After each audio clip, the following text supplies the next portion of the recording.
Okay, that should do.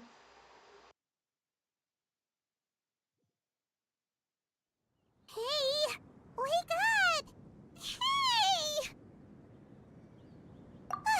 You're finally awake. Paimon was worried sick.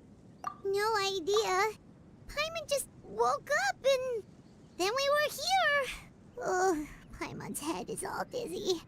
The Mine too. scenery here looks different too.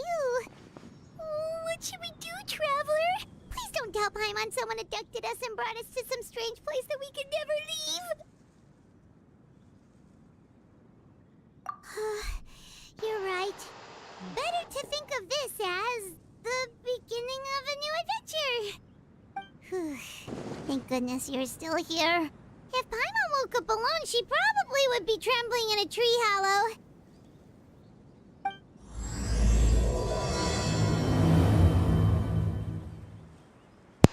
Let's follow this path for now. We might Okay. be able to meet someone and figure out what this place is all about.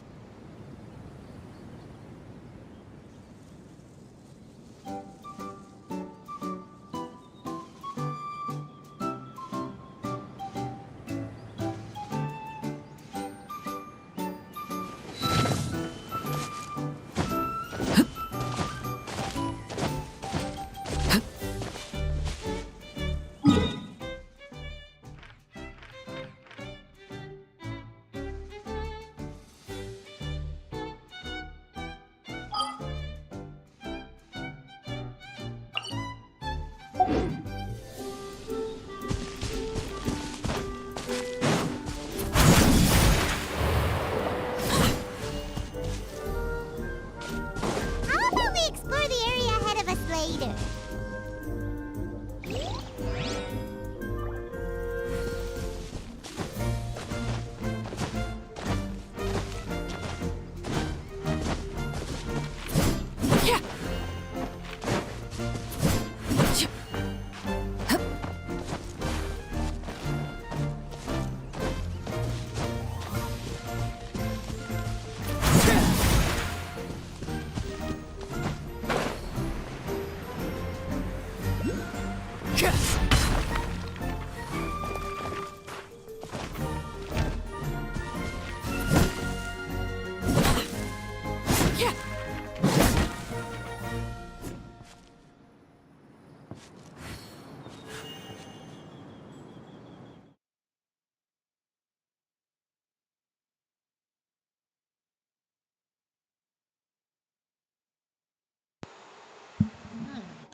Hello, hello, hello.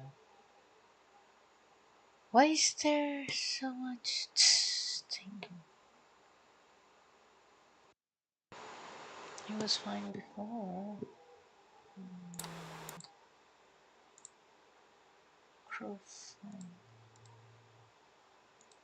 speaker.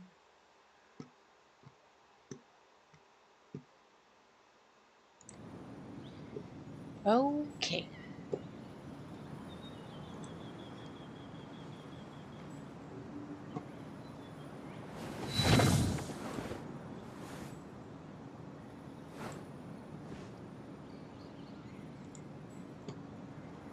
Hello.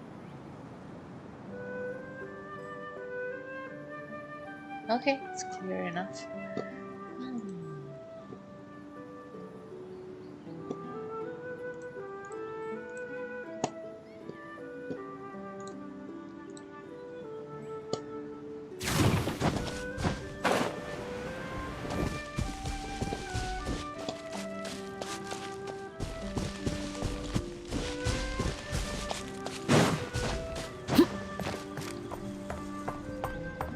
Oh, it's see-through.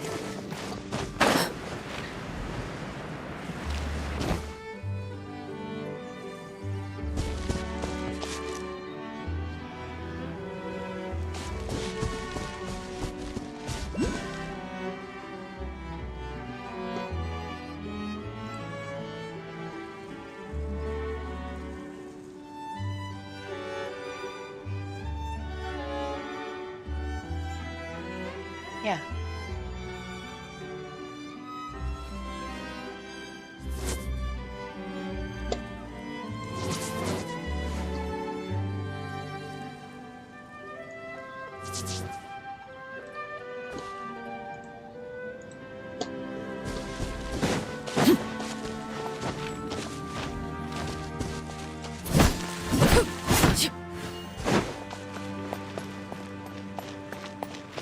What? Oh, okay. Oh, I scared myself. It was...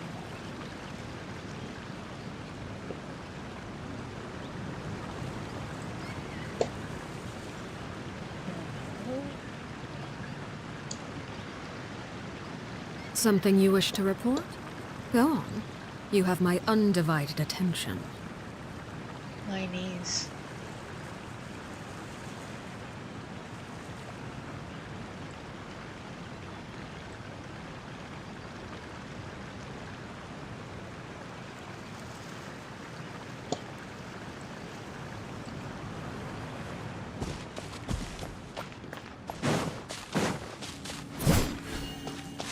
Nope.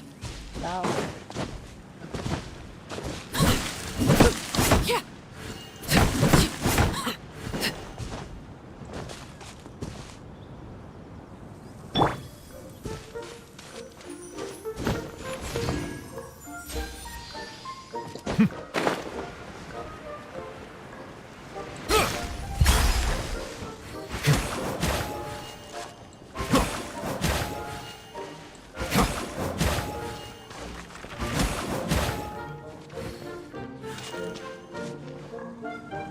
Traveler, did those plants by the road look weird to you? It almost looked like they were made of paper. And those two frogs over there? Yeah, they look like pieces of origami. Oh, by the shade of a lotus leaf stream, don't tell me you forgot how to jump! I didn't forget, Firecracker. I'm just not sure if what I remember is correct. Next thing you know, you'll have forgotten how to sing, much less notate a score. You still remember why we call you Stream, don't you? Yeah, because I've got a great singing voice. Although these days, name seems more ironic than anything. Not just a great voice, one that evokes the gentleness of early morning dewdrops flowing into a spring. So cheer up and make the jump over. If you're still unsure, just use that roll of magic thread. I won't laugh, I promise. Now, don't tell me you've forgotten how to use that as well. I haven't forgotten everything, Firecracker. Your name, for instance. It's kind of hard to forget that you're named after your fiery temper. Now do me a favor and pipe down for a second. I'll be right over.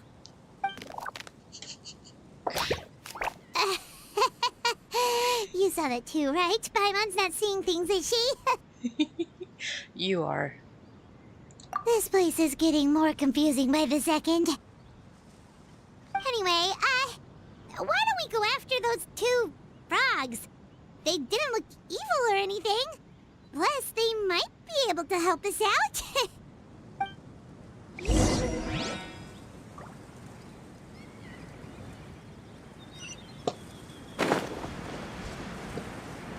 Ooh.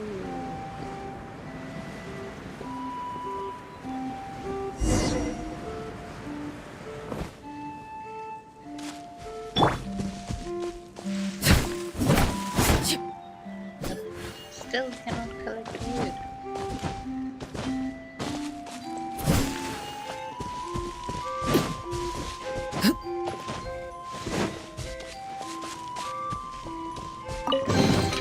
What greater pleasure is there than the unexpected?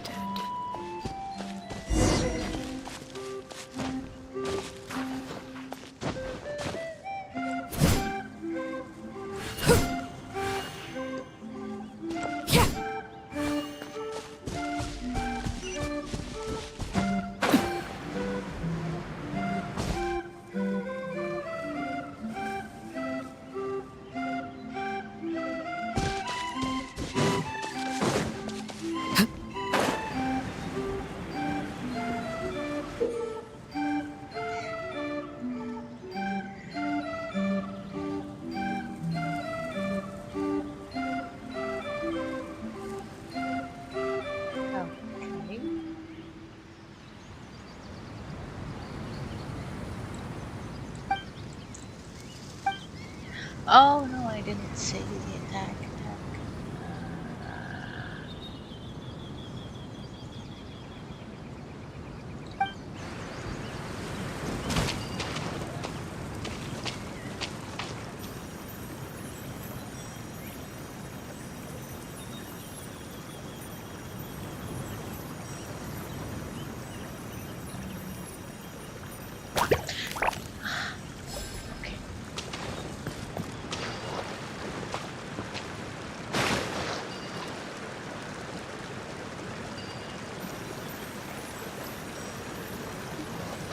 Oh, that's how it is.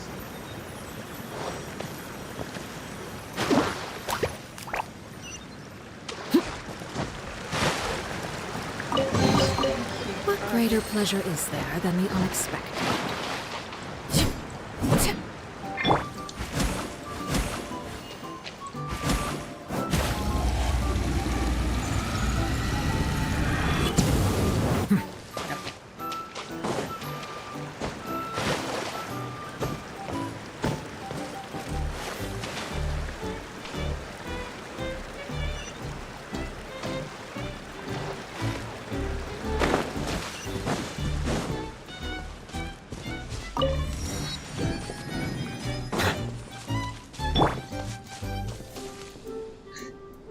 Guess we're not catching up to those frogs.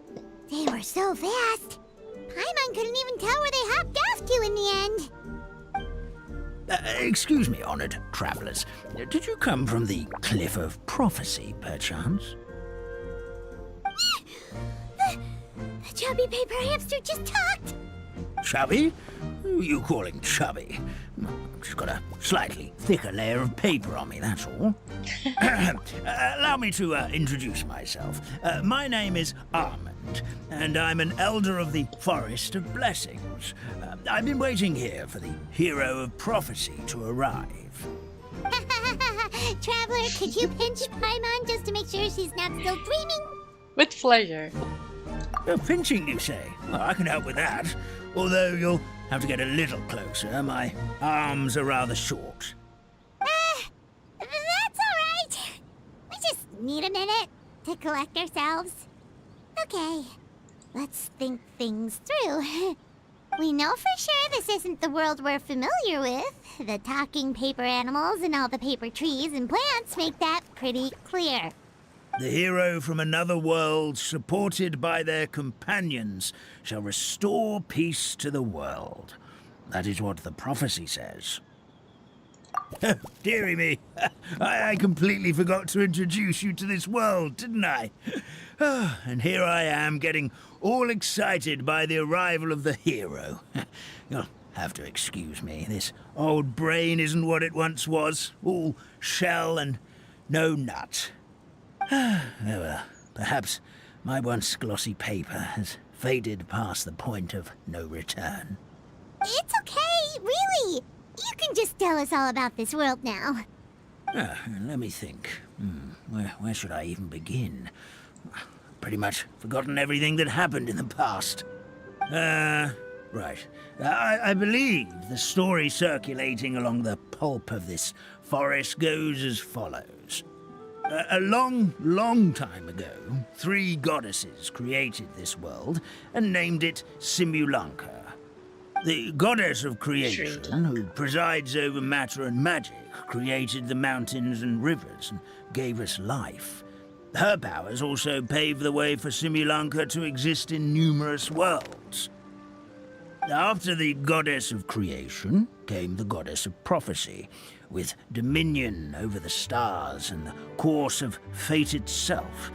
She induced the sky to spin and the earth to move. Even to this day, her statue still stands tall at the highest point of Constellation Metropole. The final goddess was the goddess of fate, she who reigns over all treasured tales and dearest wishes. She bestowed upon us the fierce and everlasting feelings of love and hate, and showed us the meaning of death and hope. Whoa, they all seem super impressive. Sounds like they really did a lot.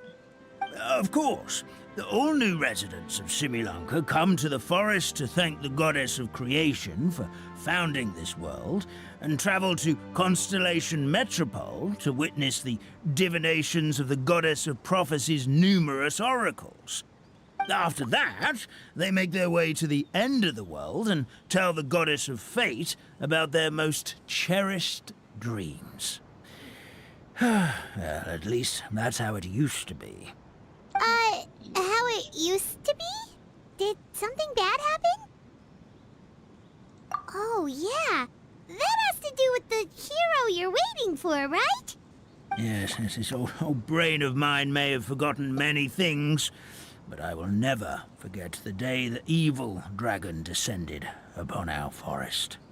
It came down from the skies in an ominous black mist and ravaged our homeland. Its gigantic footprints can still be seen in the kingdom of breezes and bells. We're incredibly fortunate that no one was hurt. Sounds terrifying. Terror doesn't stop there, I'm afraid.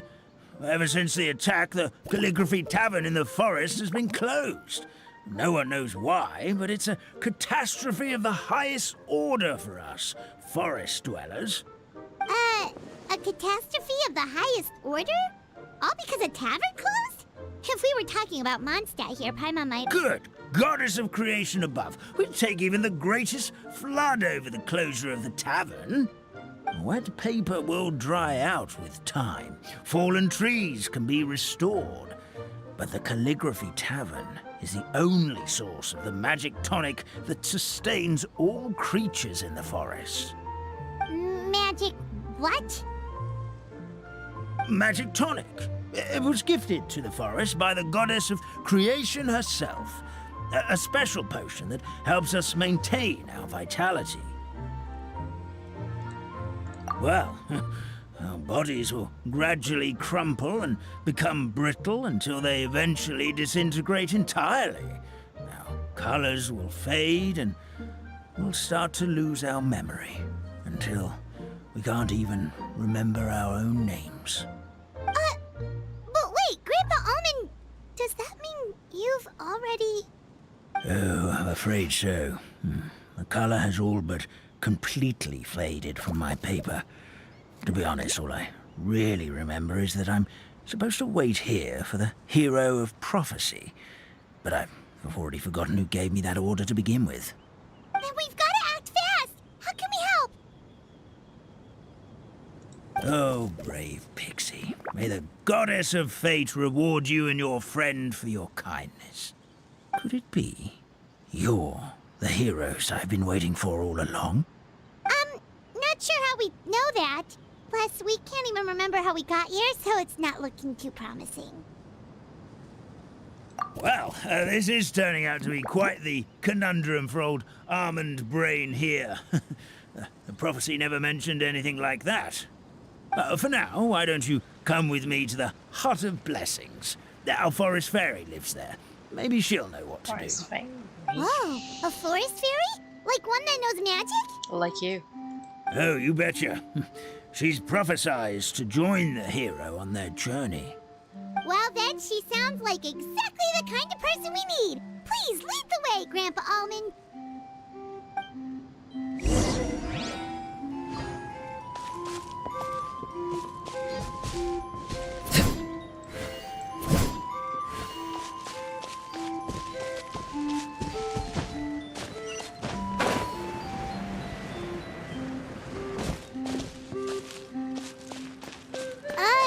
That meadow over there looks pretty strange. Well, that's what the Calligraphy Tavern looks like. Now it's lost all of its color.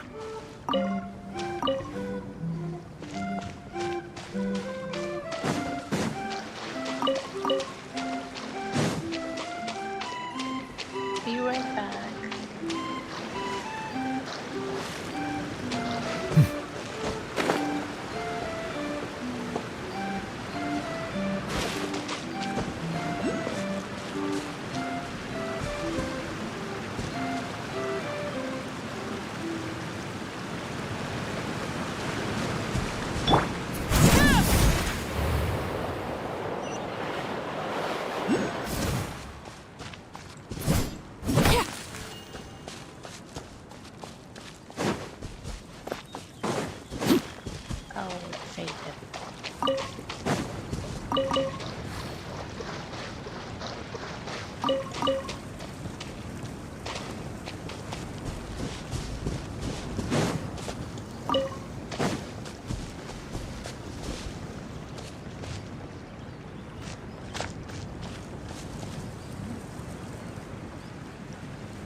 This is the place.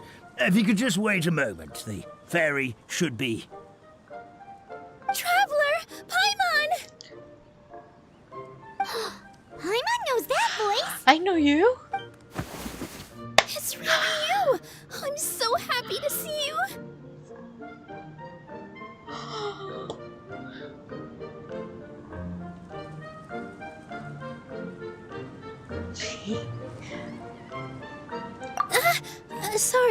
Sorry. So Nilu is the forest fairy? Well, you certainly look the part.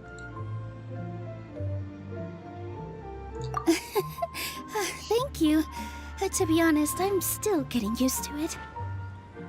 It's the weirdest thing. I remember I was reading a book at the Grand Bazaar, and then I guess I must have fallen asleep at some point because, well, then I woke up dressed like this. Oh. And in my dream, someone spoke to me. They said, "You are the fairy of the Forest of Blessings. Now go, save the forest with your magic." At first, I thought this whole world was just part of the dream. But no matter how hard I tried, I couldn't seem to wake up. I couldn't find anyone I knew from the real world either. Sounds similar to what happened with us. We also have no idea how we got here. Yeah. Anyway, sorry for my reaction back there.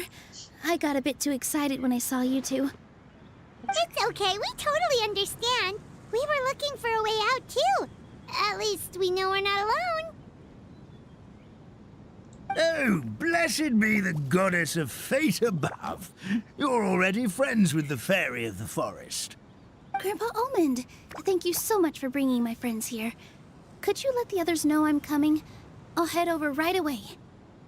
Of course, leave it to me. Hey-ho, pistachio. Today truly is a blessed day. Wow, Nilu! Looks like you made short work of getting to know the locals. Well, when I arrived here yesterday, Grandpa Almond told me all about the state of this world. Since they think of me as their forest fairy, I just felt like I had to try to help them. Oh, so you mean like using some kind of forest magic to repair the tavern? Unfortunately, I don't know how to use the magic of this world. I've tried using my vision, but it doesn't seem to work here. If the books stored in this hut are anything to go by, this seems to be the place where the goddess of creation first made the townspeople of this forest. She folded the pages of books into small origami animals, gave them life with her magic, and with time, that's how the Forest of Blessings took shape. Maybe one of the books here could teach us how to use magic. I read them all, but only found one reference to magic. The incantation, abracadabra, means to create what I say. This is a world made up of words, where fantastical powers can be wielded by all. Okay, so basically everyone in this world can use magic? That's nice, but still kind of vague. Yeah, from the other books I read, it seems like this goddess really likes to play fast and loose with the details. So, what should we do now? Didn't you say you were going somewhere, Nilu? Oh, yes. I was going to help some of the other residents of the forest. They've been busy making preparations to reopen the tavern, so I thought I could help out. Got it! Guess we should just focus on what we can do for now. This whole thing is making me pretty nervous, actually. It's like I've been pushed on stage without being taught the choreography. Since I'm already wearing the costume, though, I might as well try to play the part. It's what a professional dancer would do. And who knows? Maybe I'll find my own magic along the way. All I can do is try, right? Yes. At least you're optimistic. Thank you. Then let's go.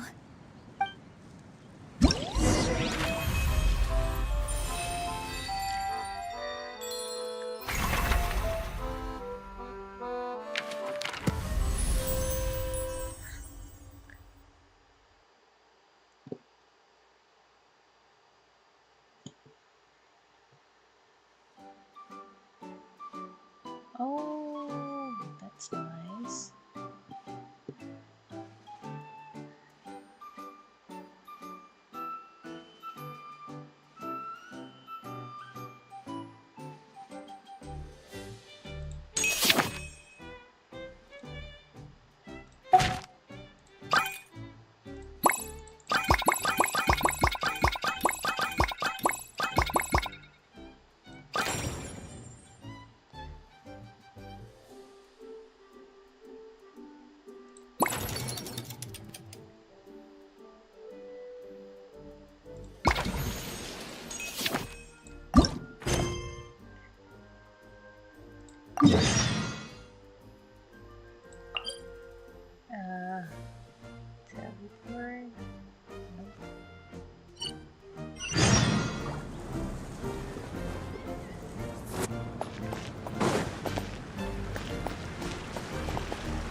little figurines.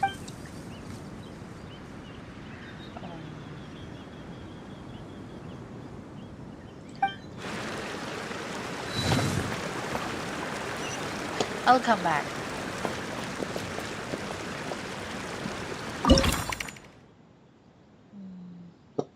Yeah, no, I guess I'll come back.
Oh, I forgot. It's him. Oh, okay.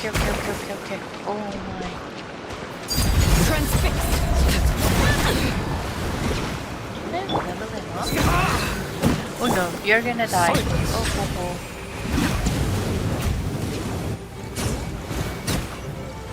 Wait.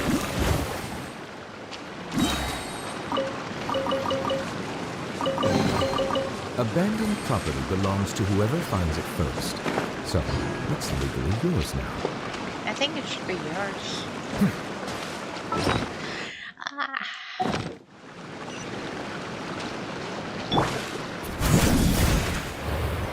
Oh, I got hurt. So. Strike a pose! Eh?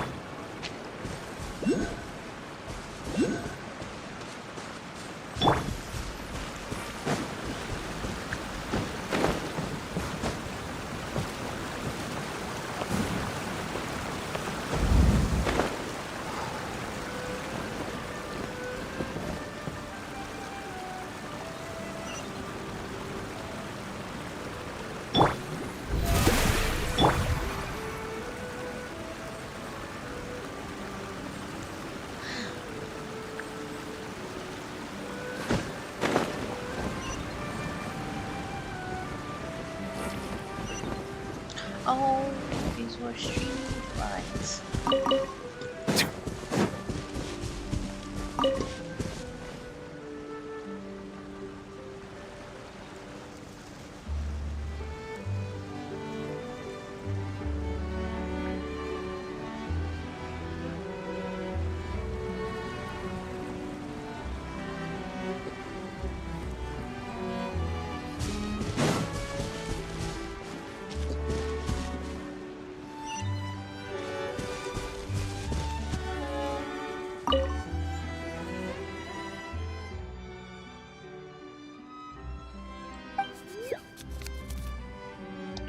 Am I on the right mission?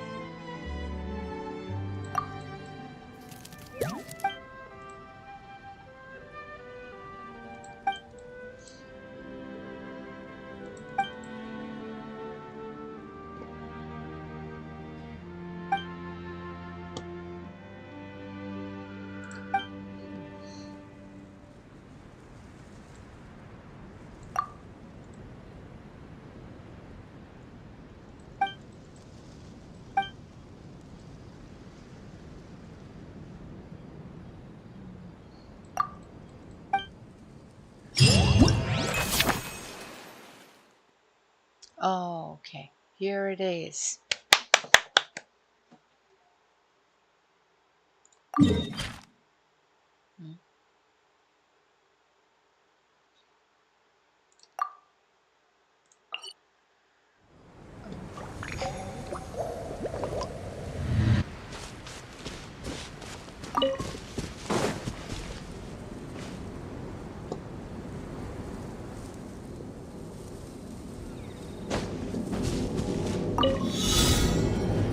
Ah, no, don't send me away.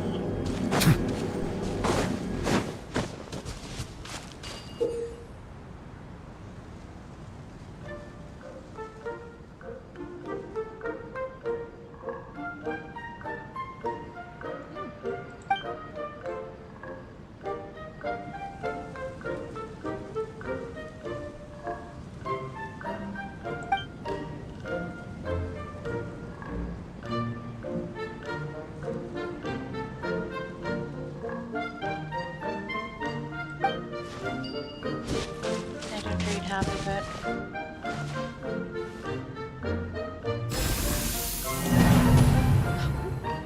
Okay, that was the previous one.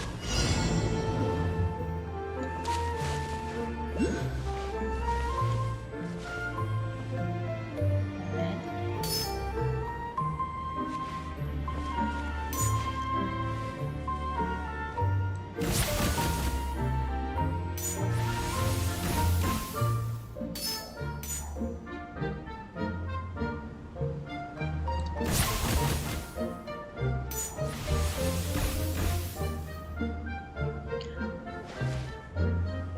what?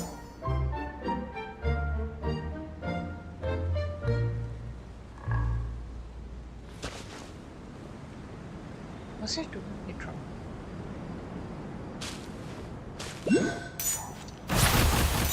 Oh,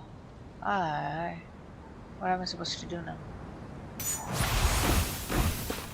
No. Okay.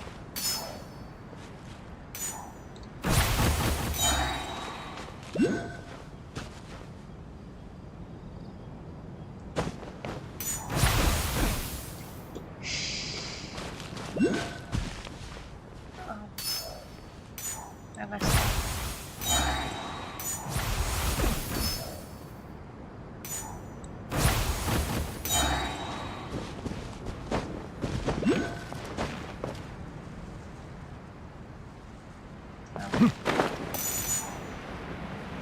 Okay, I need to.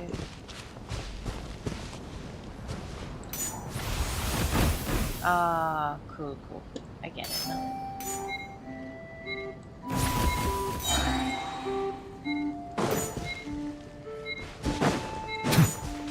Okay. Ah!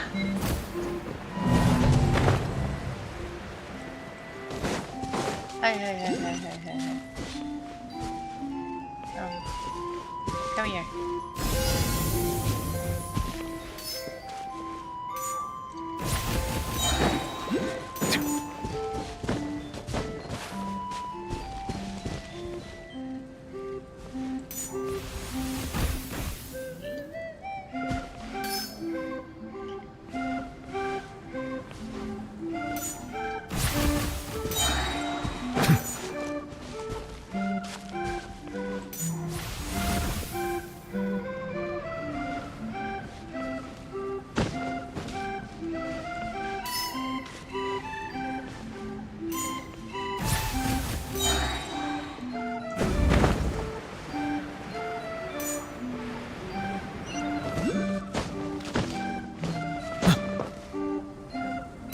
Oh no! Okay. Oh, it did.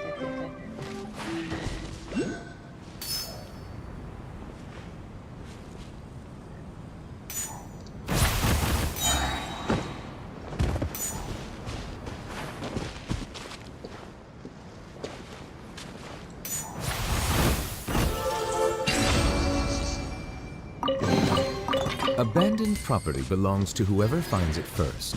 So, it's legally yours now.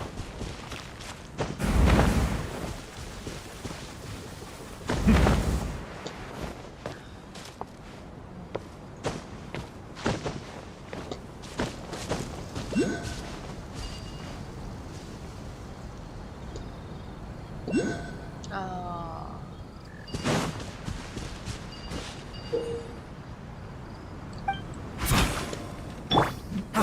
Sight clear. Hup.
Oh, finally.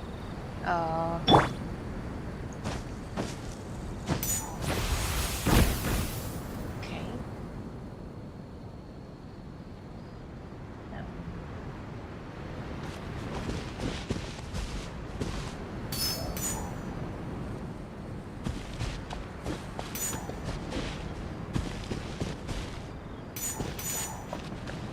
Just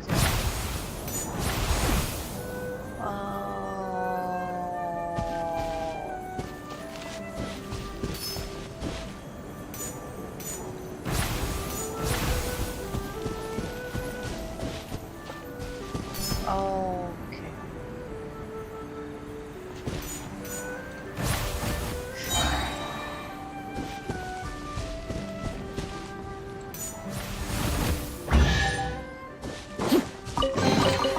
Ah, something with which to commemorate this occasion.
Oh, the grass looks like paper.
Come at me!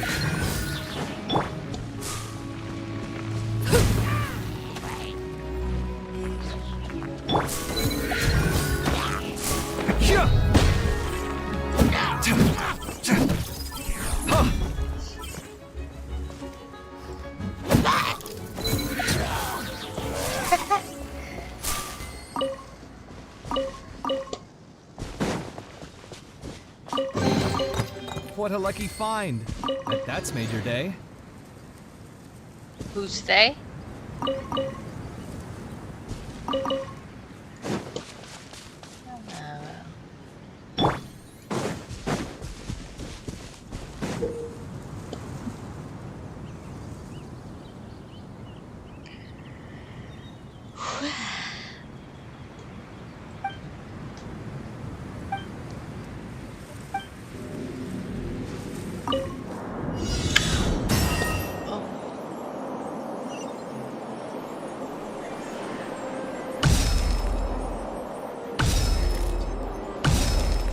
Oh no no no no no no no no.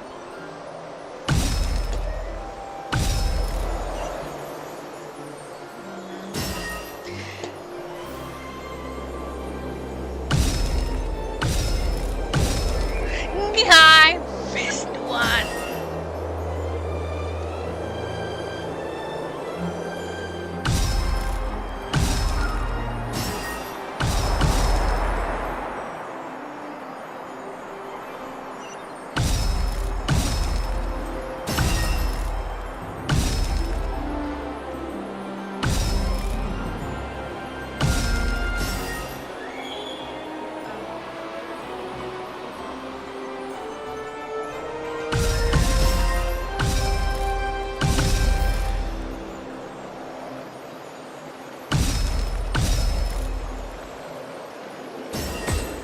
Oh, that is what I had to do.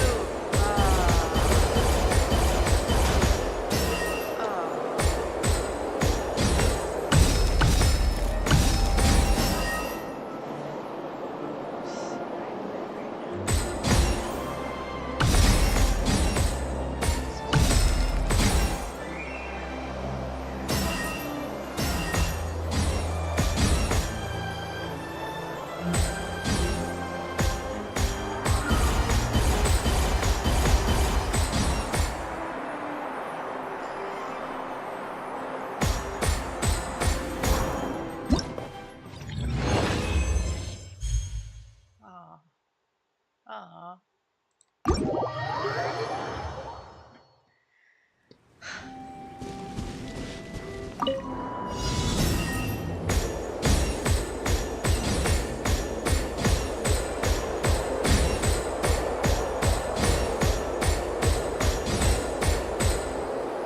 no one, nowhere.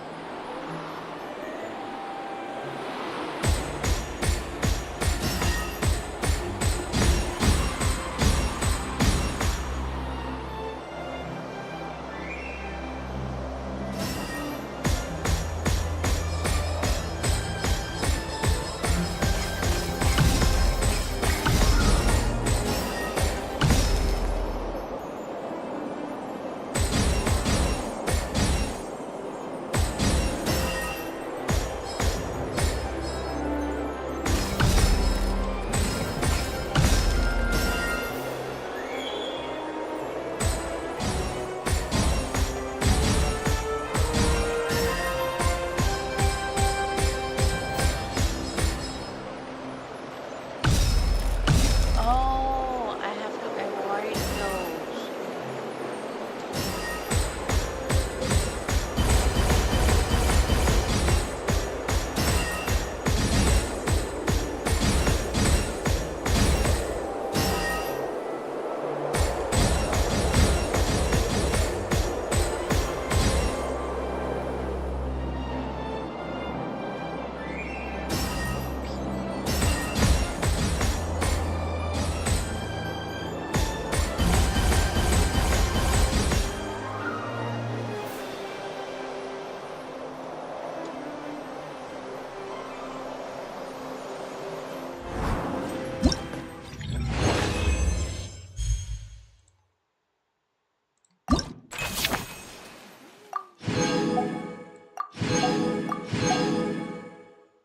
Okay.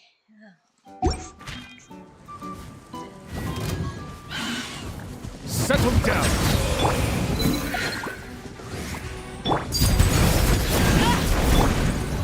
Oh, brilliant!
Okay,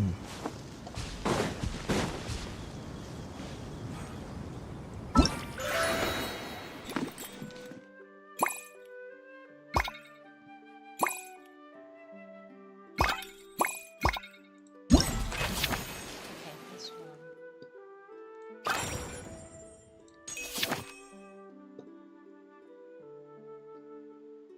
So where should I start first? What's this?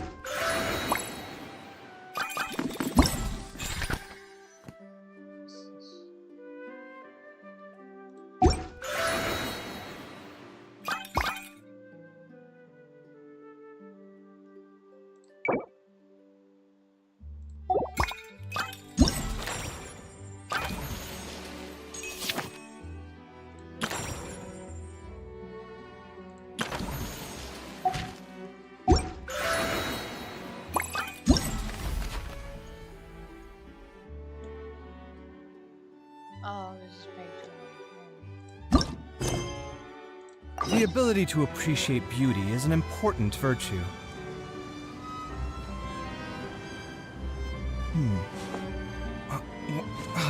Where's my...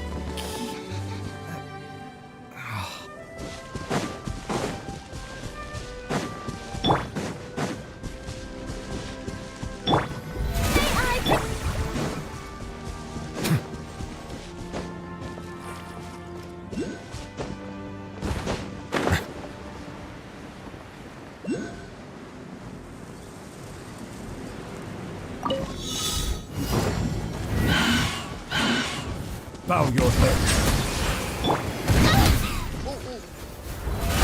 How brilliant!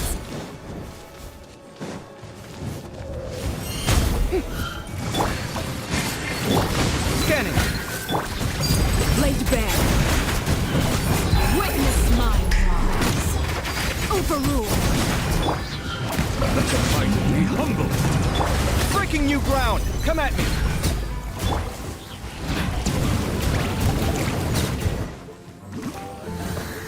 Okay.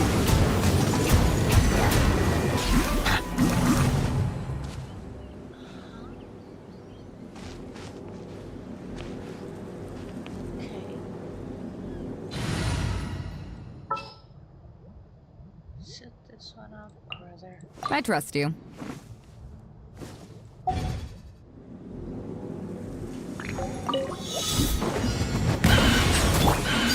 Transfix.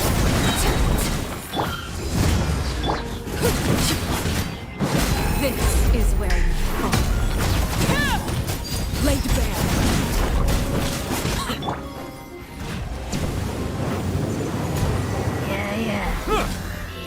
The times beckon. Settle down.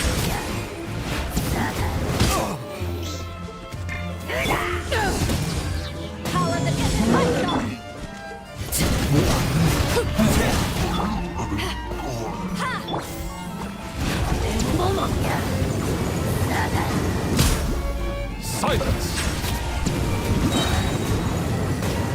Let the mighty be humble.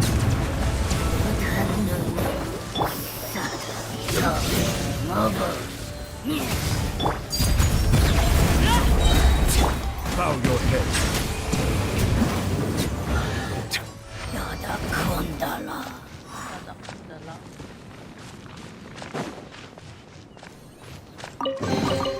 Abandoned property belongs to whoever finds it first. So, it's legally yours now.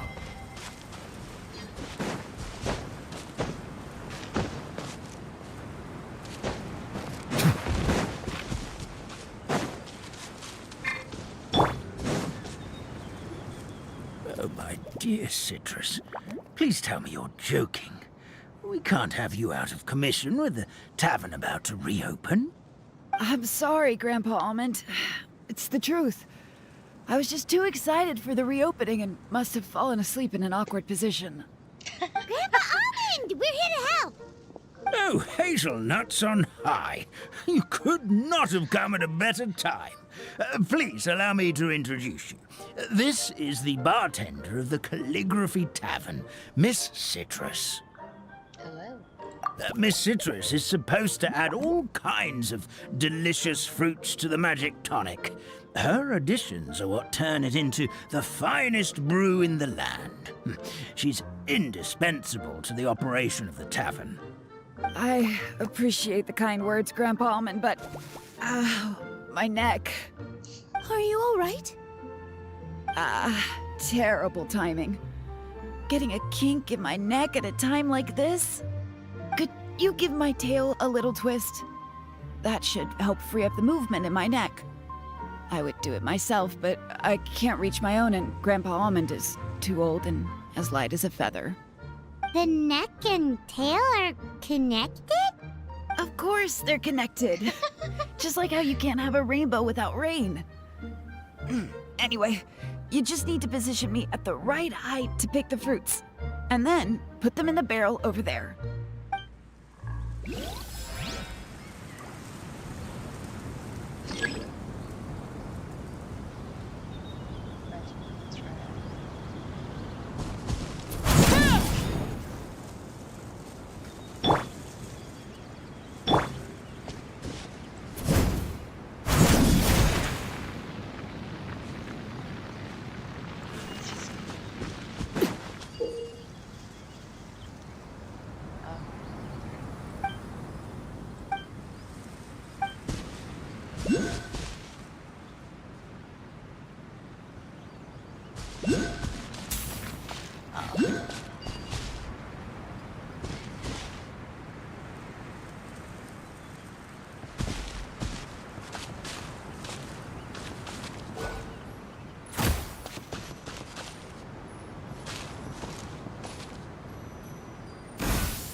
This doesn't seem quite right.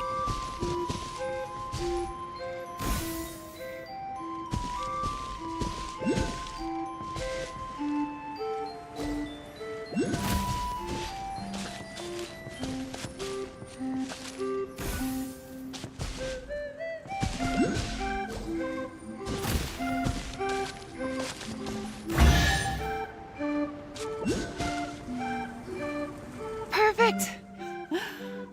My neck feels much better. So there really is some kind of connection between your neck and tail. Thank you so much, everyone.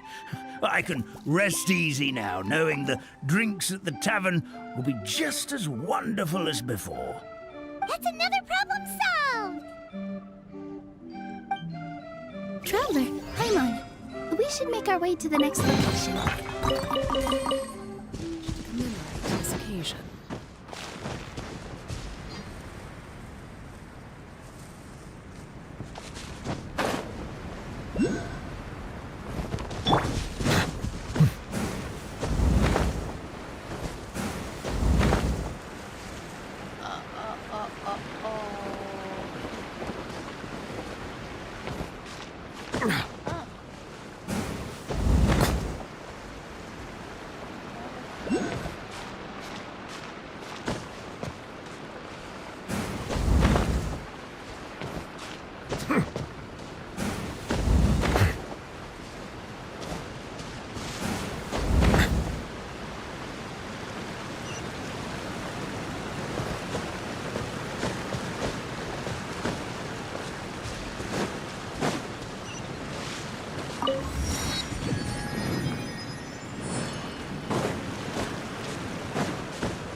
Oh, Stream! Your rhythm is off again!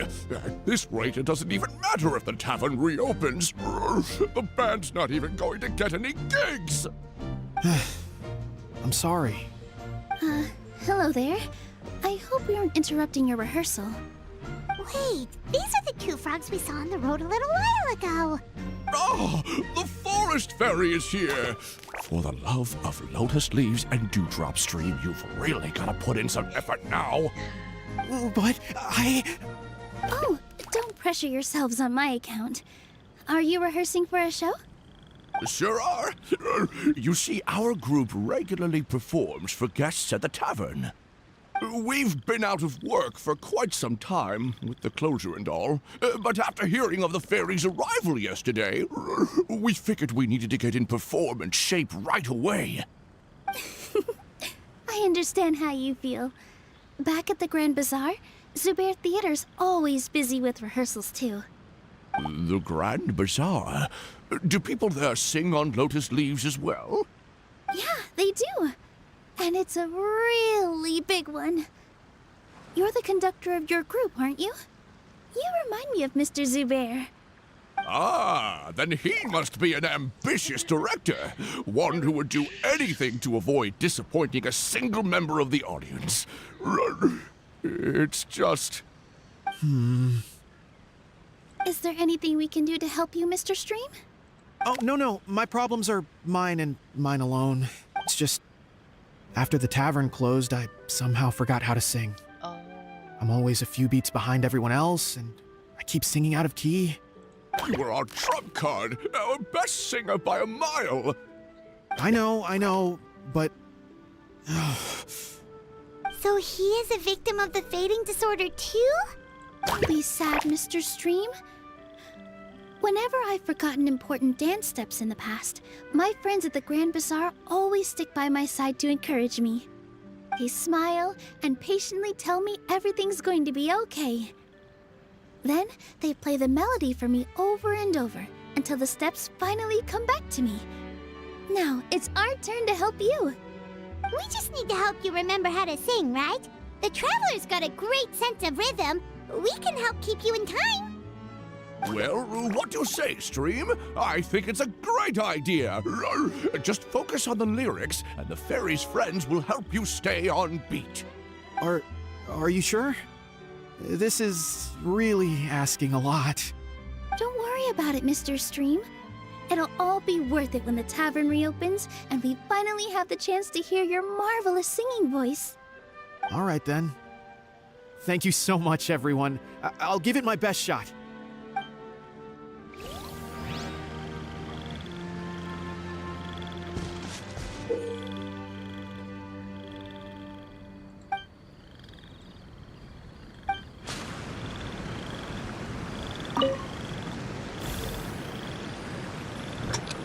Wait.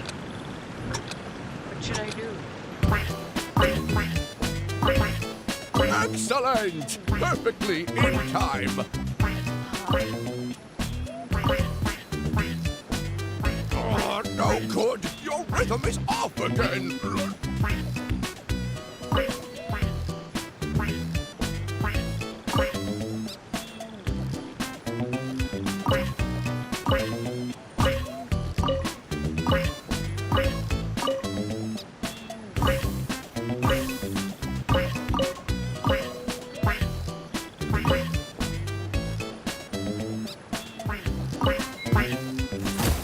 Huh?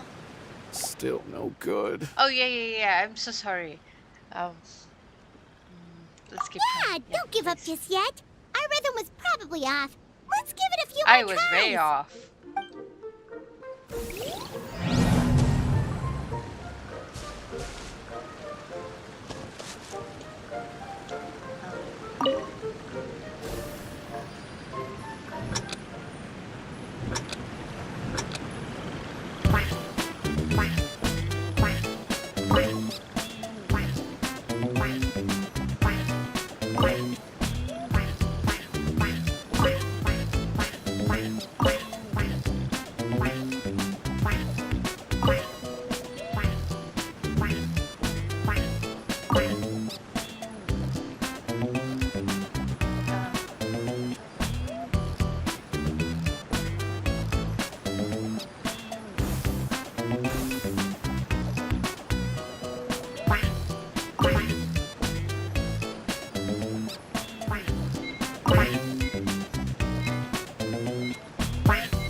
Oh, finally. I feel like I'm getting the hang of it again. Goddesses above, this better stick when it comes to the performance. Just do it exactly like how we rehearsed. Thank you, everyone. Thanks to you, my voice is once again as clear as a flowing stream. It sure is. Glad to hear that you're feeling better, Mr. Stream. It's also about time for us to go to our next destination. Mm-hmm. We'll be looking forward to your performance at the tavern. Traveler, Paimon, we should make our way to the next location. Greater pleasure is there than the unexpected.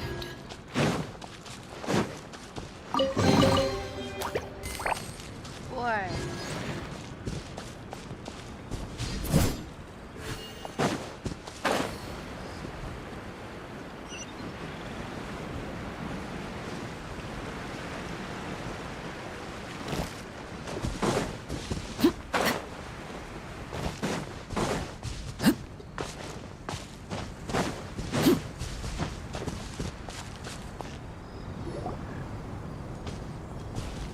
Look, the forest fairy is here, and she brought her companions. Grandpa Almond was right. They do look promising. Hello there, everyone. I heard you were working on the piping for the calligraphy tavern. Is there anything we can do to help? Oh, we wouldn't dream of troubling you with our petty problems, my lady. Don't you worry. We have it all under control. You sure about that? Because from where Paimon's floating, the piping is looking pretty chaotic. Yes. We have my careless friend to thank for that. He promised we could leave the pipe connecting to him, and, well, the results speak for themselves. Hey, I just wanted to inspect each pipe. This is the network the magic tonic has to flow through. I was just trying to be thorough, so I disassembled the whole thing. Yeah, and now you've forgotten how to put the thing back together. Have you been eating too many nuts again? 'Cause you are what you eat. Please don't fight. I know everyone wants the tavern to reopen as soon as possible so that the forest can return to normal. So, why don't you let us help out? Yeah, we're here anyway, so we might as well be helpful. We just need to reassemble these pipes, right? Well, if you're offering... Basically, the pipes need to be connected properly to allow the magic tonic to flow through. If you put the wrong pipe in the wrong place, the tonic will get stuck halfway. Attention to detail is key. Says the guy who messed up the whole thing in the first place.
Oh, amazing! You did it!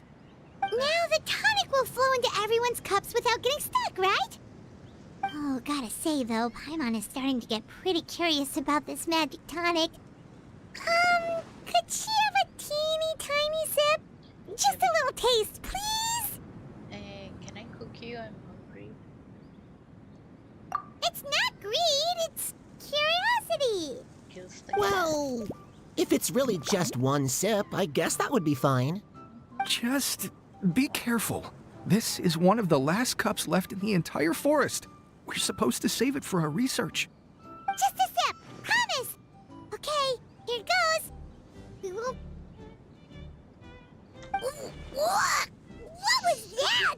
Oh, it's sticking to Paimon's tongue. Wait, is this just regular ink? Wait, does that mean what the legend says is true?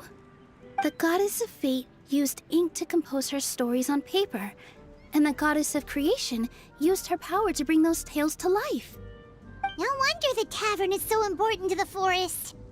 Maybe the fading disorder occurs when the ink within the body dries up. That would explain why the beings here are forgetting their own stories. Oh. I'm not really sure I can really wrap my head around this conversation, but there's no need to get all worked up on our behalf, my lady. With the pipe installed, I'm sure the tavern will be up and running in no time. What do you mean, can't wrap your head around it? The fairy is recounting the story of how the goddesses gave us life. In fact, I've seen the goddess of creation with my own eyes. Really? Don't be ridiculous. There's no way you're old enough to have met her. We're the same age, and I think I would know considering we went to tell our wishes to the goddess of fate together. So stop talking a load of papier-mâché. Oh, fine. It was my grandfather, all right? He was the one that saw her. He said that one day after he finished work, he saw the goddess of creation grant us life with his own eyes. In her hands, she held the very paper used to form our bodies. She whispered something into the pages, and then suddenly a paper frog was born, ready to leap into the world. Oh, it was spectacular. Ugh, cut the theatrics, will you? You weren't even there. Wait, so that's it? Paimon thought creation magic would have a little bit more pizzazz. Oh, so in your world, the creation of life is a much showier affair? Huh, I'm learning something new every day. Well, that's not exactly what Paimon was trying to say. Magic doesn't have to be spectacular. That's enough out of you. All your boasting is confusing our kind fairy. Oh, no, it's all right. I actually think I understand the magic of this world a bit better now. Thank you. The honor was all ours, milady. You've got one final stop. Let's go.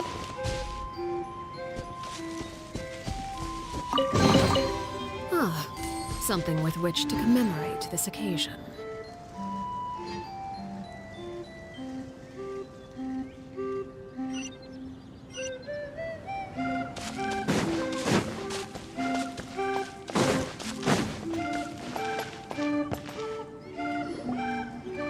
Since we've taken care of most of the tasks, all we need to do now is reopen the tavern.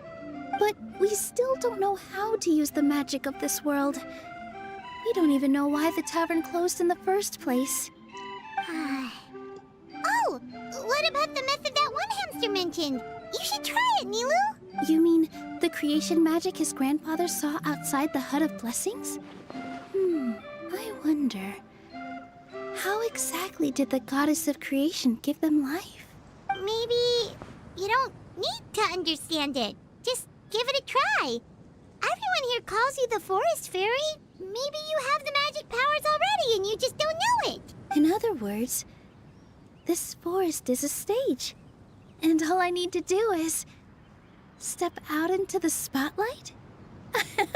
Sounds just like a fairy tale. Well, we are surrounded by talking origami animals and magic potions after all. Almost seems like anything's possible in this place. You're right, Paimon. We won't know anything unless we try. In that case, let's see.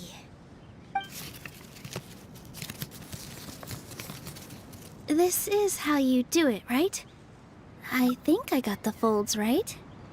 Whoa, your origami skills are great! I once saw one of our prop people making something similar. It looked really cool, so I took some time during my break to learn the basics. It's not a bad way to stave off sleepiness either. Well, how do you feel? Sense any, magical powers flowing through you? No. No? What are we missing? Magic words? Oh, But how am I supposed to know what the goddess said to bring them to life?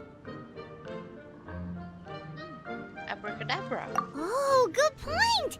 You're the forest fairy, Nilu! What do you want to say to the new resident of your domain?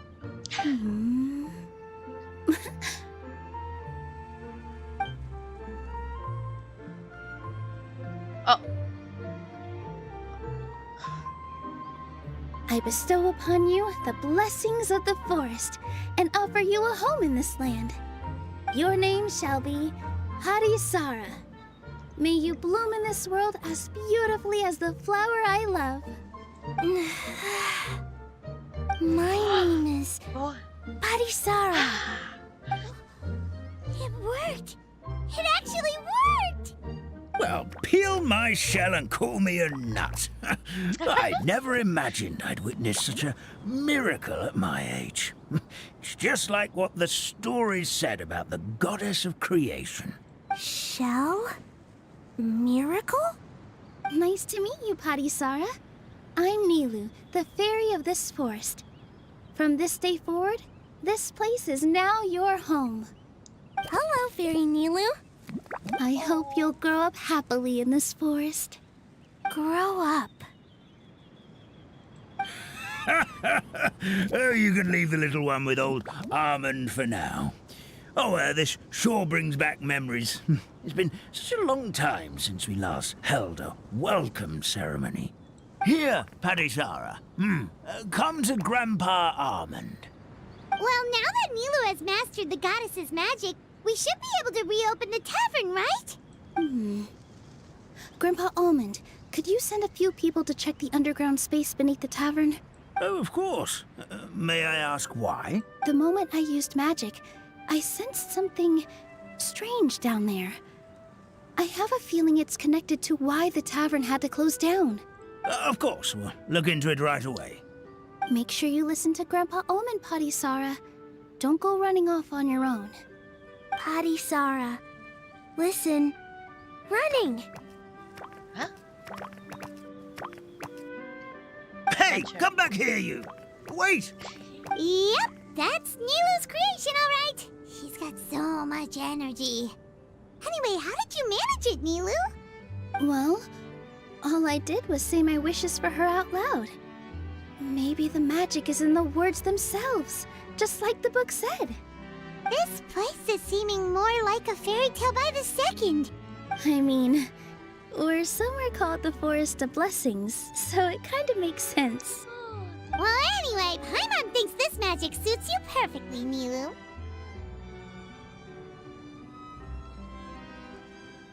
When I brought Padisara to life just now, I was able to sense the magic flowing through the forest, and the flowers and trees, and inside the creatures that live here. But for some reason, there's a hollowed out space beneath the tavern where I couldn't sense anything at all. We're back, my lady. Welcome back. That was fast. You were right. There was something under the tavern that I've never seen before. It looked transparent and gave off a clinking sound when I knocked on it. Transparent and clinking. Oh, I've got it! Already? You've got to use fairy tale logic, Paimon. That's right. An empty ink bottle, to be exact. Still remember the taste of the magic tonic you took a sip of, Paimon? Yeah, it was ink. Oh, Paimon gets it now! Traveler, Paimon, will you come gather some ingredients with me? I learned what we need to make the magic tonic back in the Hut of Blessings. Sure thing! What do we need to get? A setting sun that never sets, a dragon that cannot fly, and a moon that only shines at night. Where are we supposed to find crazy things like that? Oh, even I didn't know this. What? How did you get that so fast? Logic, huh? Lucky guess, more like.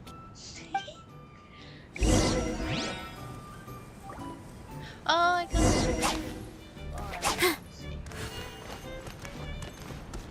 it. Oh, wait. Wait.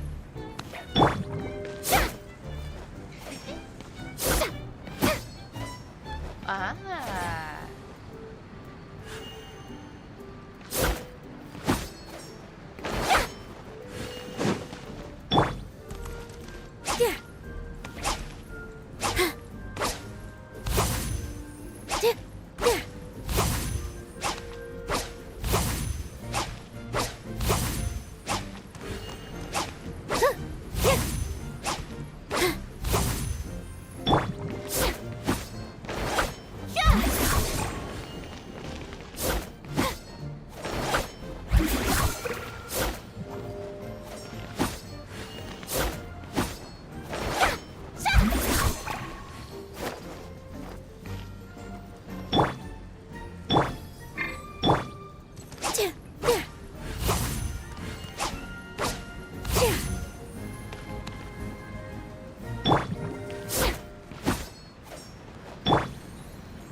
Can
I just go over there?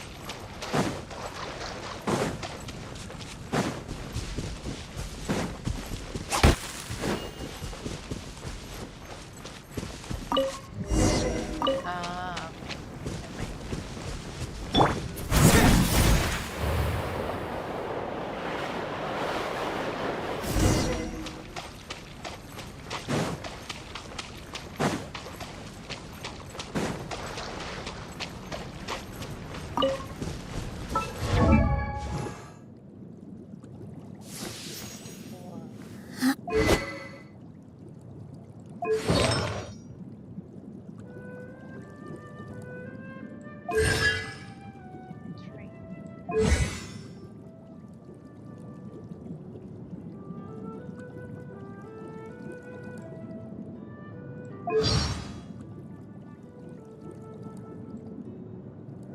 Never mind.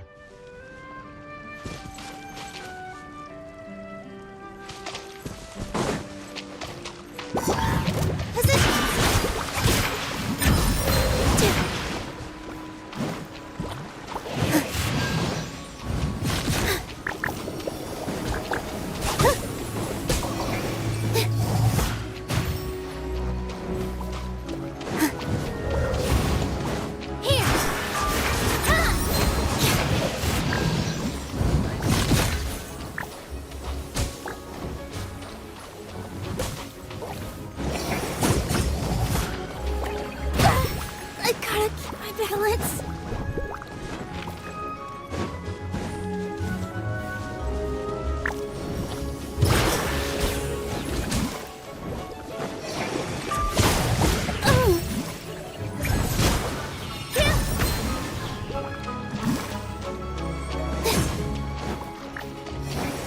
Did I see it right?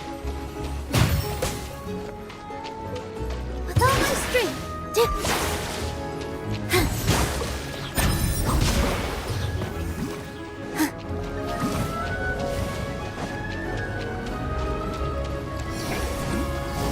Yeah, that hurt a little.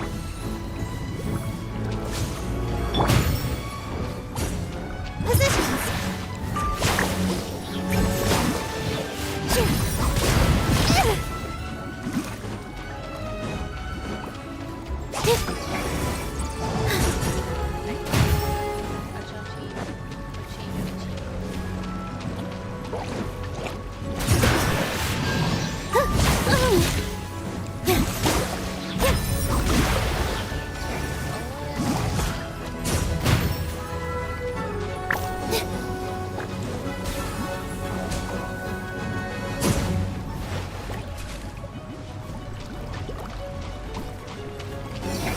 With all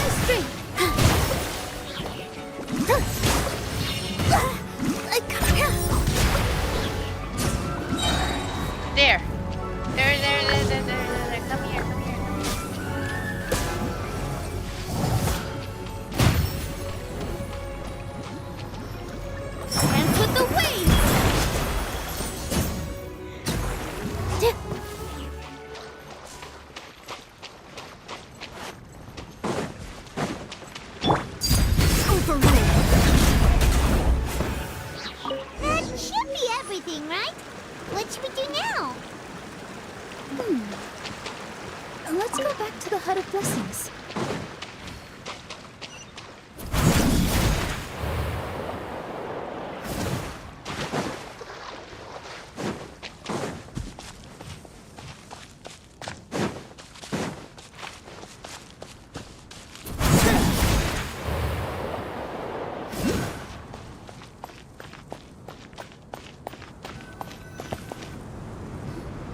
Give me just a second. I'm gonna go fetch an ink bottle from the other room. Paimon doesn't get it. All the ingredients are super tasty, but somehow the final product turns into ink. Well, anyway, Paimon's not going anywhere near this stuff this time. Not even if you bribed her. Sorry to keep you waiting. Let's see. According to the book, first you do this, then this, and then... It's done! Wow, magic sure makes everything super convenient.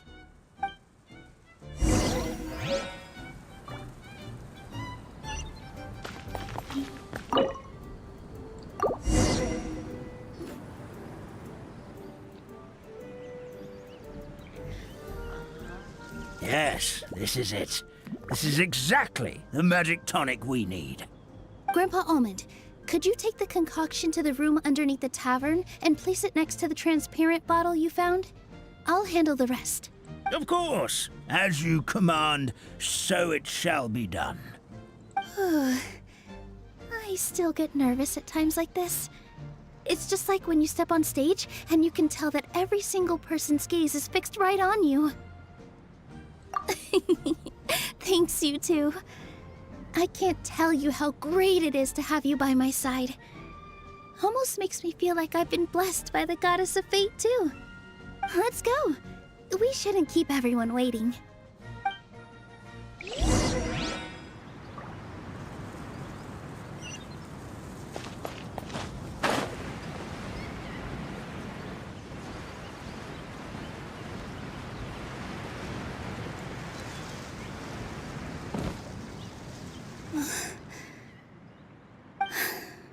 Forest, please heed my words and accept my blessings.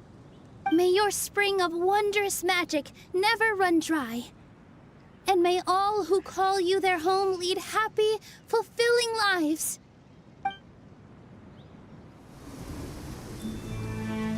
Wow.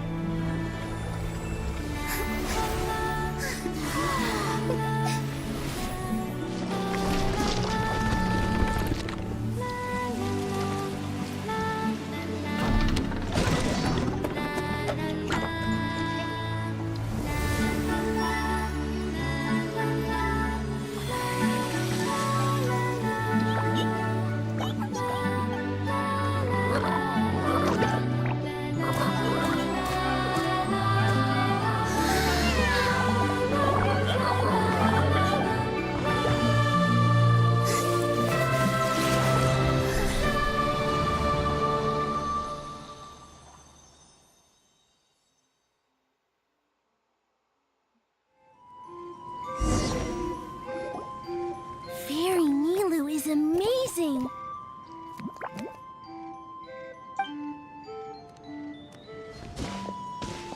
Wow, it's so pretty.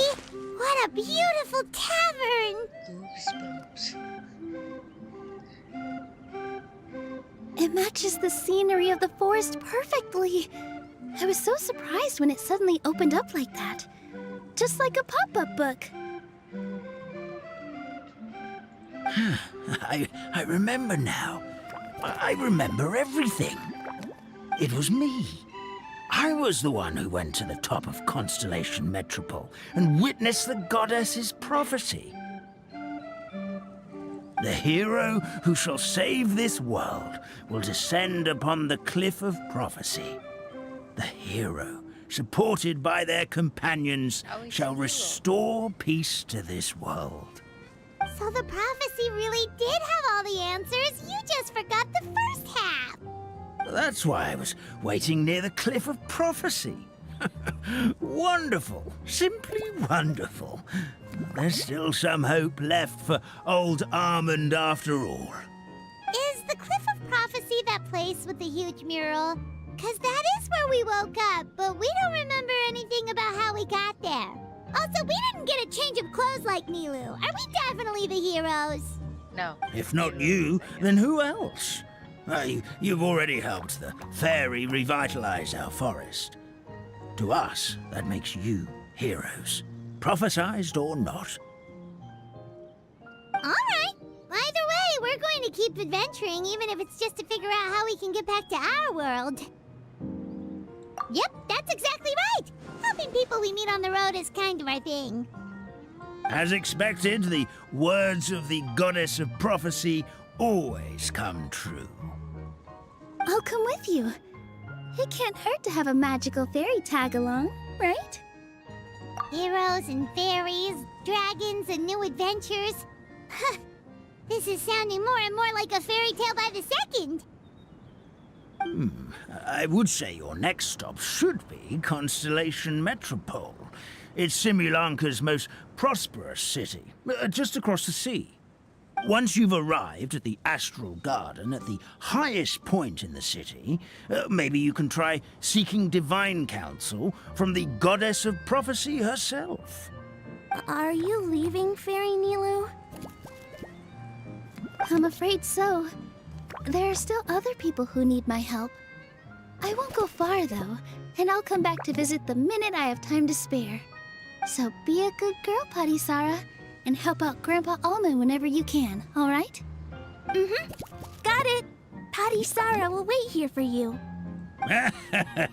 That's a good girl, Padisara. I almost forgot. If Constellation Metropole is where you're heading, you'll need to take the Maritime Express. I'll head to the station first thing tomorrow morning and wake up that lazy station master for you. Why don't you take a break for the rest of the day? You should savor the beautiful scenery of the forest before you go. Sounds great! Paimon definitely feels tired after being on the go for so long. There's a spot in the tavern with Paimon's name on it. Oh, sounds like someone's ready to order. Oh, well, if you're offering. Paimon will take a glass of Buell fruit tonic. But hold the tonic.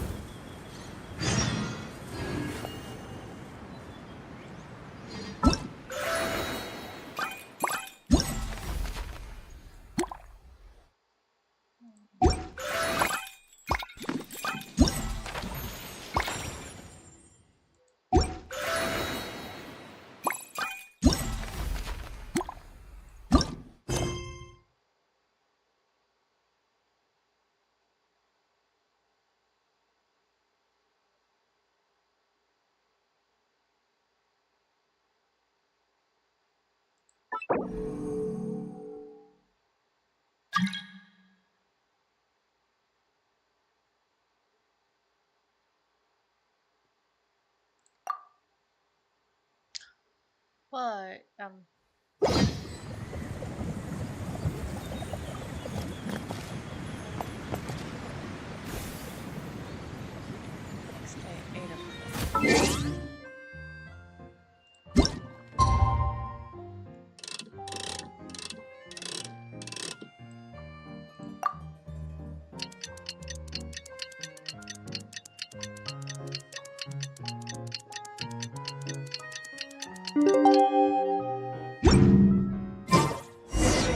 Morning. Guess everything that happened yesterday wasn't just a dream then. Well, it's time for our next fairy tale adventure. We should head to the station Grandpa Almond told us about. let's see. Over here.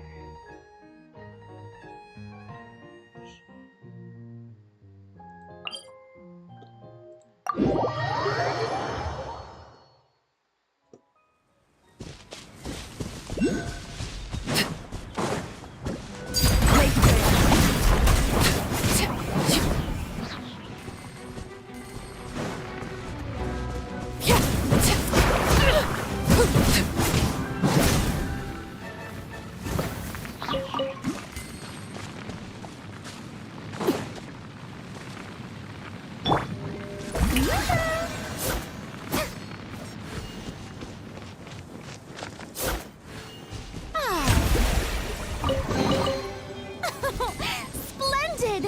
More in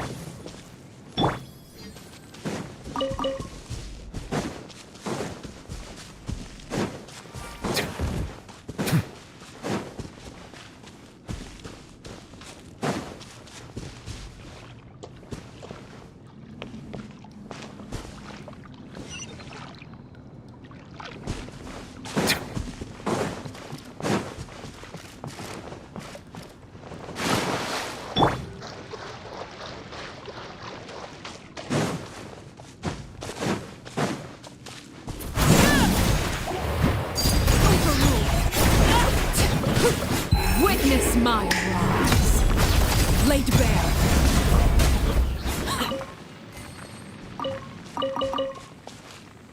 That was chaotic.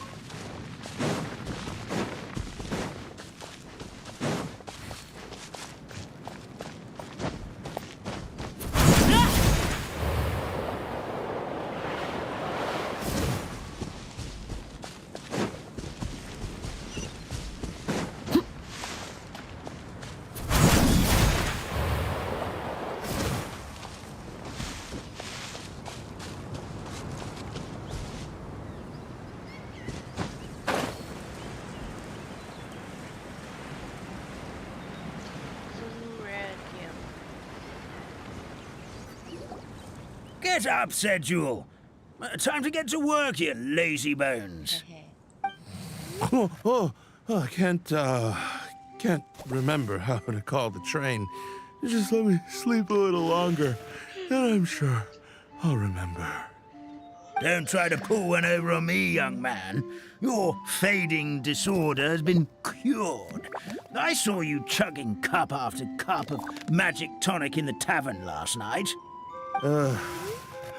You must be mistaken, Grandpa Almond. That guy definitely wasn't me. Oh, you remember my name now, do you? Then it seems like you're all better. You had no idea who I was when you were fading. Now, enough of your nonsense. Get up. The fairy and her friends are going to be here any second. All right, I'm up. The Maritime Express should be here soon. That's more like it. Lie there any longer and you'll start gathering dust. Is everything okay? The hero, her pixie companion, and the forest fairy. I didn't know you were already here. Oh, merciful macadamias. I'm sorry you had to see that. Oh, it's all right. Paimon knows the feeling. Who doesn't want to sleep in first thing in the morning? Does the Maritime Express run out of Constellation Metropole? Yes, each train needs a conductor to operate, and the conductors are always from the capital. The more difficult maneuvers are a little too complicated when you're made of paper.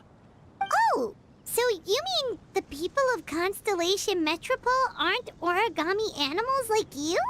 Well, the city welcomes visitors from all over the world, so you're bound to run into some forest dwellers there.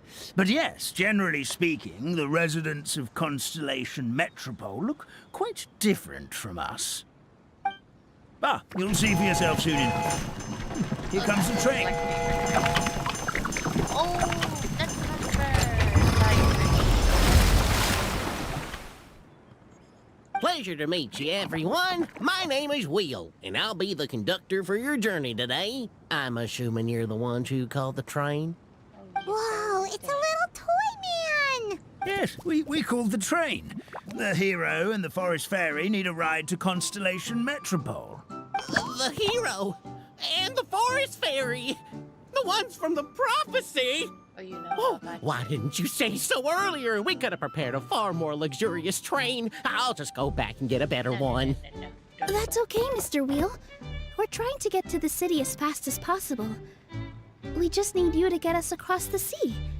In your capable hands, I'm sure we'll get there in no time. Of course, my lady. It would be an honor. Well then, all aboard, sit anywhere you like. We'll get a stunning view of Simulanka no matter where you're seated.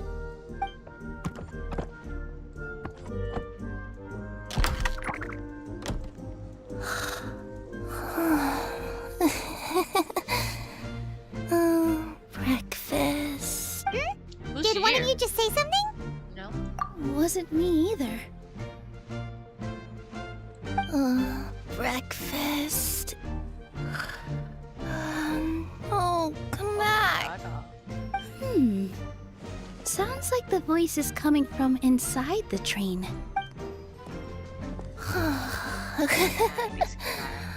Fish. Chicken drumsticks. Oh, gotcha. Oh. What's Kirara doing here? Oh, cute. Ding her own tail. Oh. Is she a friend of yours? Oh, let Paimon introduce you. This is Kirara. She's... Oh, wait. Actually, maybe we should wake her up first. So noisy. Is it morning already?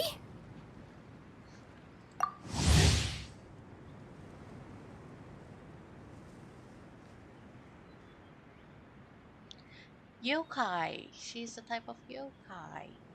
Okay. Nekomata. Oh, morning. Huh? Huh? Traveler! Paimon! It's you? Which means... Oh, thank goodness. It was all a dream after all. Oh, gotta hand it to my imagination. It all felt super real.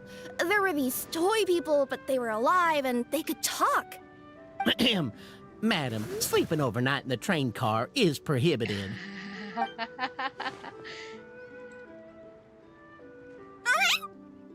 It wasn't just a dream? No. It's all right, Kirara. Apparently we're in a world called Simulanka. We got here yesterday, too. Simulanka? So, that's what it's called. I spent all day yesterday wandering around this one city. The toy people called it Constellation Metropole. I was trying to find a way to get back home. I was seriously starting to think I had gotten on the bad side of some great yokai and gotten swallowed whole. I take it you're Inazuman then, Miss Kirara? She sure is. But, Kirara here is kinda special. Let Paimon introduce you for real this time. Kirara is a Nekomata from Inazuma. She works as a courier for Komanie Express. Nice to meet you. I'm Nilu, a member of Zubair Theater. You can usually find us performing in Sumeru City's Grand Bazaar. Right now, though, I suppose I should introduce myself as the Fairy of the Forest of Blessings. Oh, you're Nilu! I've heard a lot about you from my deliveries in Sumeru. I even saw one of your performances back in the day. You're an amazing dancer. But, did you say you were a forest fairy?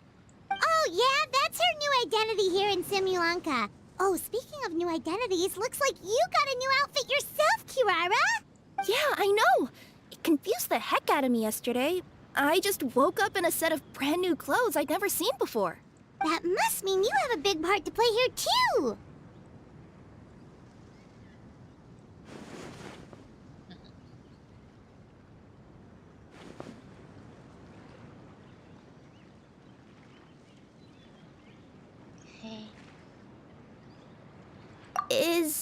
Is that a thing? I guess I am wearing a pair of boots, but still. Did you by any chance hear a voice speaking to you before you got here, Miss Kirara? A voice... Oh, yeah, I did hear something. But I was so freaked out my tails got all tangled. So I, didn't catch much of what was said. Sorry for the interruption. But this, Nekomata friend of yours, she doesn't eat hamsters, does she? Or frogs? Oh, no need to worry, little guys. I would never do something like that. Well, unless I've been out in the wild too long without anything to eat. Oh, speaking of eating, I am getting a little hungry.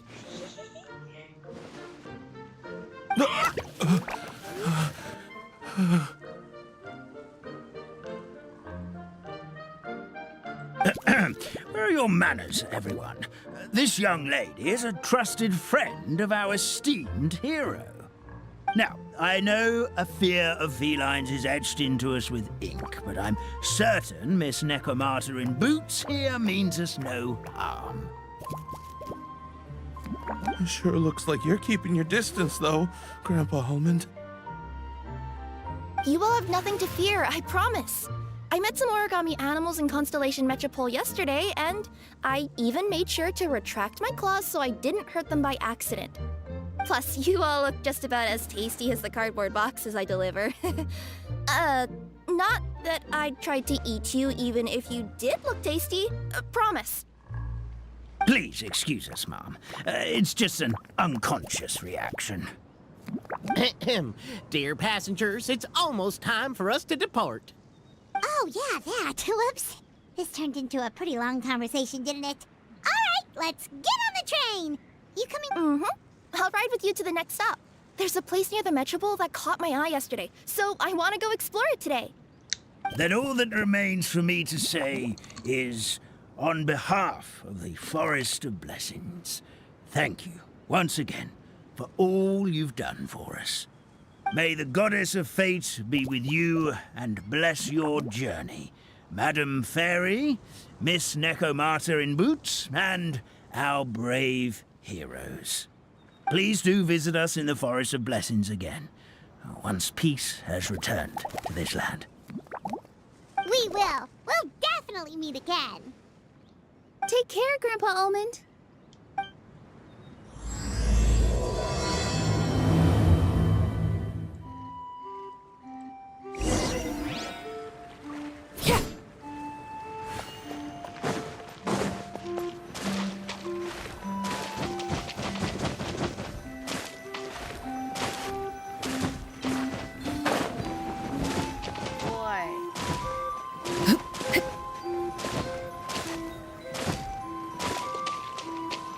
Oh, wow.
Let's go.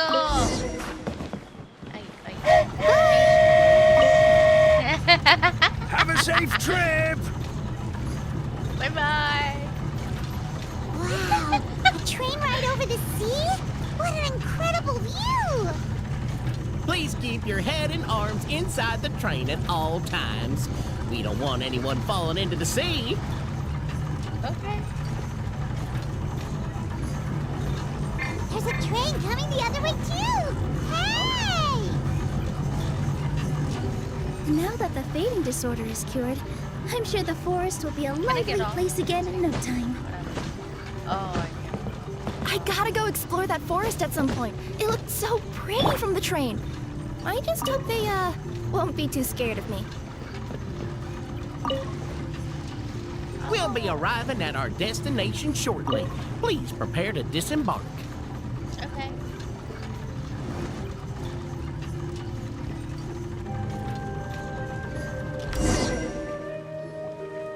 Here we are. Constellation Metropole is right over there. It's a short walk from here to the Gear Sky Ladder, which will take you right to Metropole Square. And thank you again for choosing Maritime Express. Great! And thanks to you for a smooth and pleasant journey, Mr. Wheel. The train cars were comfortable and spacious, and I had a great night's sleep. I'll definitely be back. As you wish, ma'am.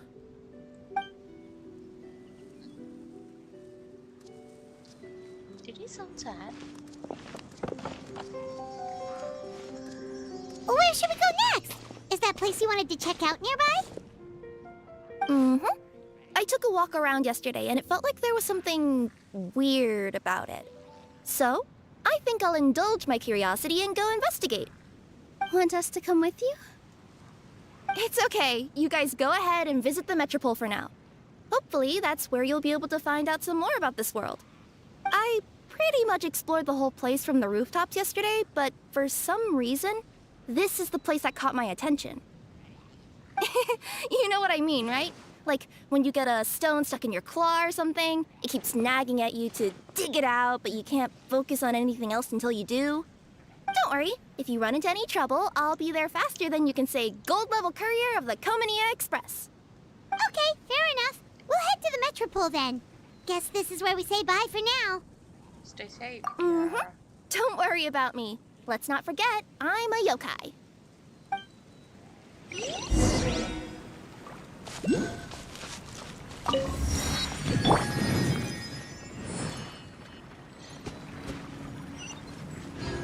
I'll come back to you the first, I guess.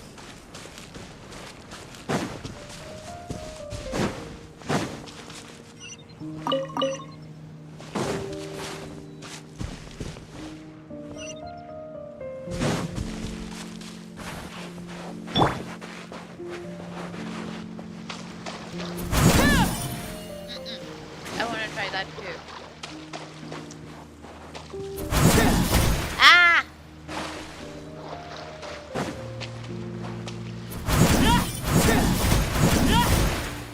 Oh, not bad.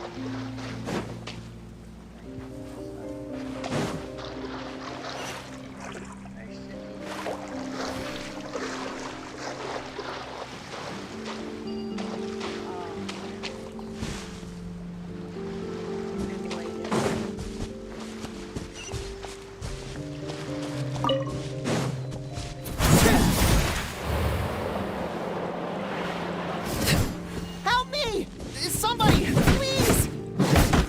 Over there! Somebody needs our help!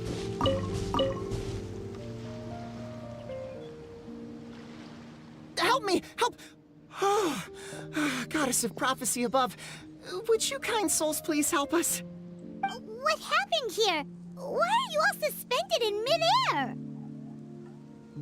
I mean, being stuck in midair still beats falling to the ground and being smashed into a pile of blocks, but... I told him to be careful, but... No, never mind. Now's not the time for that. My good friends, could I trouble you to turn the clockwork key over there? I'll explain everything in a bit. Okay. To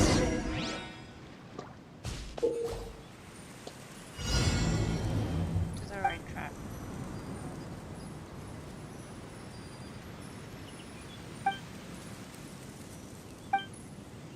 I'll figure it out, I guess.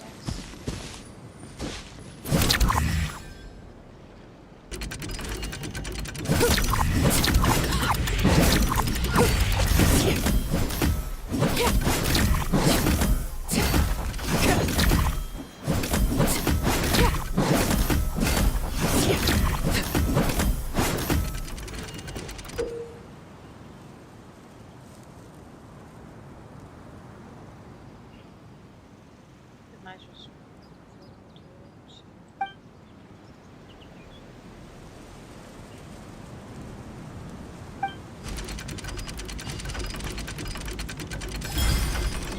Okay, I think that should do.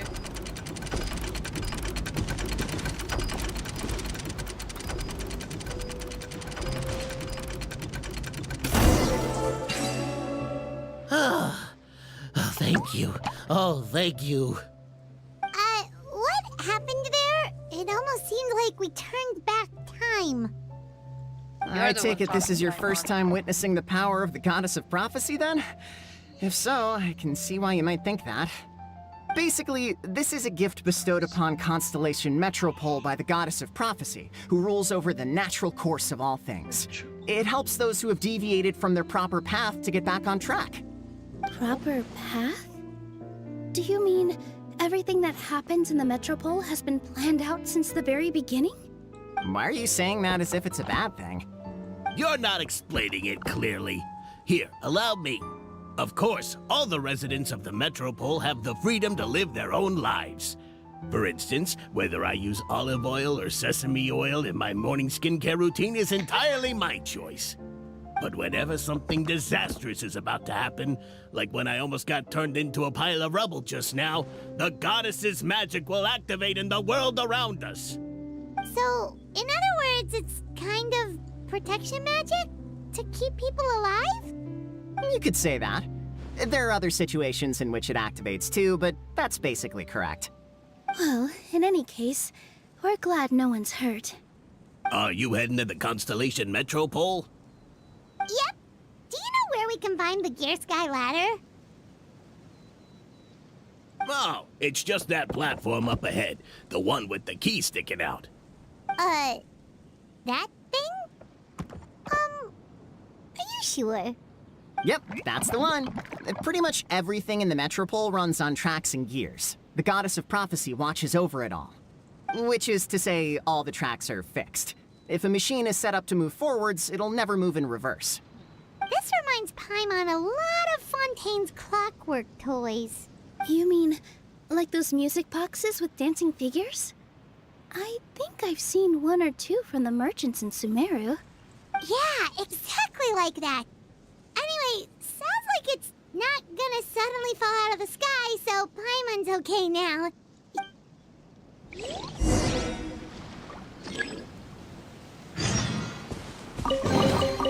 An impressive bounty. Music.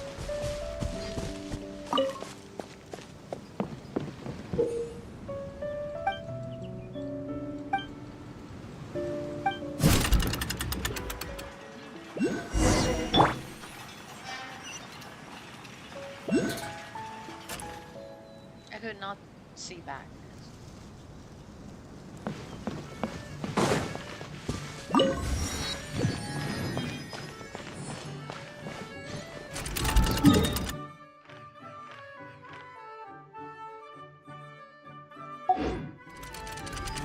No! No, no, no, no, no, no, no, no, no.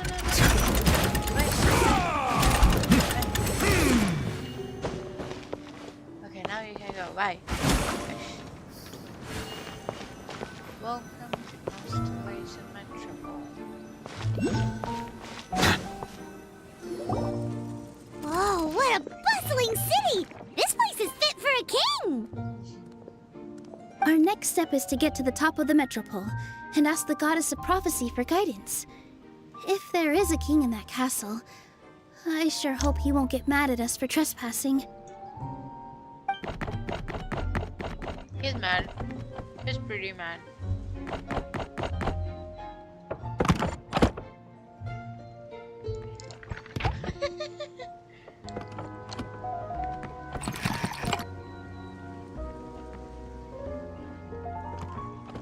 Make way for the king!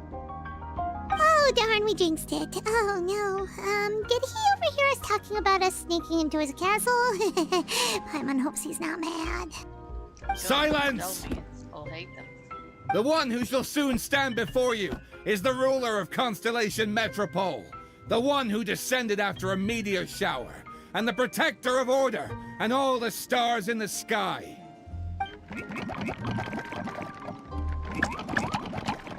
That's a long list of titles. I bid ye welcome, guests from afar. Long have I heard of your grand deeds. O fairy, who restored the lifeblood of the forest. O hero, who... huh?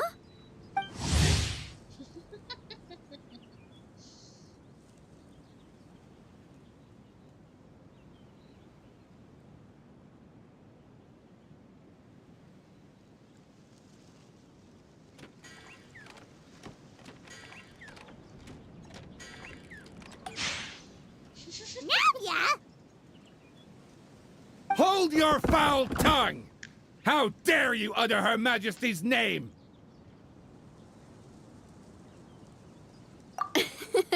Nice one, partner. Spectacular improvisation skills. I'd expect no less from you. All right. You can relax now. Allow me to make some introductions. This is the Traveler and her trusty companion, Paimon.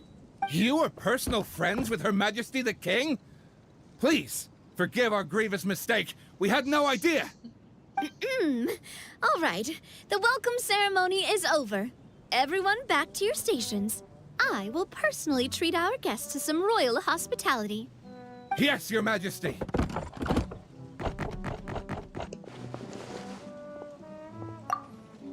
Oh, come on, I've already sent them off. So anyway, how did you guys get here? We were gonna ask you the same thing! Also, how are you already king of this nation? And where did you get a crown? Oh, wait, don't say it. You just woke up like this, right? Sounds like you've answered your own question. But before I woke up, I heard a voice say to me, "You are the king of Constellation Metropole. Now go forth and save your city." A similar thing happened to me. Oh, yeah, sorry. You must be the fairy of the Forest of Blessings, right? Mm-hmm. This is Nilu, a friend that we made during our time in Sumeru. Nice to meet you, Miss Nilu. I'm Navia, the president of Spina di Rosula. If you ever get the chance to go to Fontaine, make sure you come and visit me. I'm based in Poisson. Seems like you're taking this all in stride. Aren't you nervous about getting stuck here and never being able to get back home? Why would I be worried about that? We've faced much bigger problems than this before, and we always pull through. This should be a piece of cake. Besides, life's always full of surprises. You gotta learn to just enjoy it. That sounds like a great outlook on life. You have a very optimistic spirit. Thanks, I'll take that. Honestly, though, it also puts me at ease to find out that you guys are the fairy and heroes that I've been hearing about in this prophecy. We're kind of veterans at dealing with prophecies by now, aren't we?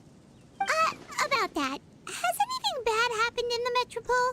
We heard about an evil dragon. Did it make a mess here too? It sure did.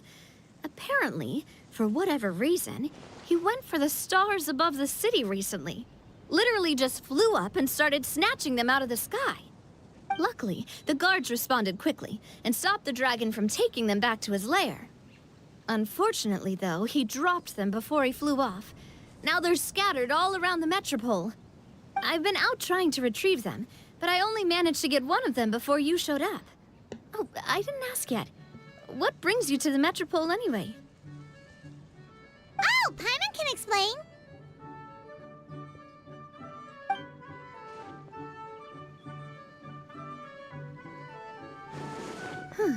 I see. So, you want to consult the Oracle of the Goddess of Prophecy. Do you know how we can do that, Miss Navia? Well, the goddess's statue is indeed at the top of the castle. I can take you up there.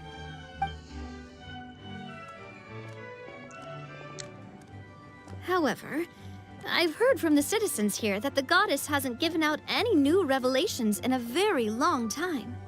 Really? But Grandpa Almond told us that he received his prophecy from the goddess. Oh, that's probably because the prophecy about the hero of Simulanka has been around for a very long time. But recently, people realized that the goddess didn't reveal anything about what's supposed to happen after peace has been restored. Okay. Still, can't hurt to try your luck. And maybe you can help me get rid of the invaders while we're at it. Invaders? So the dragon's not your only problem? Right.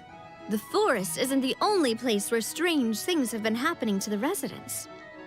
Have you come across the gift from the Goddess of Prophecy yet? You mean the protection magic that stops them from coming to harm? We saw it in action. Yep, that's the one. Over the past little while, this magic has been triggering far more frequently. We don't know if it's simply because the Metropole has grown a lot more dangerous, or if there's a deeper reason behind it. Some residents find themselves getting stuck in a place and unable to move. Others start repeating the same thing over and over again, like they're trapped in some kind of loop.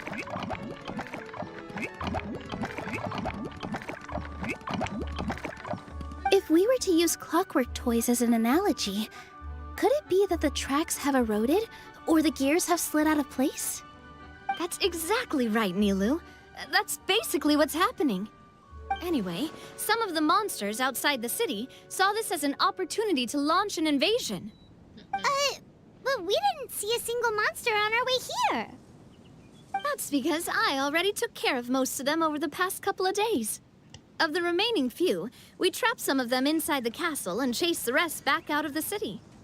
Okay, so to summarize, not only has the magic here gotten all messed up, but the dragons also knocked some of the stars out of the sky, plus there's a bunch of monsters in the city. Sounds like there's a lot more to fix here than in the Forest of Blessings. Well, defeating the dragon and the monsters should be straightforward enough. But how do we fix the magic? Supposedly, the goddess has had it all planned out for ages. One of her oldest prophecies says this: "Go and push the gear that connects up to the starry sky. When that time comes, I shall dance and return the tracks beneath my people's feet back to the stars in the sky." Okay, that flew way But weren't the over tracks my the head. gift that she gave to her people in the first place? Does that mean she plans to take the gift back? That's what the prophecy seems to be saying, yes. So, as a result, some people are against turning the gear, despite what the prophecy says, since they fear a future where they no longer enjoy the goddess's protection. But letting this drag on isn't the answer either, is it? No, and I think they know that. But they're just too afraid to take that final, terrifying step. They're still hoping there might be an alternative solution. Now, we could ignore their objections and go turn the gear ourselves. But...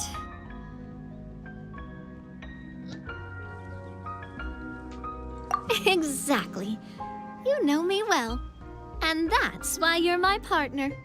I want to get as many people on my side as possible. At the end of the day, this is their city, and they should have the right to decide its future. Ooh, spoken like a true wise king, Navia.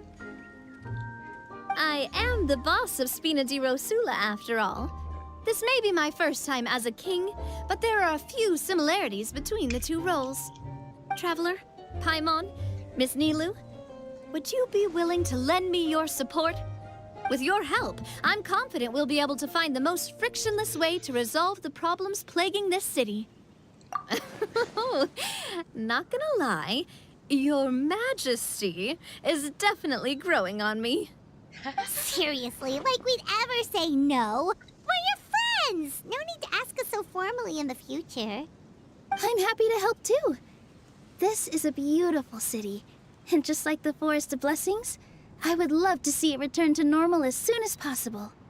Ah, great. As the King of Constellation Metropole, I extend to you my gratitude. All right, everyone, follow me. I'll show you the way to the goddess statue at the top of the Metropole. And stay close. You don't want to get lost in my castle. It's huge.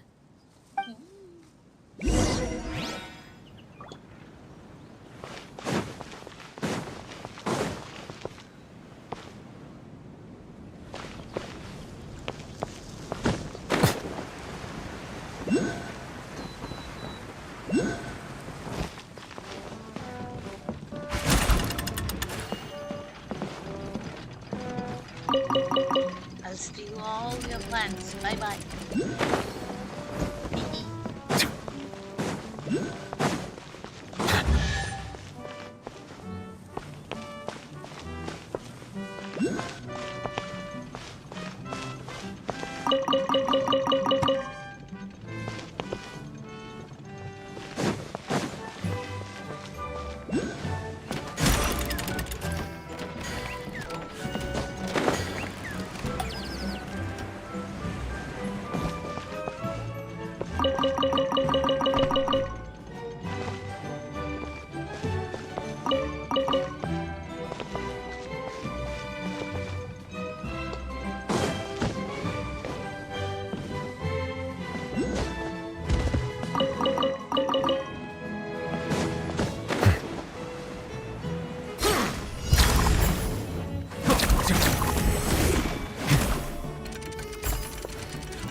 Is it what you wish to find? Hopefully the excitement of opening a treasure chest has at least made it a worthwhile experience.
Huh?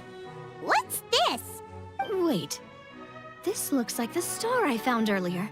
I told the guards to place it near the goddess statue. Maybe they ran into some trouble up there. Guess we'd better hurry.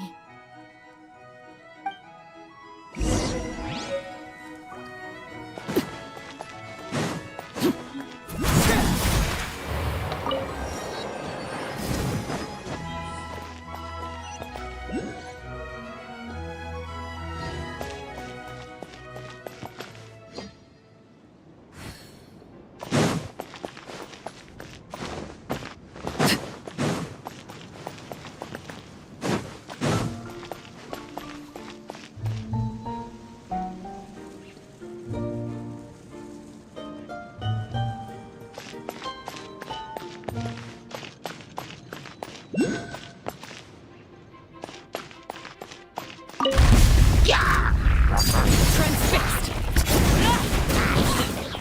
Silence!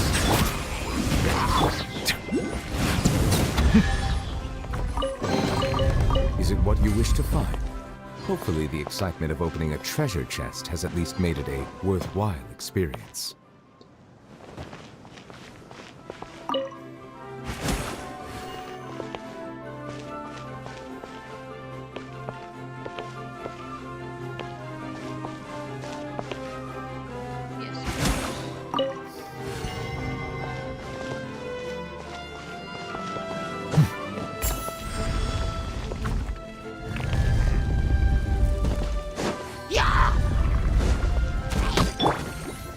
The show begins!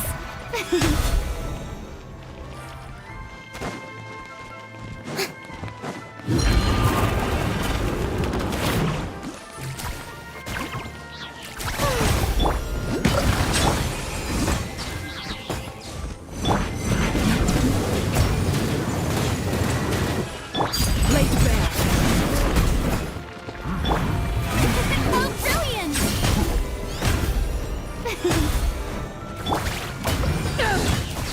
Settle down! Oh, why is this star?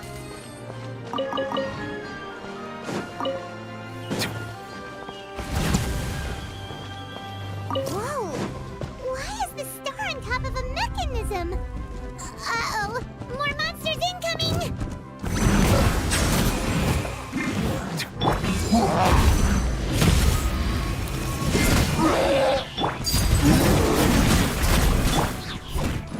Eyes on me!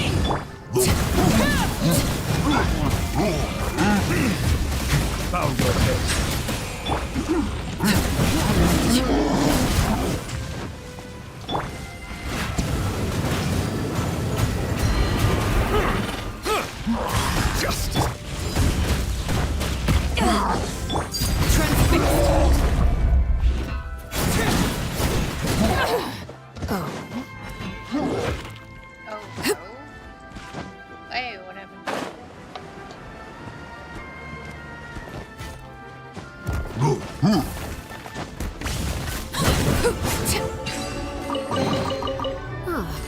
Something with which to commemorate this occasion.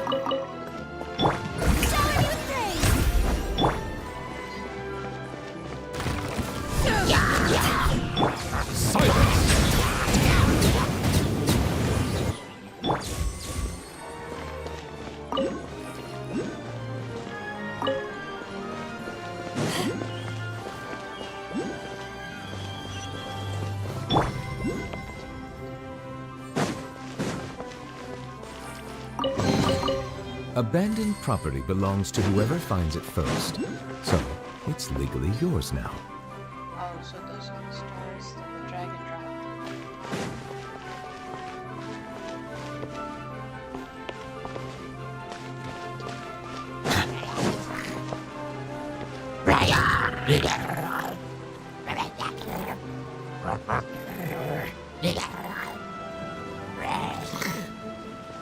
Bow your head. Lay bare.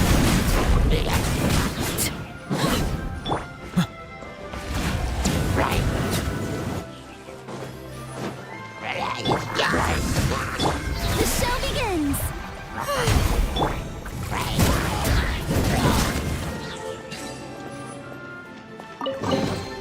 An impressive bounty.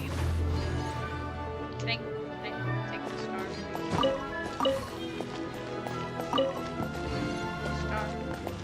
Feels like they really didn't want to give that to us. Yeah, right? I felt the same thing.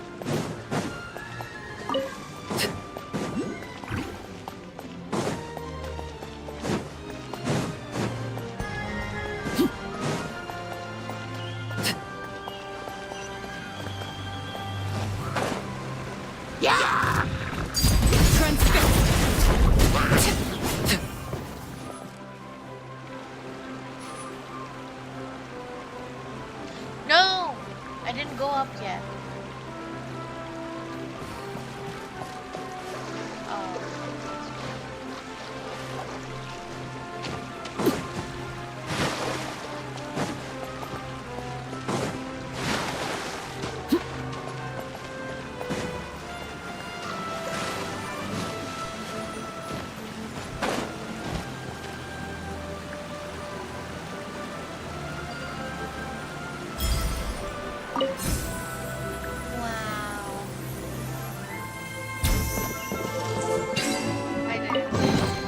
What greater pleasure is there than the unexpected?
Drat! I can't move! What happened? Your Majesty! This conservative radical, he attacked us! He threw the star from the Astral Garden and even stole the magic thread linking the Oracle Pillars! But just as we were about to arrest him, the goddess's magic activated, and now we can't move! No! Nobody touched the celestial gear! What's an oracle pillar? You need to use it to pray to the goddess. I'll explain later. First, let's help these guys.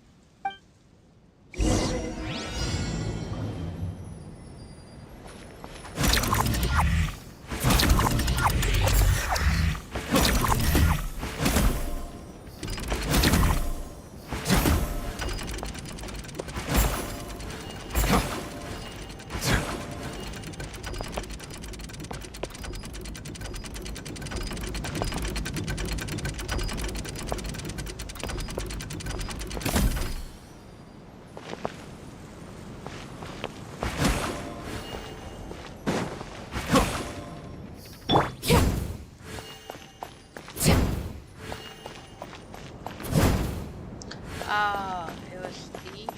Was it?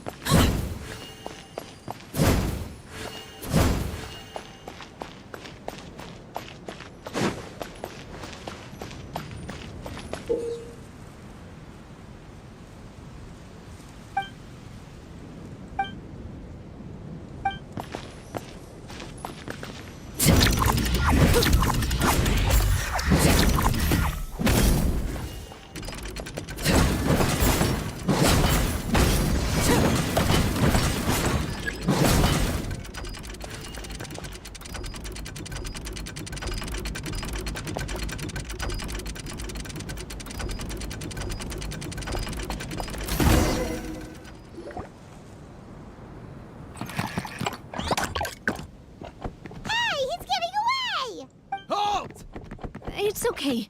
Let him go. But, Your Majesty! It's okay. Even if we catch up to him now, we won't be able to change his mind, much less quell the fear that many others like him are feeling.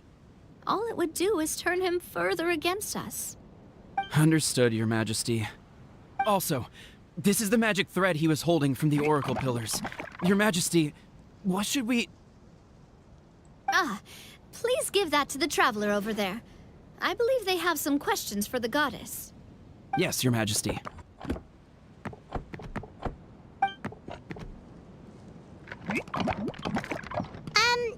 So, what do we do with this exactly? See those oracle pillars over there? Just use the magic thread to connect them together in a specific pattern, and the goddess of prophecy will answer your prayers. Oh, sounds easy enough. Let's give it a try.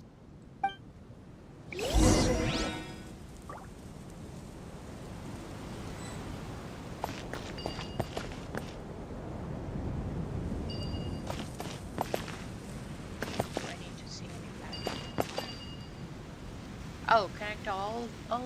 It doesn't.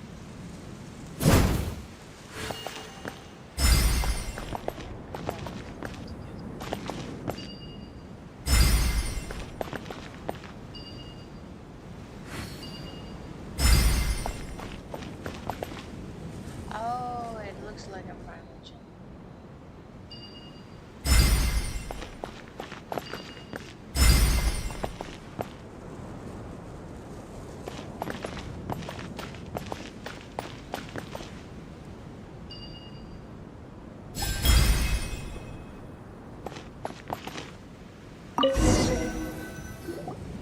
It worked!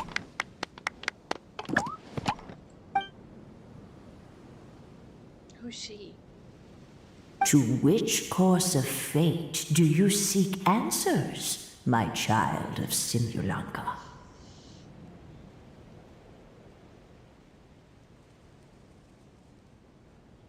Go and push the gear that connects up to the starry sky. When that time comes, I shall dance and return the tracks beneath my people's feet back to the stars in the sky.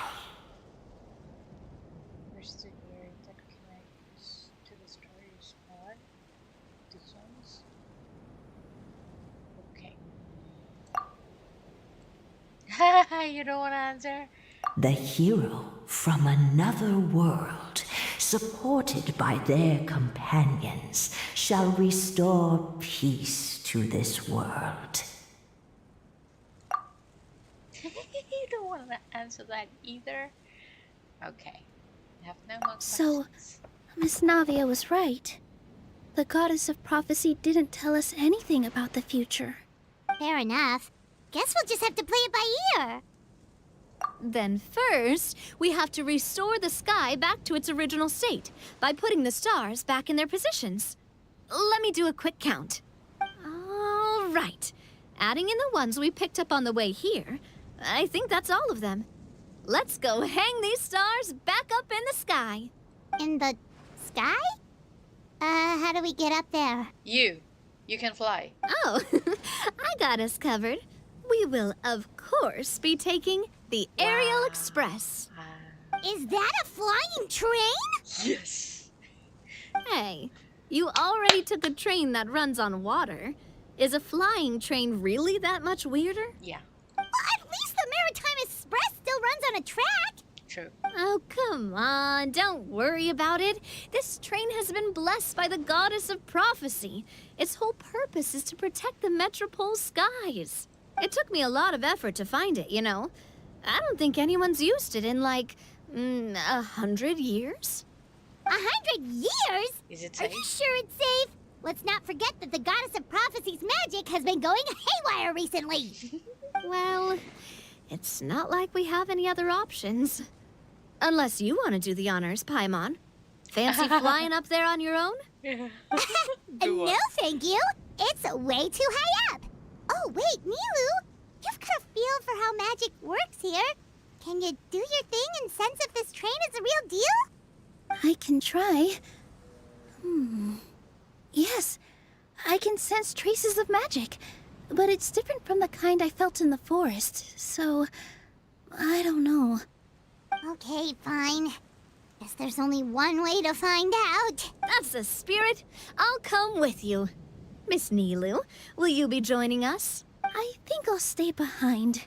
That way, if something does go wrong, you'll have someone on the ground to get you some help. That makes sense. If the train does break down, you can make us a giant origami crane to come bail us out. Or if a crane's too difficult, a finch could work.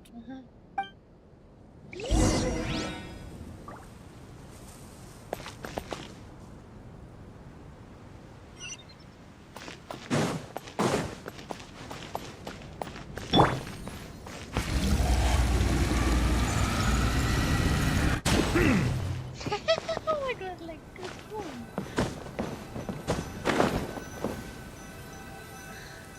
Let's go. Let's go.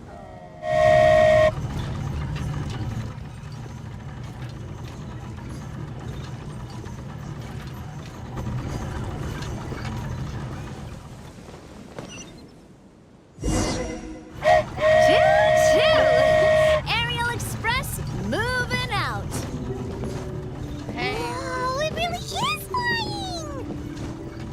What an amazing feeling! I've never been on a flying train before. Neither have we.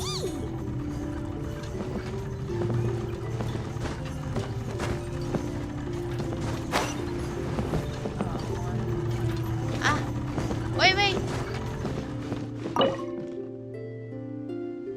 That should do it. On to the next location.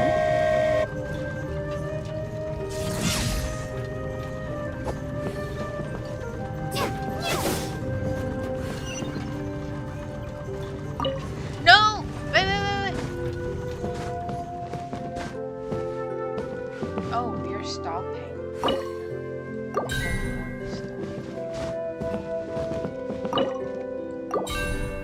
Let's go.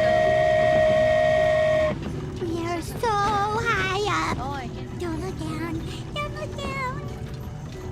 Oh, hang in there, Paimon. The hard part's nearly over. After that, it's downhill all the way. Don't say downhill all the way. That is the last thing Paimon wants to hear.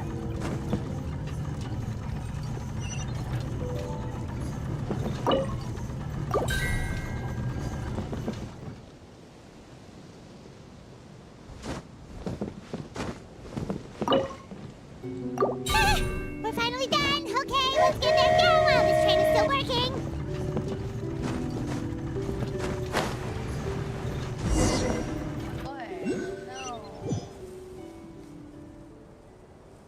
What is this? Where was it? Down the hill trip.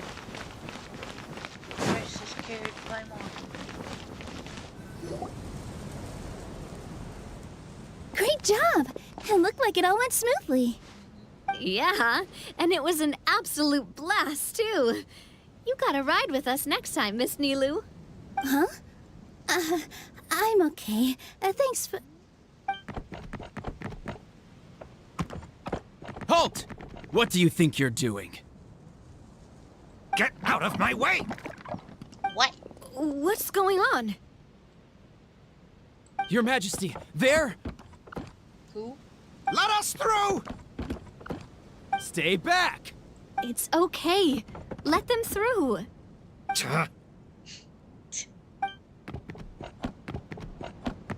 Your Majesty, could we please ask you not to turn the gear that connects up to the sky? Why? And why is that? As you have seen, the goddess's gift is very important to us. It keeps us from harm and protects our very lives. Some of us, we just aren't ready to lose that protection. I see. I understand. Huh? Your Majesty, do you mean... I won't turn that gear. Not until you're ready. What? I've said before that the Metropole belongs to the people, and they should have the right to decide its future. But let me ask you this. How do you plan to solve the issues we are currently facing? Well, we'll start by rescuing the people that have gotten stuck. And then we'll find a way to figure out the true cause of this crisis. And have you made any headway on that? The true cause, I mean. Unfortunately not. Hey, you little... I'm sorry, my friend, but it's the truth. You have friends and family that have been affected, don't you? That have gotten stuck? Duh. I understand your concerns. But if we let this drag on for much longer, the situation may well get worse. More and more people will be frozen by the goddess's magic. Yes, but if we turn that gear now, all the tracks in this city will disappear. I know this is a hard decision to make. But have you ever thought about why the goddess might have made things this way in the first place? Huh? Why do you think she might decide to take back her gift and stop revealing further prophecies about the future? Are you saying she has abandoned us? No. Quite the opposite, in fact. What do you mean? The goddess dearly loves this world and all the people of Simulanka. And because she loves you so much, she wants you to be able to choose your own path. Every parent hopes their child will have a happy and carefree life. But if they're overprotective, then all they'll manage to do is keep their child trapped. If a mother bird lets her baby ride on her wings for too long, her child will never learn how to fly. Perhaps the goddess of prophecy has always known that one day she'll have to let go. Children can only become independent if they're allowed to form their own opinions, make their own decisions, and deal with the consequences on their own. Only then will they be able to continue their journey alone, even after their parents are gone. But we've relied on the goddess's protection for so long. We don't know what it's like to go it alone. We don't know if we have what it takes. Are you kidding me? I think you've proven yourselves more than capable of that. What do you mean? You made a call in a time of crisis, and you've come all this way to talk to me. Even the guards couldn't stop you. That must have taken a lot of courage. But we only did it because we were scared. Why you set out on the journey doesn't matter.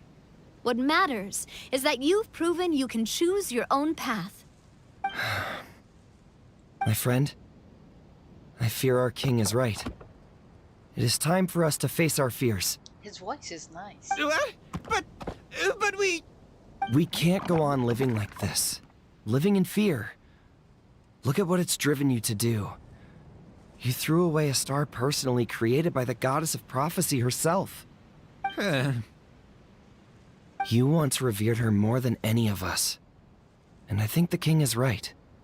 She hasn't abandoned us. So, why don't we put our trust in her one more time? I don't care anymore. Do what you want. Aw, he laughed. I'm sorry about my friend. That's just how he is. Always had a terrible temper. Please accept my apology for his impudent behavior. Is it just me, or has he accepted the goddess's prophecy? I think so. Not that you'll ever hear him admit it out loud. Your Majesty, please turn the gear that connects up to the sky. So, you've made up your mind? About giving up the goddess's gift? Yes, I've made up my mind. But maybe losing the gift isn't what this is about anymore. Because we've gained something too. You have given us courage. Well said. I am proud of your decision. Now, gather around, everyone, and join me as we make the night sky of this wonderful city turn once more.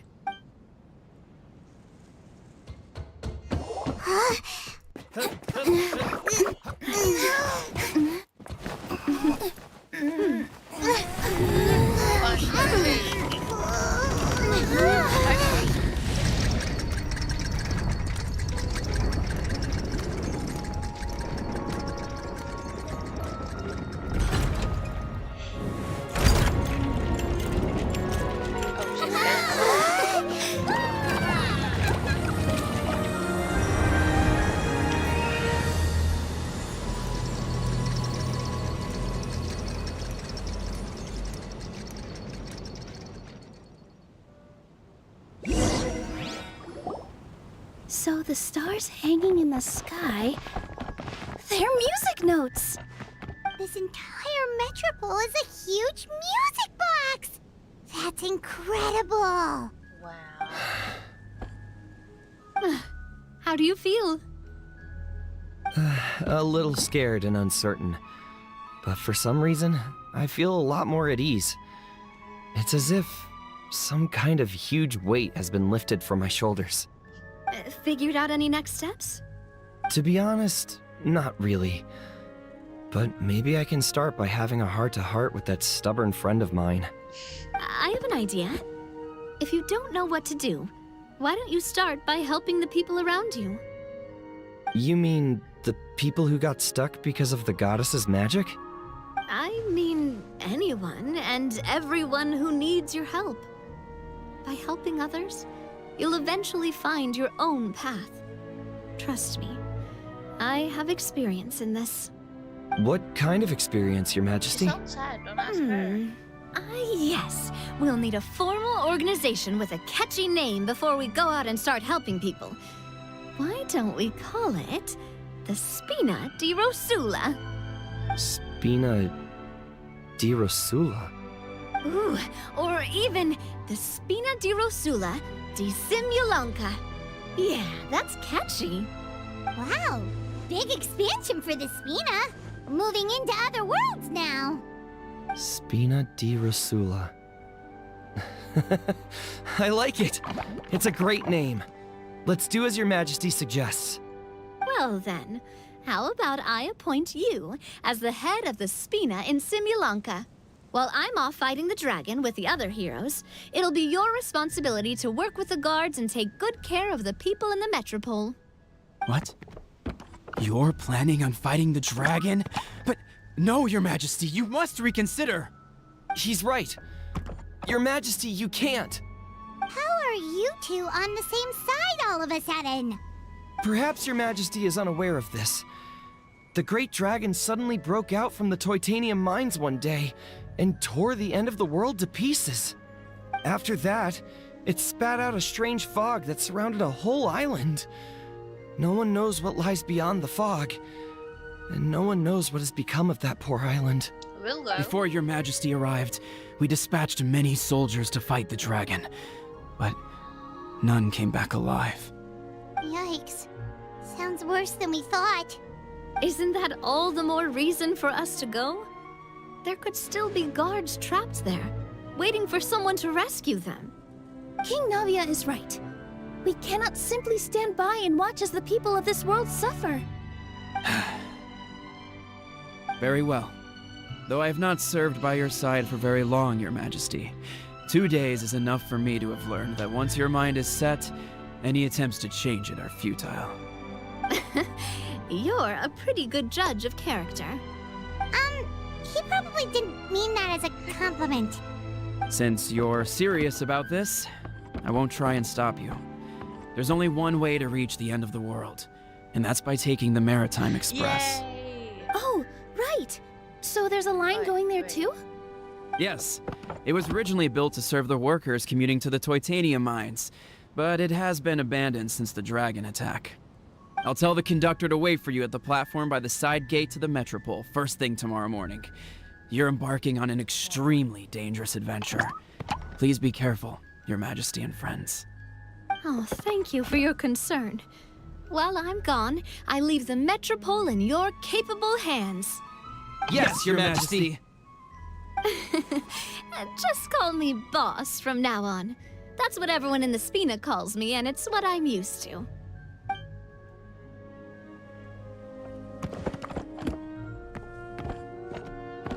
So, the plan for tomorrow is journey across the ocean, make it to the end of the world, and defeat a dragon. Whew, that's an adventure and a half. Do all storybook heroes have to work this hard? At least we'll get to see some amazing scenery along the way, right? Besides, we'll have each other. It'll be a shared experience that we'll never forget. Plus, we're pretty well equipped for a classic heroes versus dragon story. We got Miss Nilu as our magic caster, and I guess I'm the melee warrior who leads the charge? Paimon can definitely see that. Anyway, those are tomorrow's problems. Right now, all Paimon wants is to eat a proper meal, because worst case scenario, if Paimon ends up getting eaten by a dragon, she wants to do it on a full stomach. And something about the end of the world doesn't sound like a great place for food options. Well, the origami animals in the forest only drink magic tonic. What do the toy people here in Constellation Metropole eat? Vegetable oil and sawdust, I think.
The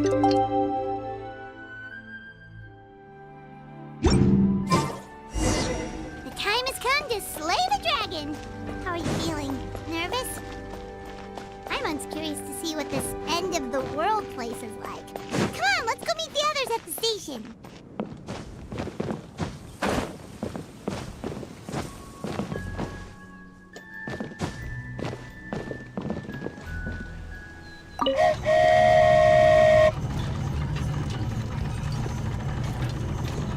Why do I know?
Carriage inspection, check. Wheel and axle inspection, check. Power inspection. Good morning, Mr. Wheel. Oh, good morning, heroes of Simulanka. Hey, our old friend Wheel is the driver again. Are you certain you don't want us to accompany you, Your Majesty? I am. You can leave the dragon slaying to us. My partner's a pro. She does it all the time. What remarkable friends Her Majesty has. With such great heroes by your side, I'm sure you'll best the dragon with ease. We won't keep you any longer. All right, then. Look after the city for me while I'm gone. Yes, Your Majesty. Just leave it to us. I think we're all set. Time to depart. Next stop, the end of the world. Wait. No.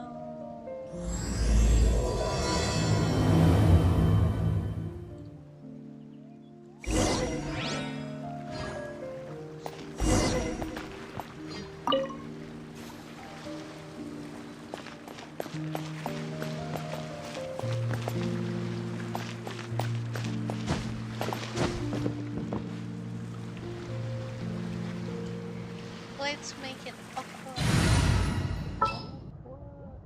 Where is he? Where is he? There he is. Need a hand? No, princess. Oh. Let's go.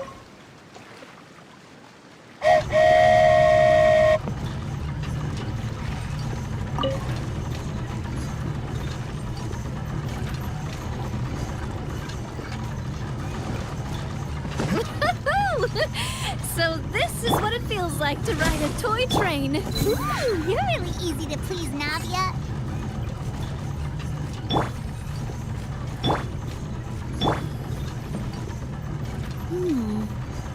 Looks like the fog ahead is getting thicker.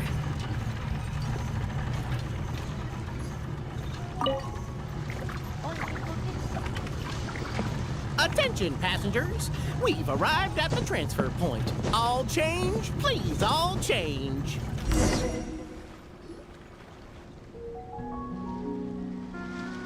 So we've got to switch trains, right? It looks like Haley Churls. Huh? What do we do? Just find somewhere to hide, Mr. Wheel. We'll take care of them.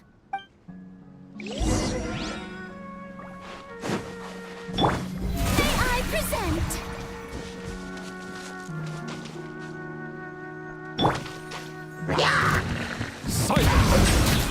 Sight clear!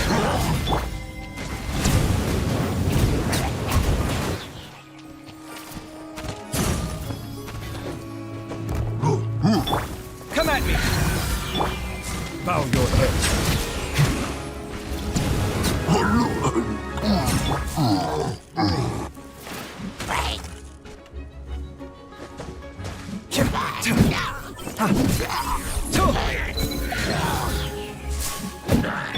Silence!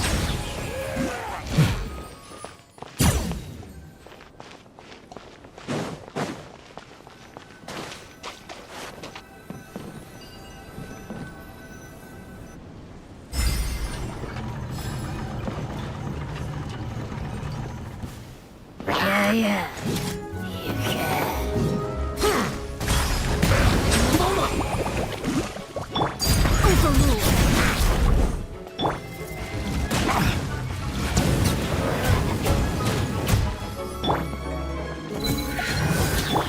Bow your head.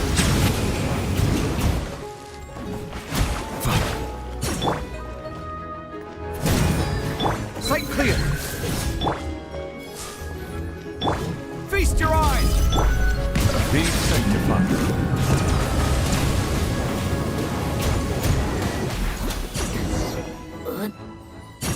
Whew.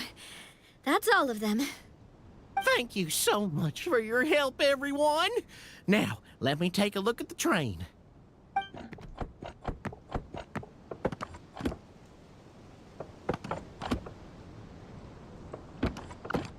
All okay? The carriage is a little scratched up, but there doesn't seem to be any real damage. And the engine's still operating normally, so I think we're good to go. Wonderful. Let's go. Let's keep going then.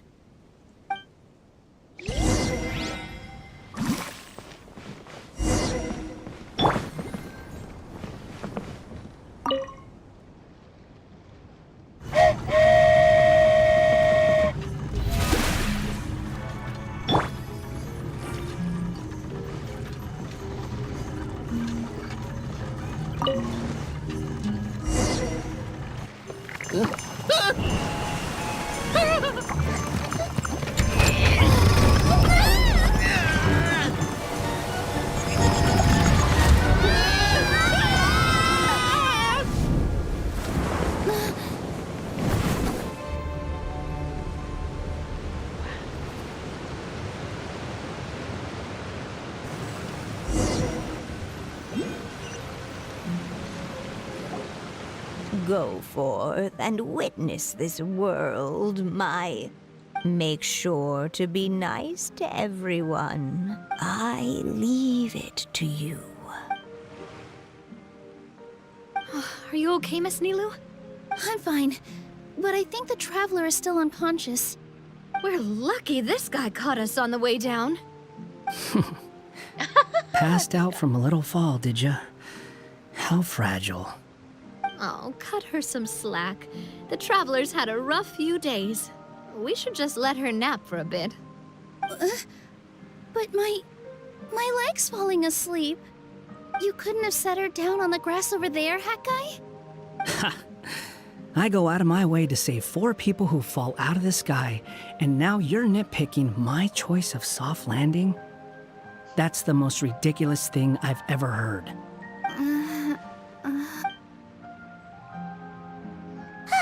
She's awake. Morning, sunshine. You were having a nice little dream there, weren't you? Not gonna lie, it was kind of adorable.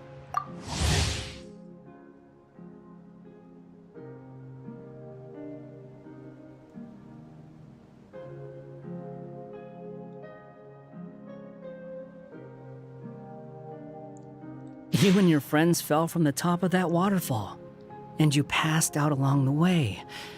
Guess someone couldn't keep it together. Sorry to break it to you, but crashing into the ground doesn't take you to another world. That kind of thing only happens in those stupid light novels they sell in Inazuma. Also, he kind of, set you down in Nilu's lap, so that's where you've been napping all this time. Paimon! Why are you shy? Oh, no. It's all right. I'm just glad you're okay. You didn't hit your head, did you? Is the dizziness gone? Really? What did they say?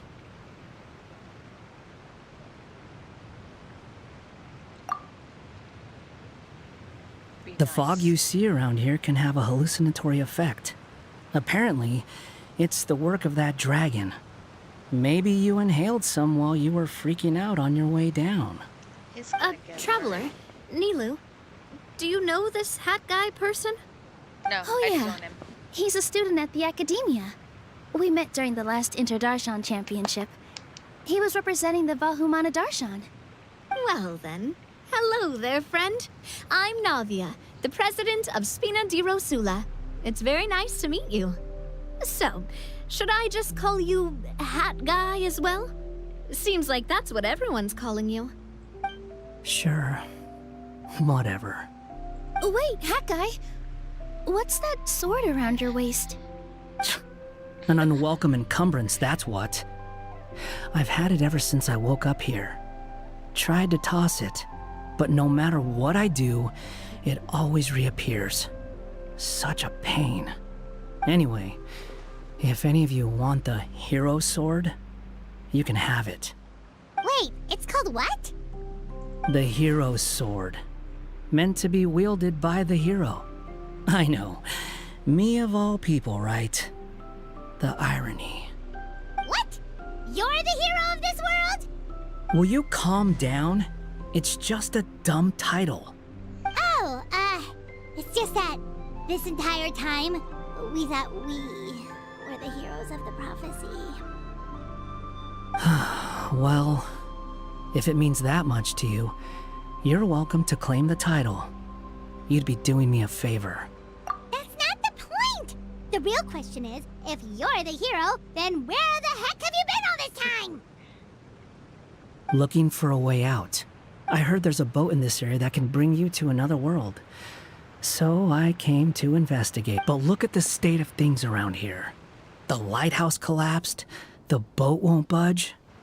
I say we try to find a different way out. Huh. Paimon's guessing a voice told you what you were supposed to do here. That's what happened with Navia and Nilu, at least. You expect me to take orders from some disembodied voice? Hey, wait, where are you going? To find the so-called source of this world's misfortune. The dragon responsible for this whole mess. Wait, we came here to fight the dragon as well. Why don't we go together? Grab that dragon scale over there before you leave. It'll come in handy later. A dragon scale? Where? How did you know about it? What's it for? And... Have you ever considered keeping your questions to yourself? Because if you actually expect me to answer them all, we'll be here until the next Interdarshan Championship. You little... Paimon thought you might have learned some manners by now, but clearly not!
should do it, right? Wow, this scale is amazing! It turns everything it touches into something hard, almost like a toy block. It doesn't seem to work on us, though. It spews out poison and transmutes everything it touches. Huh. No wonder they call it the evil dragon. Your Majesty, Madam Very Brave Hero! What are you looking at me for? He's obviously talking to you. Mr. Wheel! You didn't get hurt when we fell, did you? Oh, not at all. Thankfully, the young man in the hat was kind enough to lend me a hand. There seems to be a village over here. Some of the residents used to work in the titanium mines, and some came to fight the dragon, then got stuck here. I see. I'm glad they're all safe and sound. I can try to use my magic to fold a boat to bring everyone back. Oh, I'll help too. Still, I think we need to take care of the dragon first. We don't want it to start causing trouble when we're trying to load people onto the ship. Apparently, the villagers often see the dragon fly into a space behind the waterfall. They think that's the location of its lair. Then we should look around and try to find a way in. I'll wait here for your triumphant return. Your Majesty, brave heroes, please be careful.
I see the value in my own work, but I also see the meaning in all the endeavors of the people of Fontaine.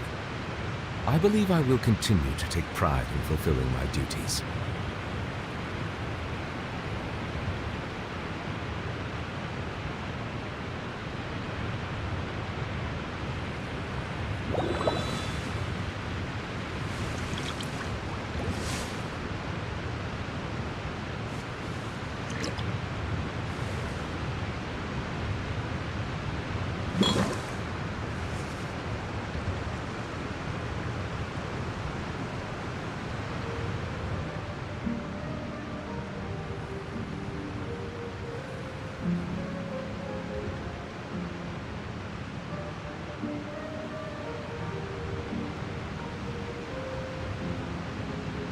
Melusines are beautiful creatures.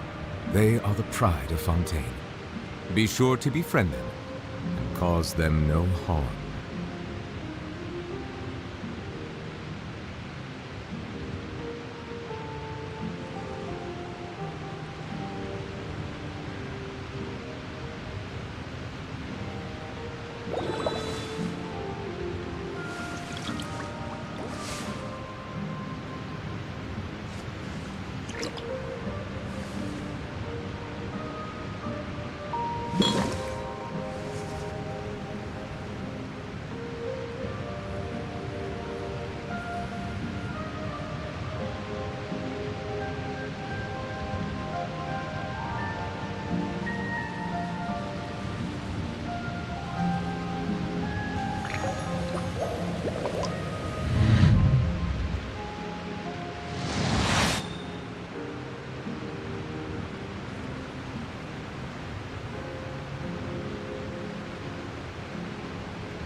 I see the value in my own work, but I also see the meaning in all the endeavors of the people of Fontaine.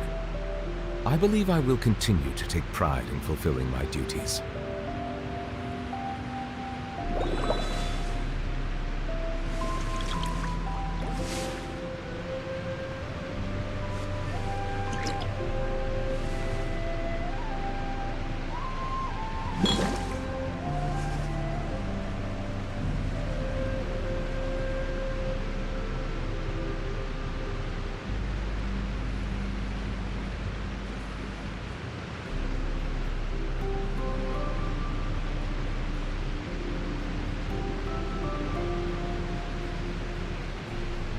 Melusines are beautiful creatures.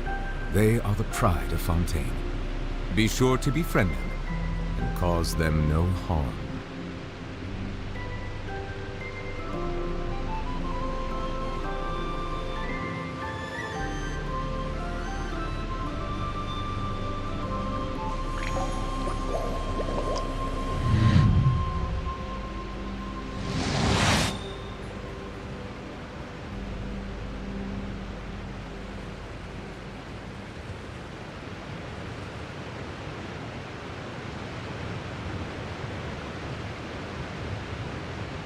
Water comes in many flavors to the discerning palate.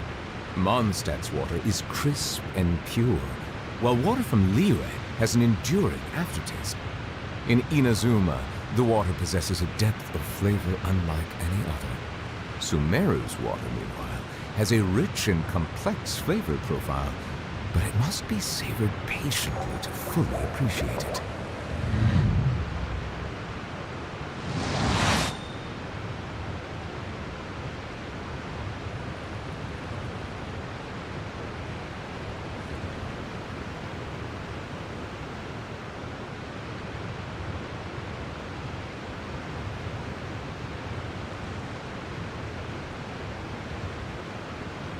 I see the value in my own work, but I also see the meaning in all the endeavors of the people of Fontaine.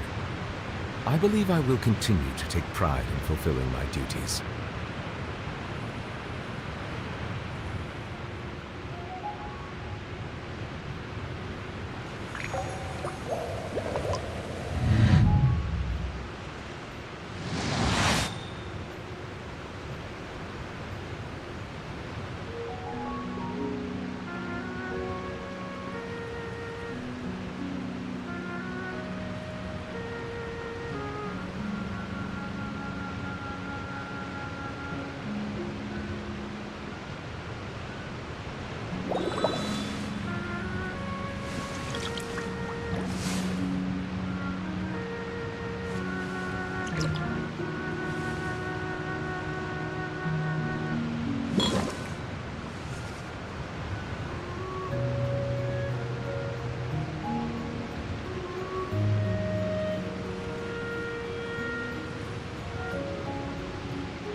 Melusines are beautiful creatures.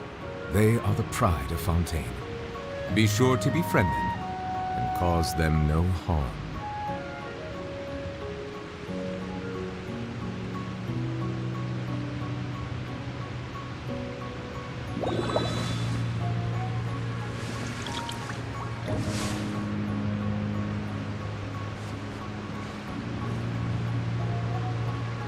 Where was I? Doing the waterfall right there.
Quick, take out the dragon scale. Wait, but... No. Paimon doesn't need to ask you anything. The dragon scale can turn anything it touches into toy blocks, so... Aha! You want to use it to block off the water! See? Paimon can figure things out all on her own.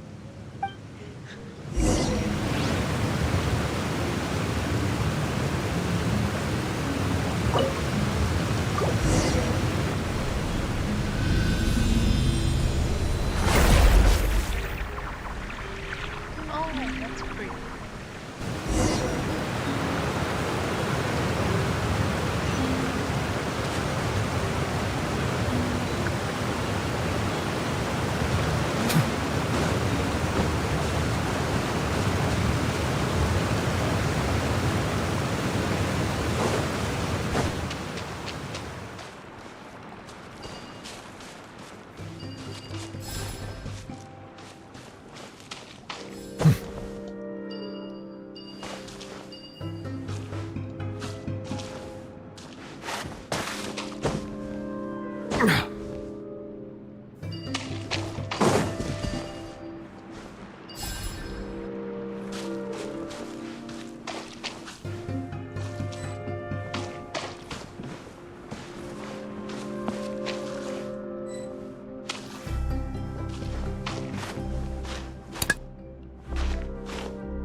What's wrong, Milu? Oh, nothing. It's just... I sensed a very powerful magical signature just now. Huh. Guess this is the dragon's lair after all. Huh? When did you put your hat on? Well, we're getting ready to fight, aren't we? I feel more comfortable in my regular outfit. Hat Guy also put away that sword around his waist. Should have never had to use this thing to begin with. Do you need to do anything to prepare, Traveler? Paimon's getting kind of nervous seeing everyone else serious like this.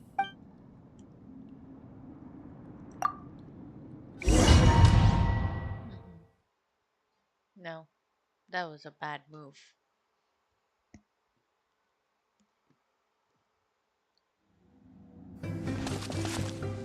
Perhaps not.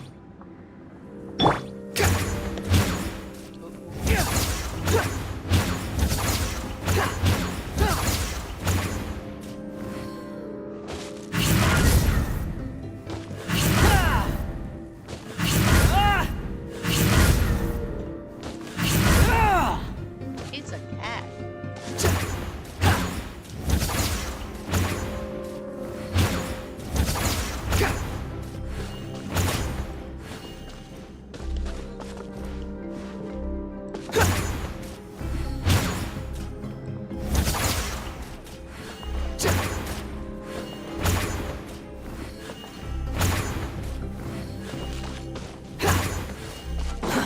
Too slow.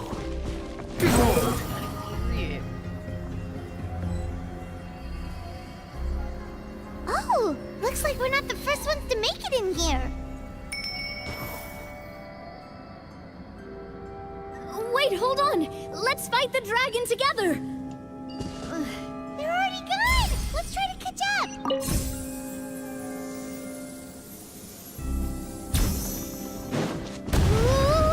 Ooh, what's that sound? Is it an earthquake? Where'd they go? Reckless idiots. Quit following me.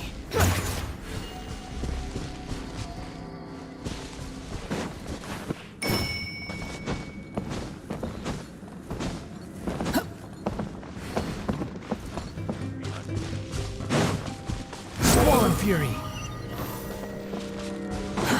Too slow. Behold!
What's your problem? The wind rises.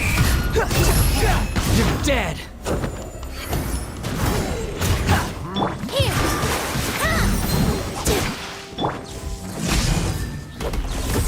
Watch out!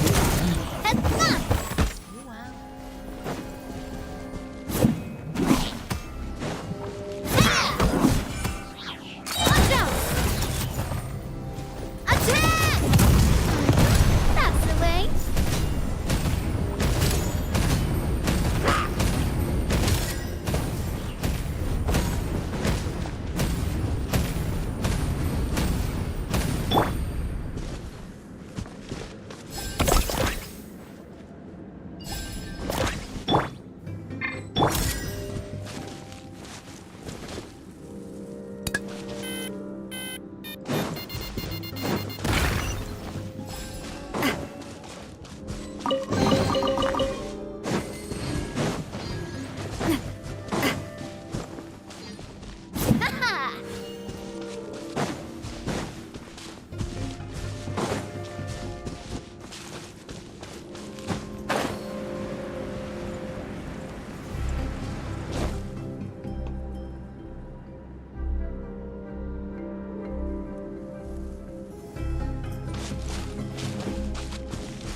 This space is completely empty. Paimon bets this is where the dragon sleeps. Watch out in front. It's coming.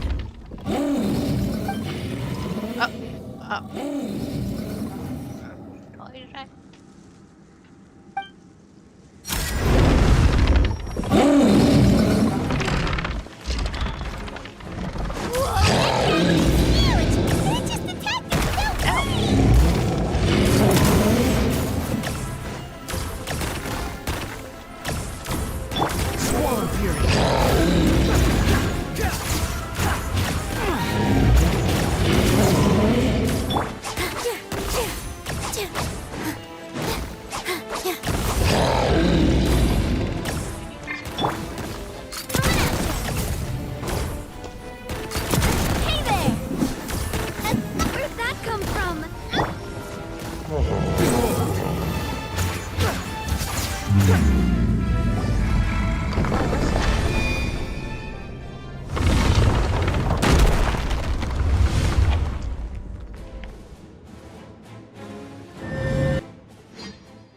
almost killed Novia.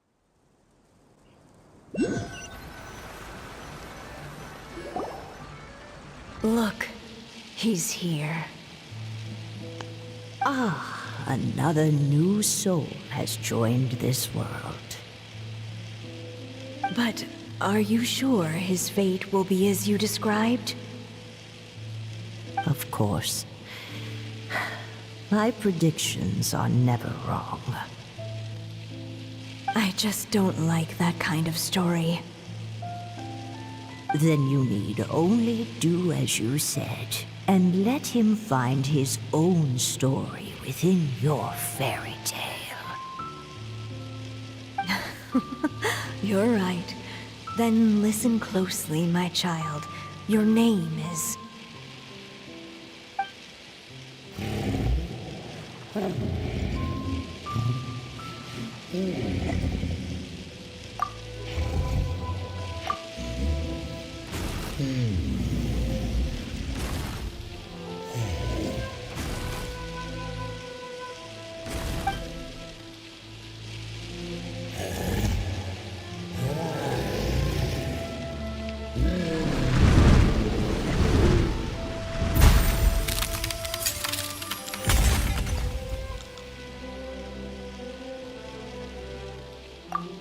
It's the dragon! The dragon that destroyed the titanium mines!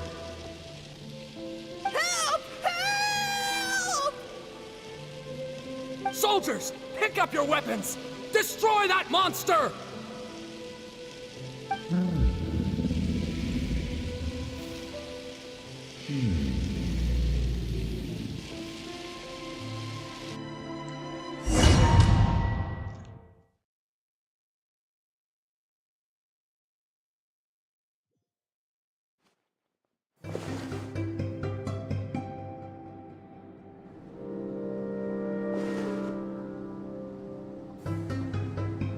Huh?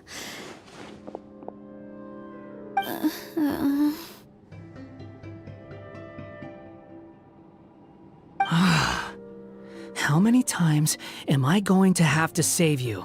All the time. Thank you, Hat Guy.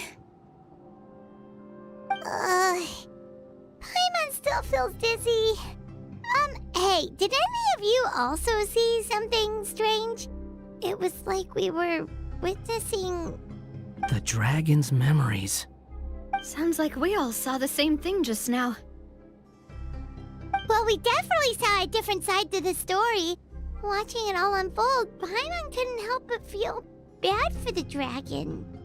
This world might be a lot more complicated than we thought. The next time we encounter the dragon, how about we try talking to him instead of fighting? That sounds like a good plan. But maybe we should figure out where we ended up first. Huh. If the world above is a fairy tale realm, then maybe we've fallen into the next page of the book. Just keep walking and don't fall behind. Hey, wait for us!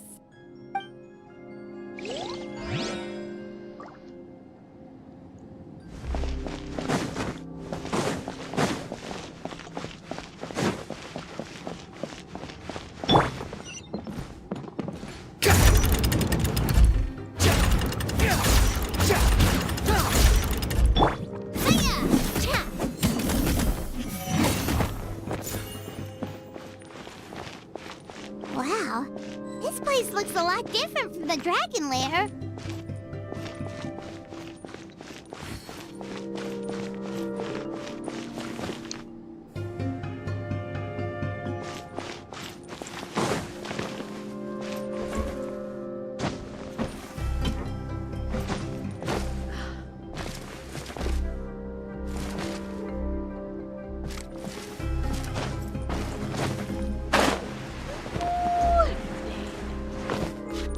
Not bad.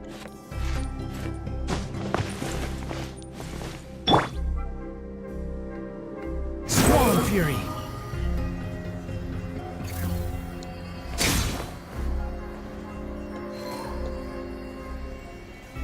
No, I'm definitely dead now.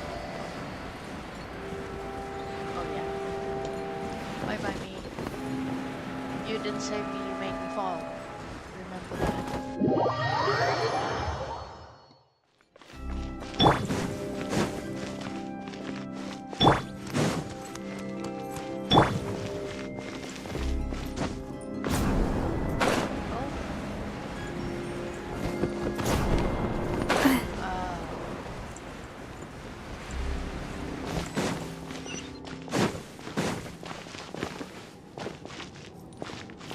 This guy.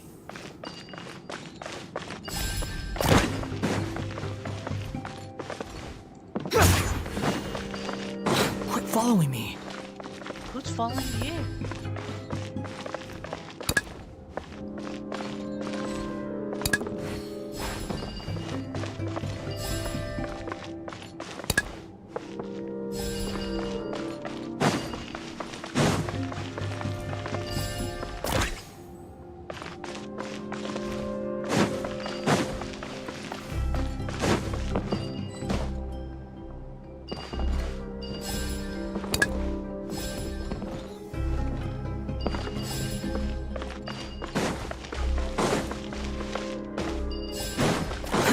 Too slow.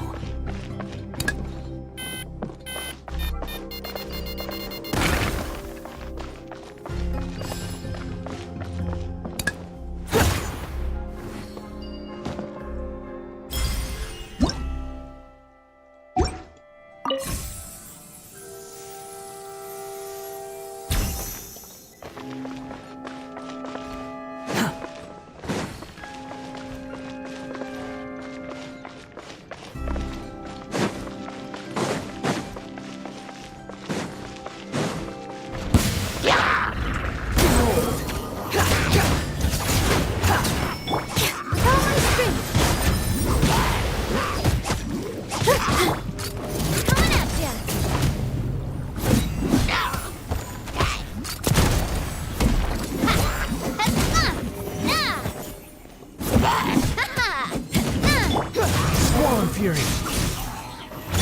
Lightning slash!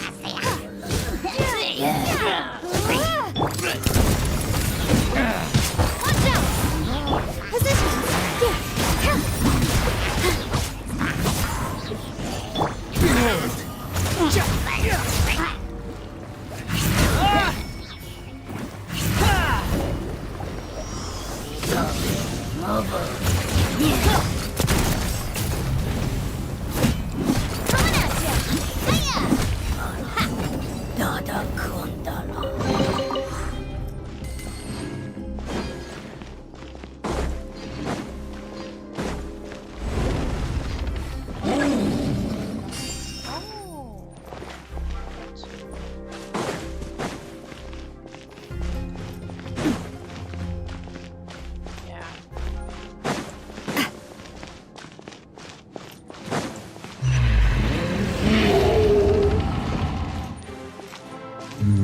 He seems angry. We just want to talk to you.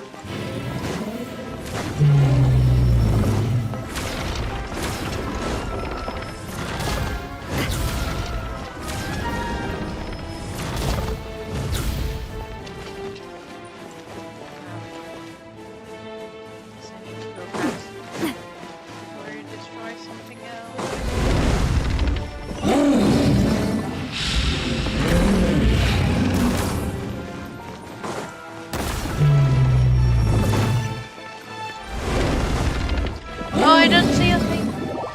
Ah, did I fall? Did I fall? Okay.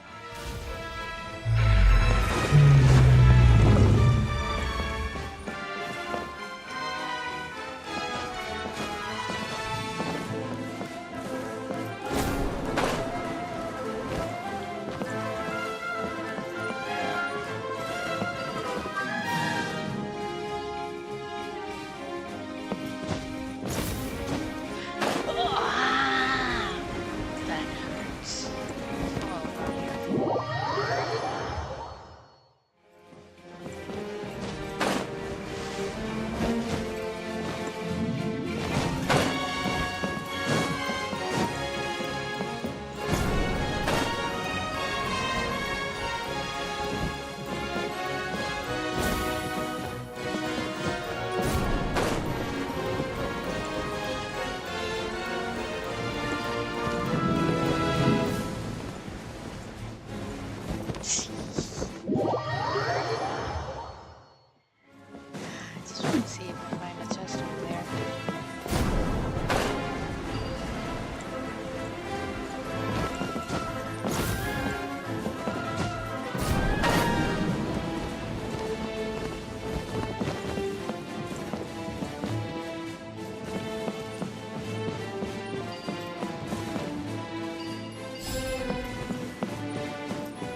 Our home! It was destroyed by that evil dragon!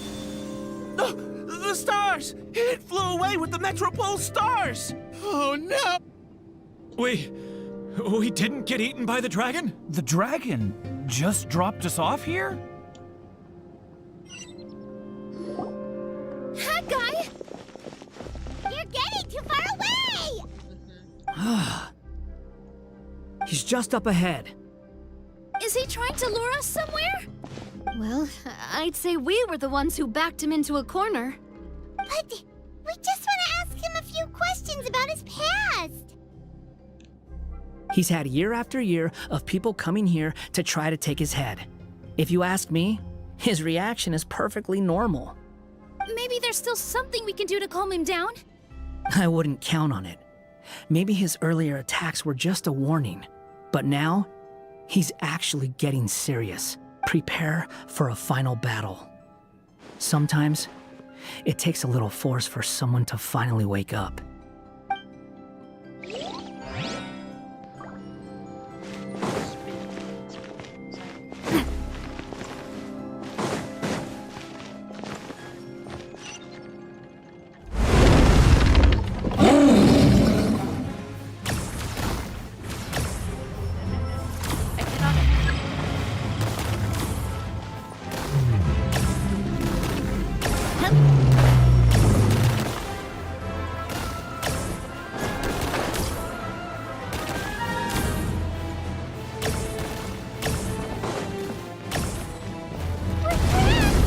Stubborn beast.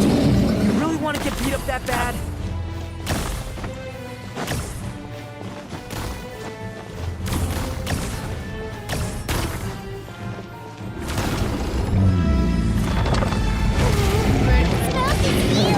Are we really gonna have to throw a bomb in its mouth?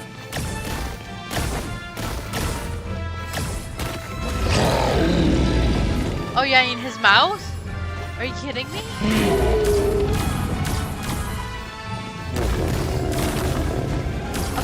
Okay, this is where you go.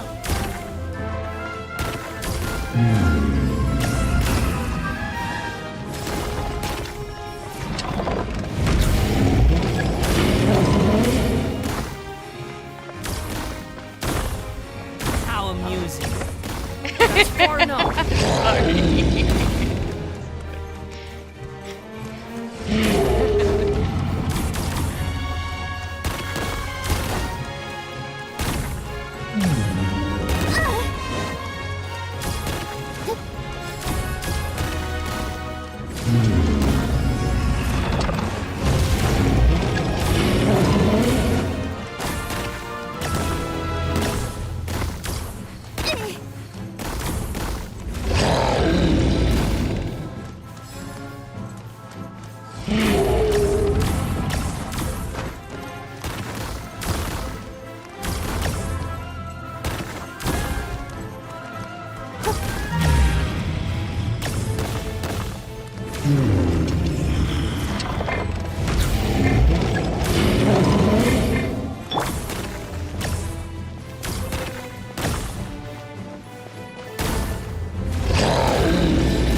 Okay, I think I'm lost.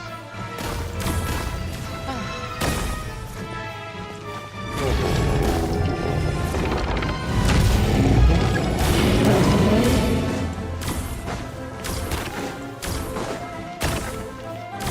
die.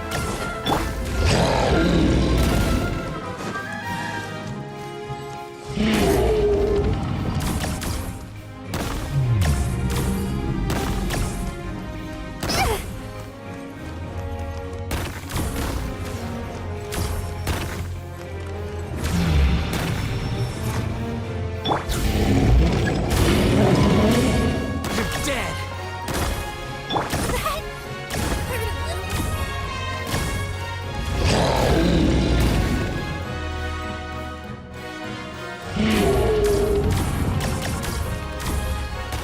Oh my. Oh, I'm so stupid.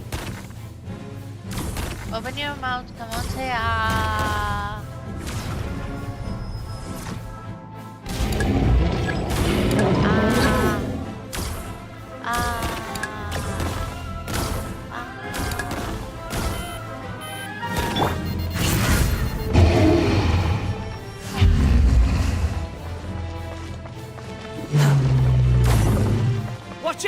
If you fall, you're on your own this time. You are the one who's gonna fall. Cut it. Slow. Quit following me.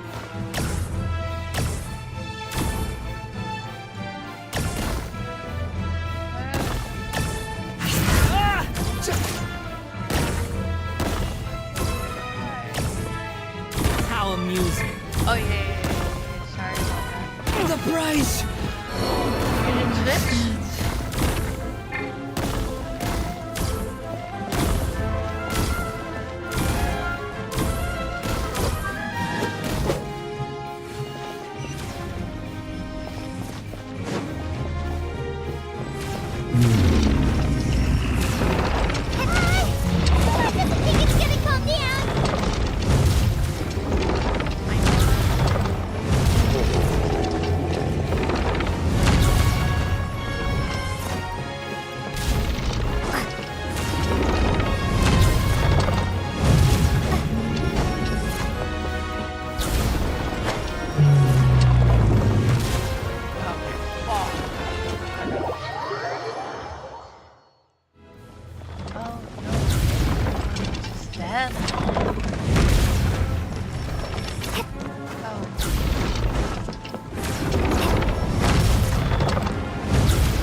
Ah, okay.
Maybe I wasn't meant for this world.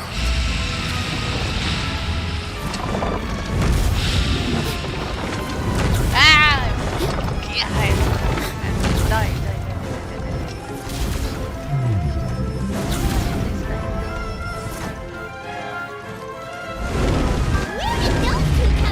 It's getting serious.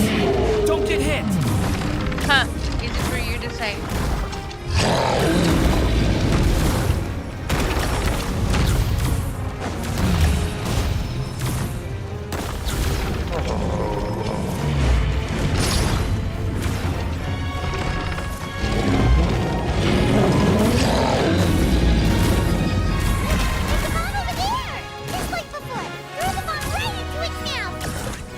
That's not easy one.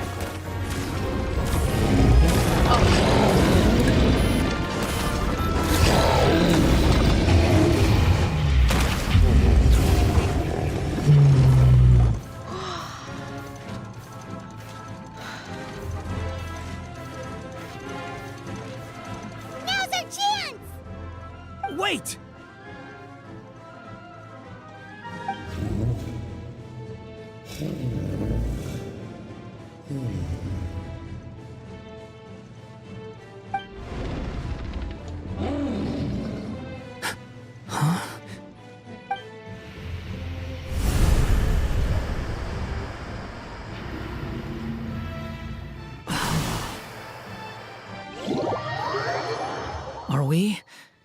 Inside the black mist? I see something up ahead.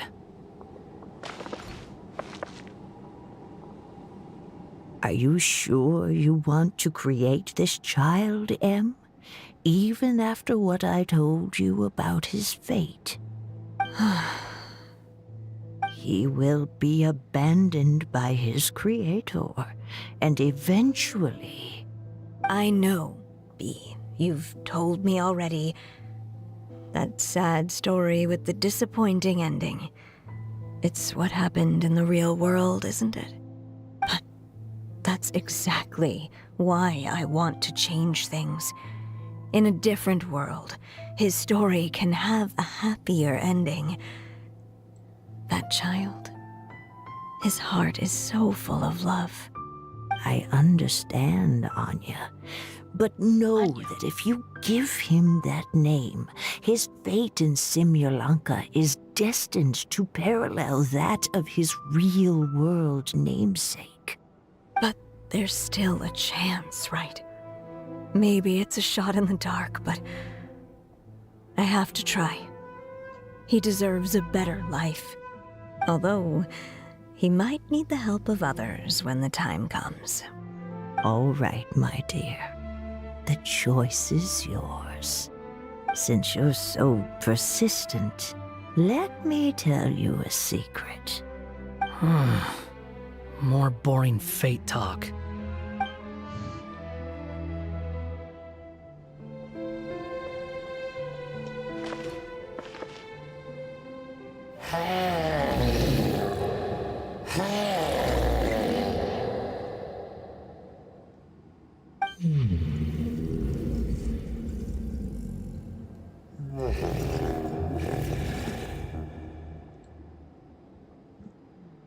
I'm sorry, my child.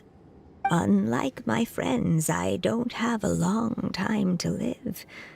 All said and done, the story of my life will be shorter than the fairy tales in this book. So I will have to leave your side, I'm afraid. It's okay. It's okay. Once I'm gone, I will become a star in Simulanka and watch over you from above. If you ever feel lonely, just look up towards the sky.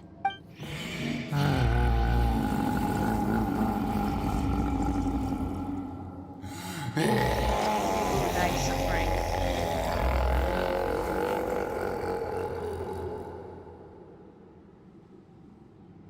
Go forth and witness this world, my child. Make sure to be nice to everyone. You'll meet good friends one day. I'm sure of it. That is my wish for your future. As for this world, I leave it to you.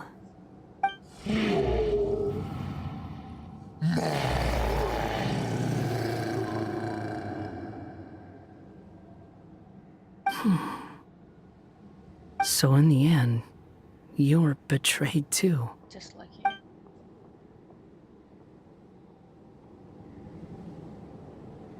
What's the cute thing? Hey, Mr. Dragon! I brought you some food. You must be hungry. Aww. Shh! Quiet! We can't let anyone hear us. Everyone says you're a bad dragon, but you're always nice to me when we play together. You always help me pick flowers way up high that I can't reach.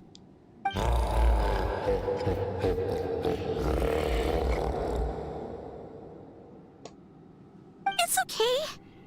Just keep hiding here, and tomorrow I'll... Oh no, my child! Help! Somebody help me! Save my child! The dragon's trying to kidnap her! No, Mom! It's not like that! Listen to me!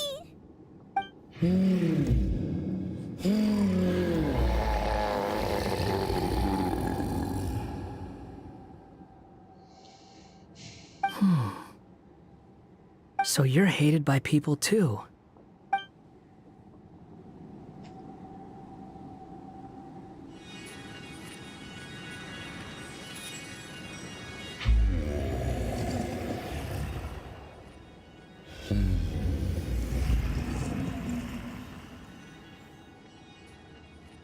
So that's it. That's really your wish? What? To never have been born at all? That's not a fate you should wish for.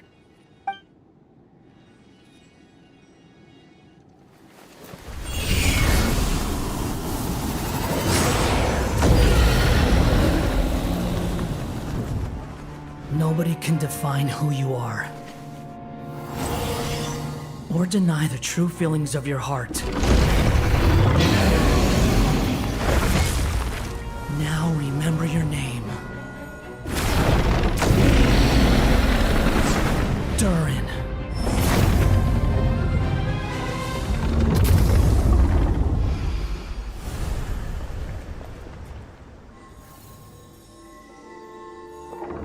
It's all right now.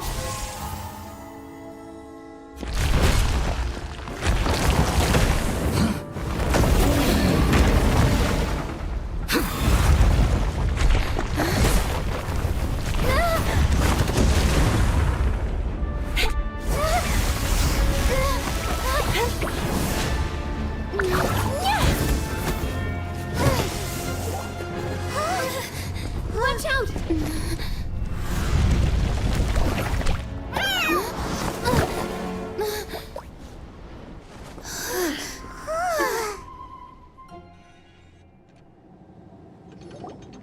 That was a close call. Are you guys all right? Back in Constellation Metropole, I heard people saying you'd gone to fight the dragon, so I followed you here. Right when I managed to catch up, I saw you fall through that hole. Wait, didn't someone else fall through just now? Yes. Shouldn't we do something? Yes. Oh yeah, hat guy. Well, he can fly, so he'll probably be fine. He called the dragon something earlier. It sounded like he said... Durin. That's his name. Oh, Hat Guy, you're okay. Wait, what about the dragon... Durin? He's fine. Durin. Wait, that's the name of the dragon from Dragonspine, right? The one that became a part of the mountain after being slain by Dvalin? If Paimon remembers correctly, it was created by... Right! It was created by Rhine Daughter! Created, you say? Huh. So, what exactly happened down there? You've been acting weird ever since the end of the fight.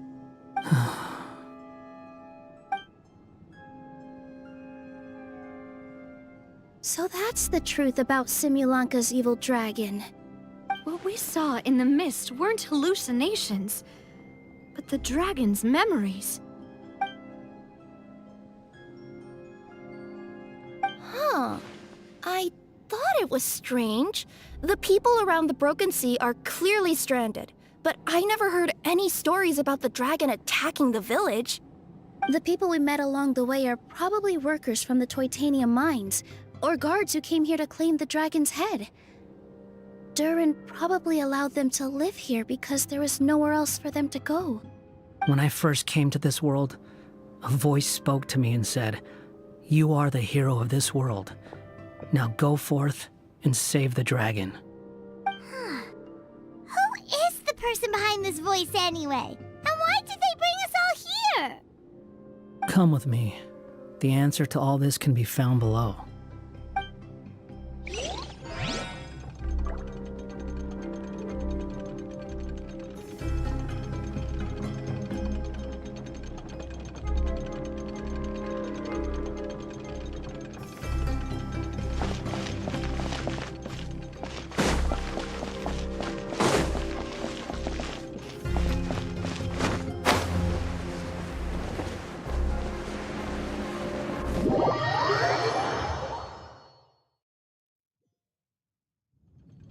Is this a study? That's right. It belongs to the Goddess of Fate. Goddess of Fate? As Isn't one of the 3 goddesses who created Simulanka? Or more precisely, M.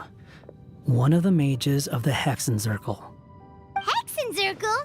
As in... Sorry, Paimon shouldn't just regurgitate everything you say. It's just... It's a lot to take in. She created the story of Durin. Well, the Simulanka version at least. These records should cover most of what you want to know, including the identities of the other 2 goddesses. Read them for yourselves.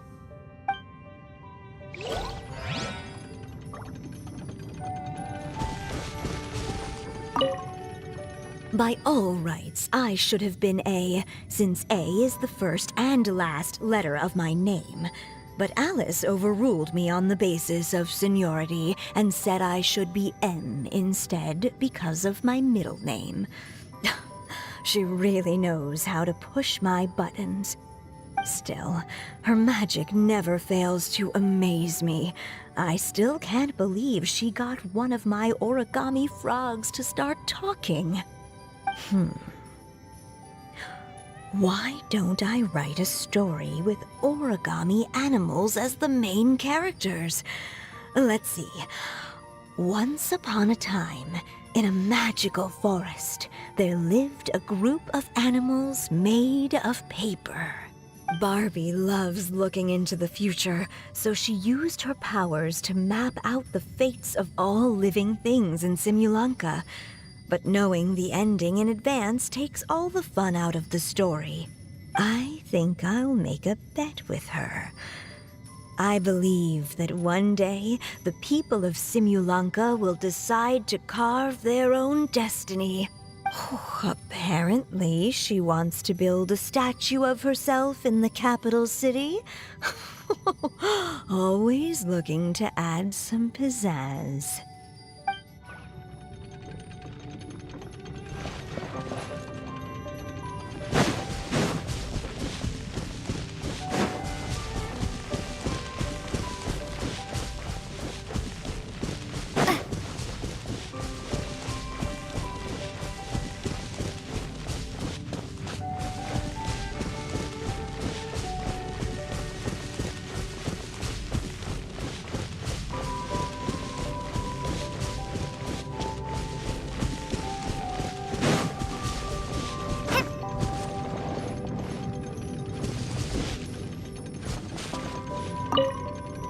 My dear sisters, I fear my pen shall soon run dry. Even now, as I write this letter to you, my dexterity is all but failing me. Thank you for enjoying my stories and for creating this world for me. The time we spent together was the most wonderful youth I could have asked for. I always feel so young when we're together.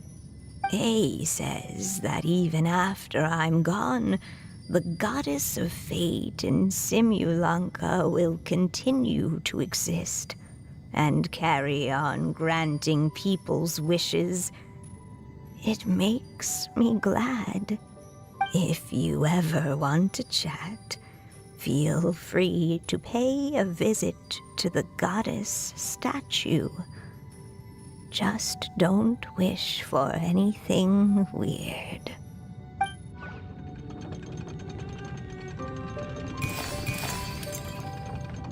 It's Simulanka Durin. And he's looking up at something. A star.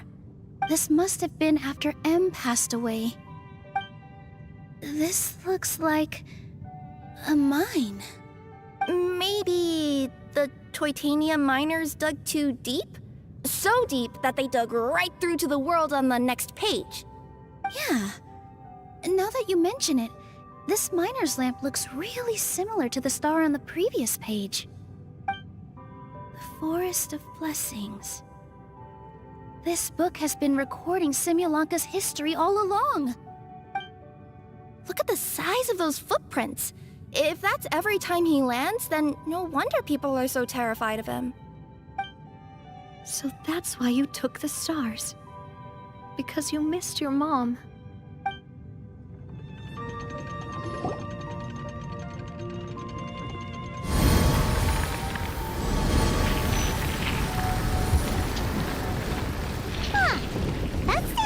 different from the one in the Metropole? It's a different goddess. This one is the goddess of fate.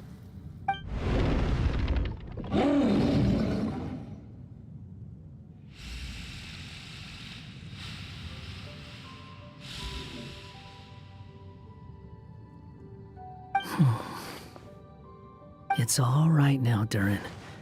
Nobody here wants to hurt you. Don't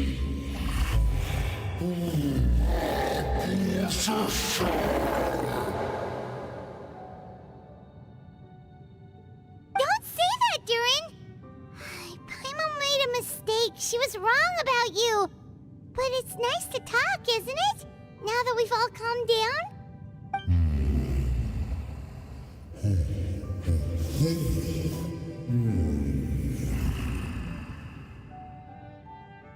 So that's why you made that wish?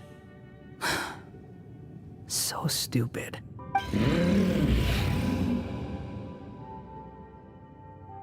Hey! Anyone with eyes can see that all you want to do is get along with everyone.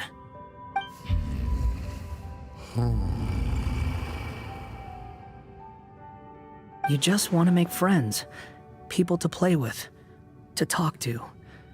People who accept you, or at least accept your apology.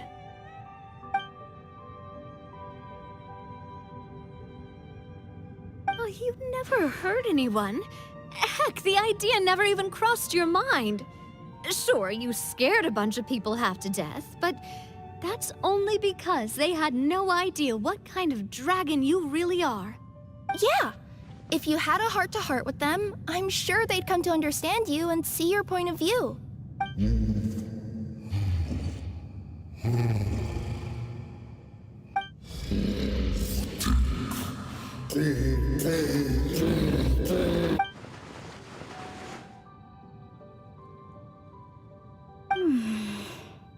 The curse.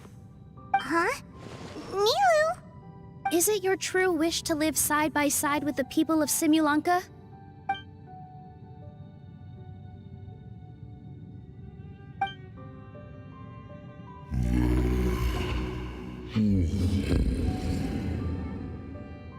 Then close your eyes and make a wish to the goddess of fate. We will help make your wish come true.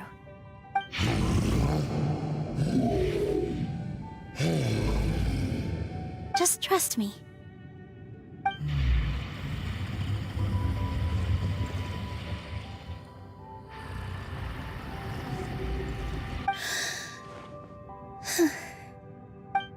I, Nilu, the Forest Fairy, give to you my blessing and welcome you as a dweller of the forest. May everyone accept you as one of our own. And may the Forest of Blessings be a place you can call home. I, Navia, King of Constellation Metropole, give you my blessing.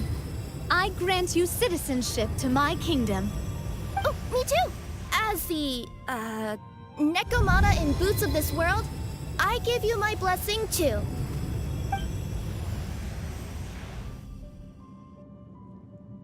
Wait, what's going on?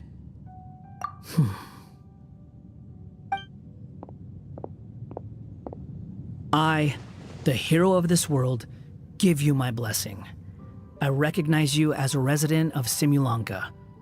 May you find acceptance in this world. Also, speaking as someone who'd like to be your friend, I wish you all the best for the future.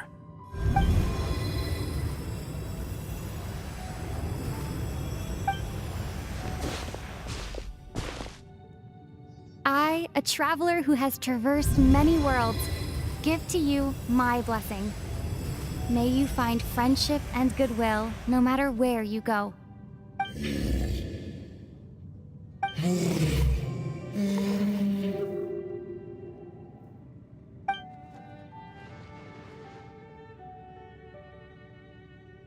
As for this world, I leave it to you. Huh? What? Why are you all staring at me? Huh? My claws? Are these my claws? And my wings? My tail? Does this mean... Wow, you look so cute. Quite a radical transformation. Not that there was anything wrong with the way you looked before, of course. It's just, you get what I mean. How do you feel? Are you happy with your new appearance? Does anyone have a flower with them? Or even just some water or paper from this world? Oh, I do actually. Here you go.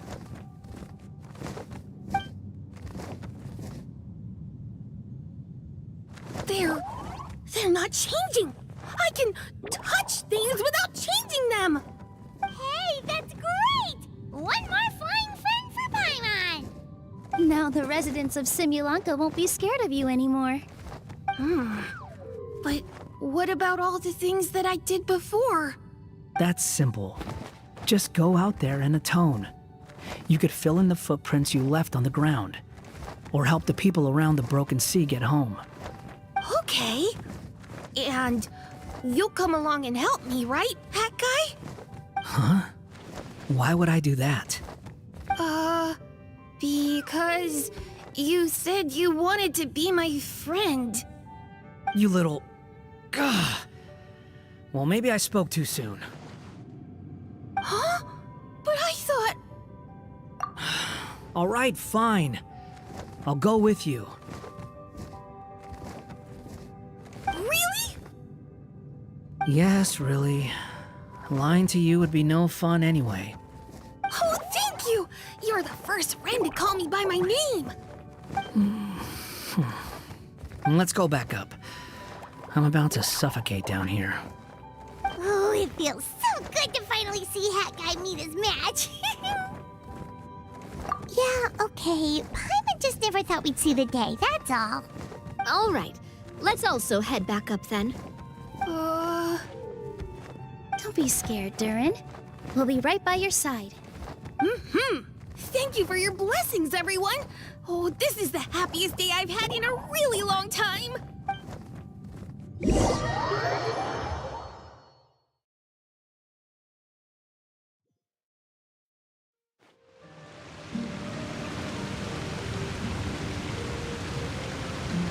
Ta-da!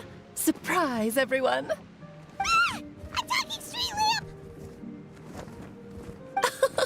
Street lamp? Oh my!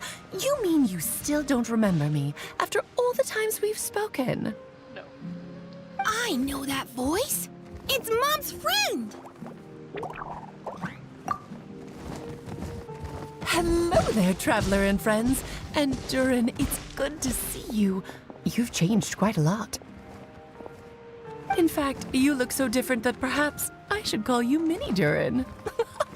Mini Durin, huh? Yeah, I like the sound of that. It's nice being smaller. You must be one of the 3 goddesses of this world. Are you the goddess of creation? Yep, that's right. But although it's the most impressive sounding of the 3, to be honest, we all made an equal contribution toward the founding of this world.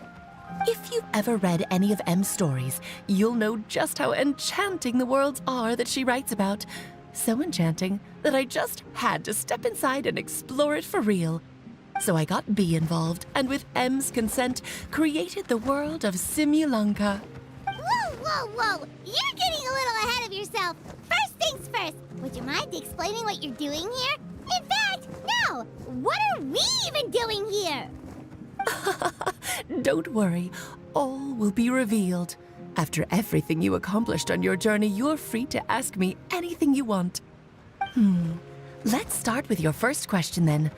I'm here because I sensed a great magic power emanating from the book just now, and I couldn't resist the urge to peek inside and check it out. That must have been when we all gave Mini Durin our blessings, right? Yes, exactly. In the world of fairy tales, words and emotions often carry far more power than any spell. It's all thanks to your magic that Mini Durin was able to take this form. Come say hi to me, little one. Oh, look at you. You're as cute as a button. So, what about us? Was it always part of the plan that we'd come here? Plan isn't the word I'd use.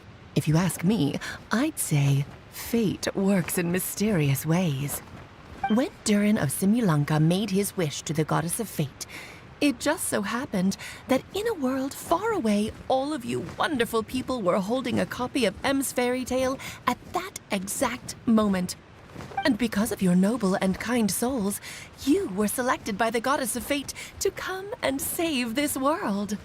Now that you mention it, that's what I was doing when I was transported here. I was reading a fairy tale to some children in the Fleuve Cendre. I think I just, happened upon an old book and decided to use it as my pillow during a nap in a box. Wow, what a crazy coincidence. Wait, that's not right. How come everyone else got assigned to roll except us? 'Cause we were also... Yeah, that was it. We just received a strange book and we had no idea who sent it. Then, the moment we opened it up to start reading it, we found ourselves here.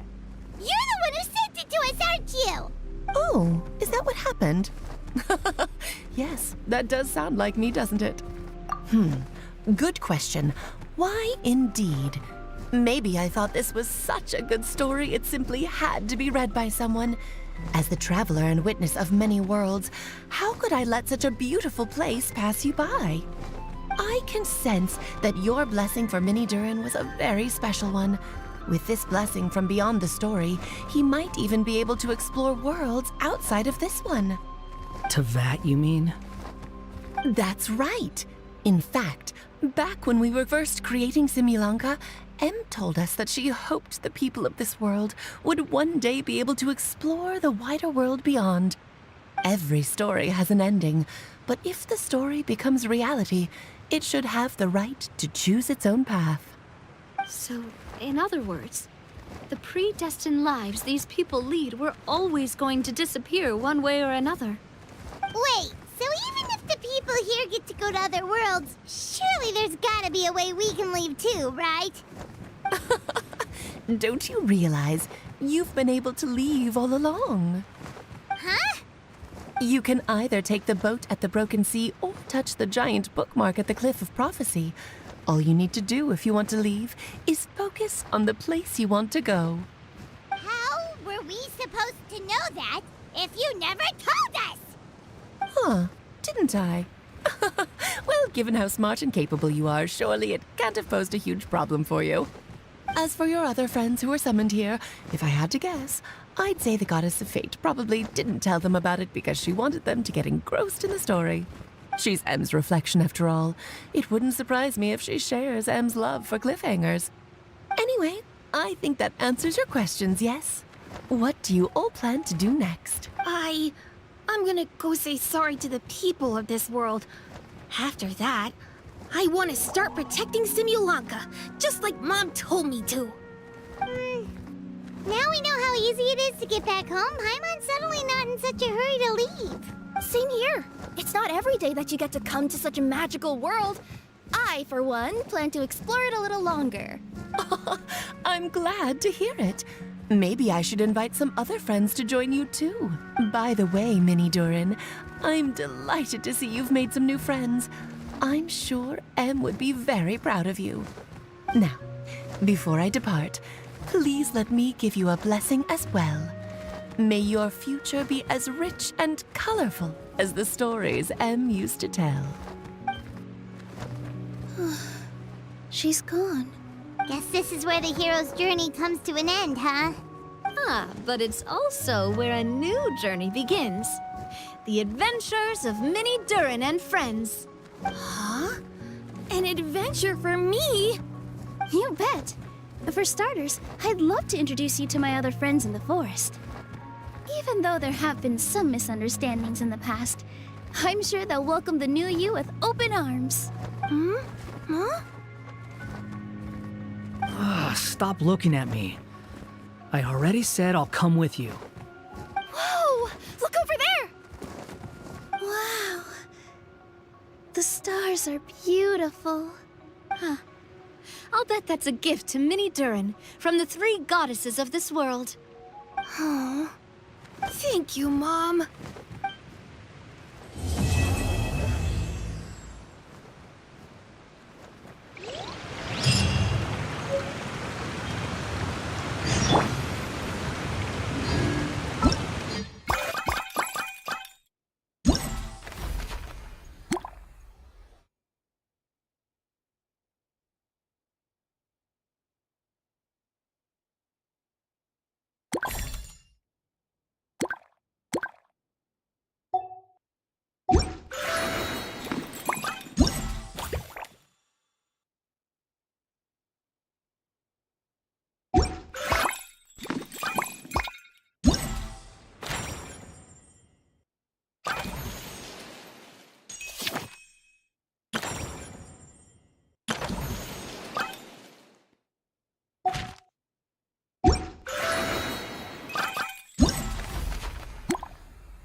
It's been a while since our last adventure.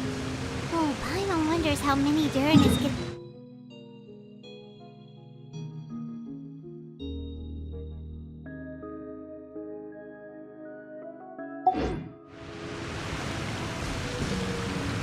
Let's go to the Forest of Blessings and take a look.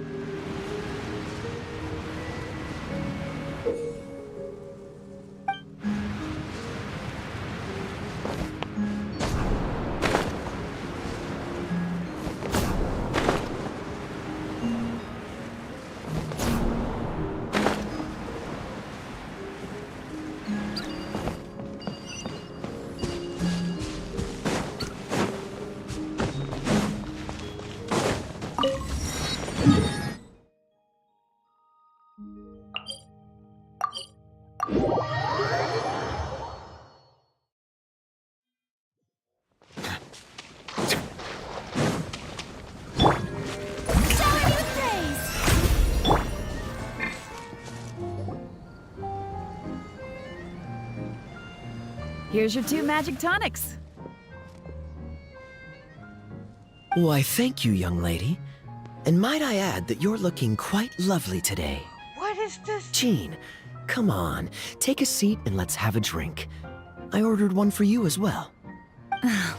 But is this really appropriate? I mean... Still worried about Klee? Relax. Albedo's with her.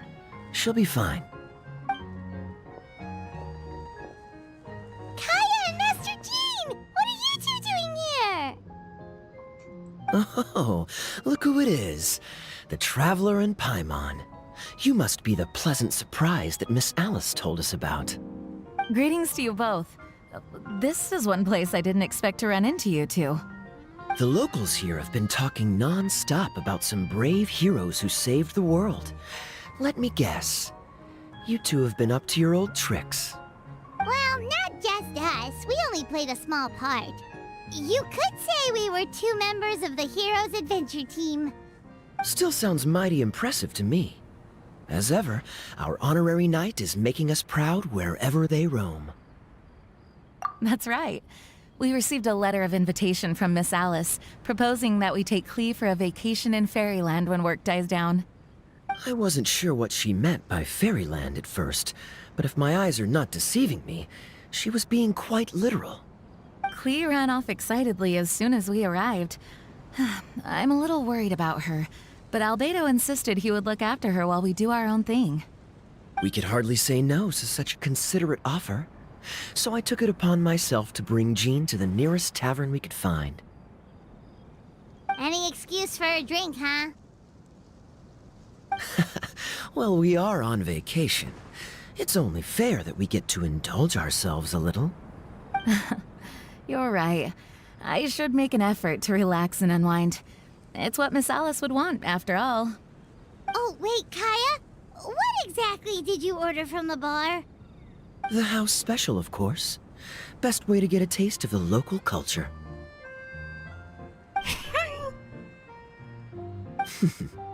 Why are you making that face, Paimon? Nothing. I was just perpetually amused by your lifestyle, that's all. Go on, drink up. Something tells me I need to tread carefully here. Let's see, it's got a lovely color, but how about the taste? Ah.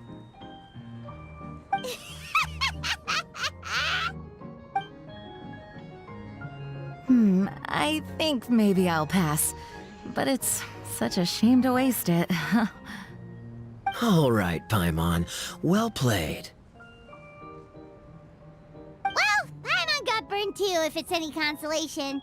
It's nothing personal. Oh, by the way, we weren't the only ones who got invited here. I saw Kale earlier. She didn't see me, though. She was making a beeline for that big tree.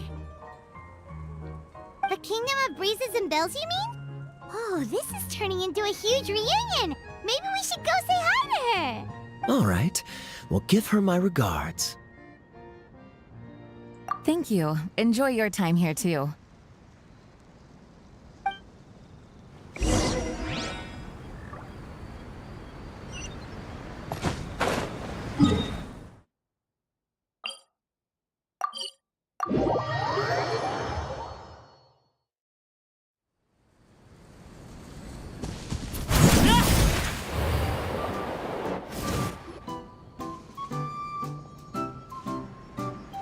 The structure of the tree houses here is nothing short of amazing. I have to write it down so I can tell Master Tainari all about it later.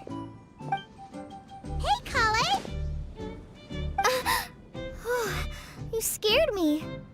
Traveler and Paimon? You got invited here too? Yep.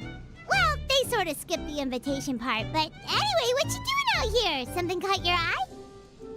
Oh, yeah. I'm trying to observe and summarize the structures of the trees here, and also the animals that live here. Well, the residents, I guess? I still can't get over the fact that they're all someone's origami handiwork. Once a forest ranger, always a forest ranger, huh?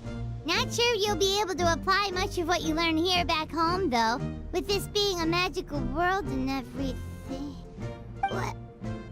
Over there, by the giant footprint, have those houses always been there? Oh, those? The local flying squirrels told me that they were built by a small dragon and some guy wearing a hat. Oh, that must have been Minnie Durin and Hat Guy. Any idea where they went?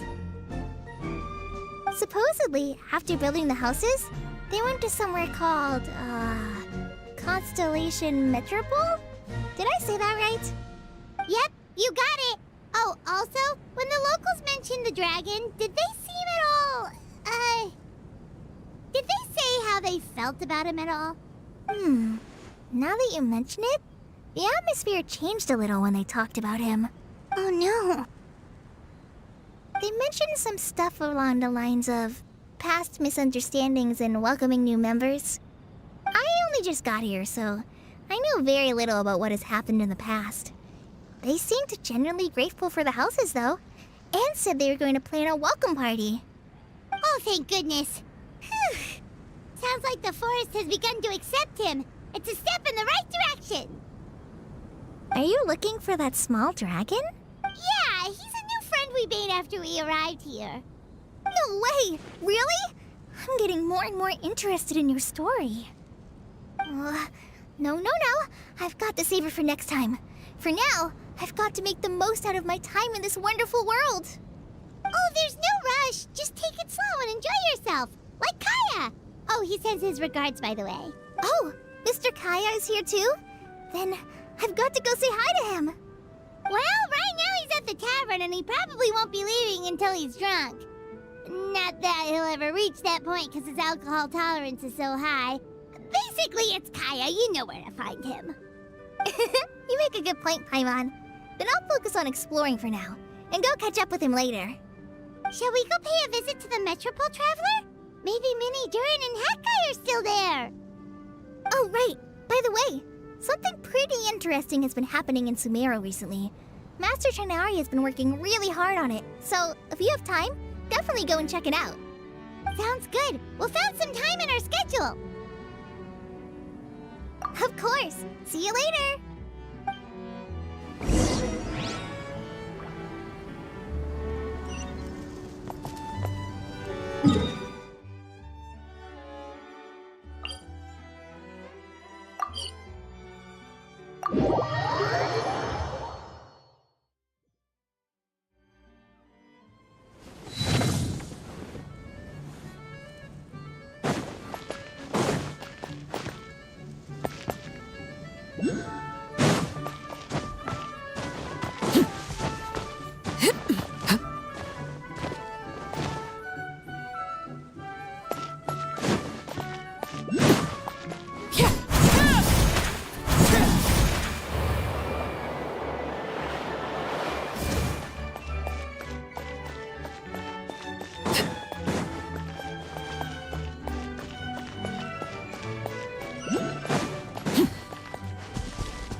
What? Are my eyes deceiving me? There is no way. I can't believe it. Hey, Mona! We heard you muttering from a long way away. What's up? Oh, is your scry glass acting up again? Oh, it's you, the saviors of this world.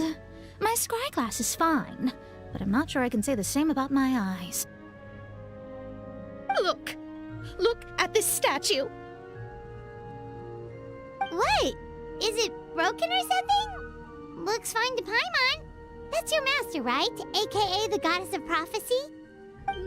I refuse to believe it. There's no way that old hag looks anything like this. When she was younger. Oh, actually, now that you mention it, this does remind me of the fashionista phase she wrote about in her diary. She can't hear me, can she? I swear I just got chills down my spine. Either way, it's probably a little rude to talk about her right under her statue. But how do you know it's a statue of her if you never saw her as a young woman? I did a quick scry when I came into this world, and when I saw the stars' reflections, I was at a loss for words. It looks like fate in Simulanka is based directly on Tevat. A projection of real-world fate to form an image of reality. Or in layman's terms, basically the creator made this world inside a mirror or a lake, and this world is the reflection. Still sounds pretty impressive. The more I scried, the more familiar everything looked. It's her work, there's no doubt about it. Even so, everything's far more complex than I'd imagined. Trying to decipher it all is giving me quite a headache. I also asked the locals about her. They call her she who has dominion over the stars and the course of fate itself. Not even a pretense of humility. Clearly, she let the role of creator goddess get to her head. Not that I'm surprised in the least, of course. It certainly matches the tone of her diary. Anyway, we should change the topic. Oh, so Mona, have you seen a small small dragon around by any chance? He's about the same size as Paimon, but with tiny little wings. Ah, you mean the one that caused all that trouble? I haven't seen him for myself, but I heard that he came to the Metropole not long ago to formally apologize for his actions. Apparently, he brought a huge stash of Toitanium and plant oil to make amends. Most people accepted his apology, although there are some who said that they'll reserve judgment until they've seen how he acts in the future. Oh, okay. Do you know where we can find him? One moment.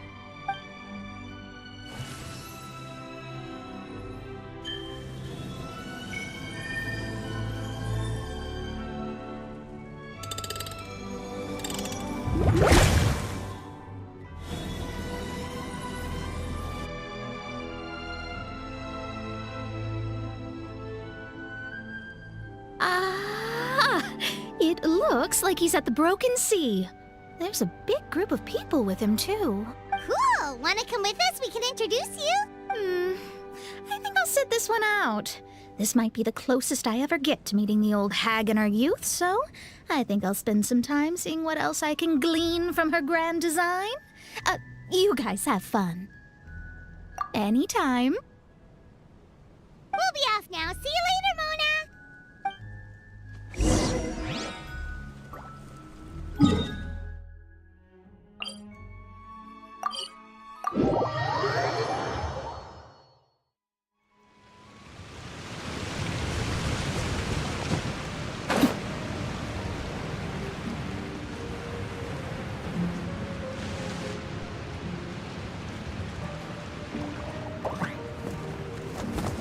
Osvaldo Hafnavines! Does thou see what I am seeing? Tell me that my all-perceiving Aug de Verurtelang deceiveth me not. Your eyes see true, mein Fräulein. Very well. Then, as sovereign ruler of the Immenachreich, I extend to you both my greetings, O Night Dragon from the land of the Thousand Stars and his hat-wearing servant. Who did you just call a servant? What mein Fräulein means to say is, hello, it's a pleasure to meet you. Pleasure to meet you too. But Hat Guy's not my servant. He's my friend. Now you're over-explaining. Hat Guy, Mini Durin! Found you at last. Whoa, and Fischl's with you too? Oh, greetings, Outlander blessed by the Immenachreich. How honored you are to meet your prinzessin beneath the stars of another sky. Clearly a decision made by fate itself. Miss Honorary Knight, Paimon!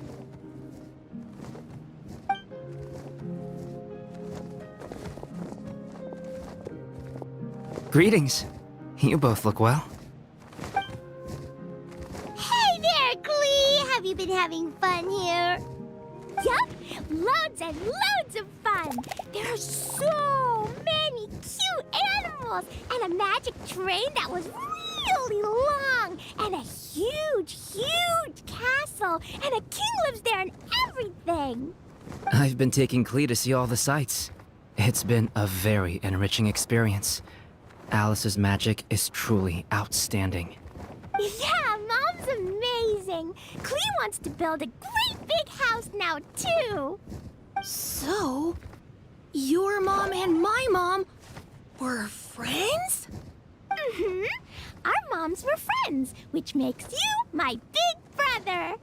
My mom used to read your mom's stories to me all the time. They were great. Big brother? Wow. Thank you, Klee. Can I go play with Klee, Hat Guy? Suit yourself. Albedo, can I? Go on. Just don't go too far away. I'll come pick you up later. Yay! Come on, Mini Durin. Do you want to come play with us too, Fischl? Your prinzessin accepts your invitation. Rejoice! Though you may be concealed by fog, still you shall have the good fortune to witness the true might of the Aug de Verurtelang. What mein Fräulein means to say is, perhaps we can all play hide and seek together. Mein Fräulein is it. Hooray! I too!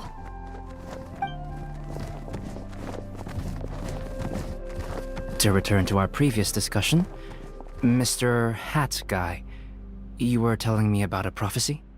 I heard B talking to M. What she said was, Since you're so persistent, let me tell you a secret. Our child will one day rise from the dead. Is she saying that Dragonspine Durin will come back to life? I only heard it in a memory, so don't hold me to it. Understood. My recent observations at Dragonspine lend credence to this prophecy as well. Durin's heart has slowly but surely been growing in vitality. The process is extremely slow, but the trend is clear. What should we do?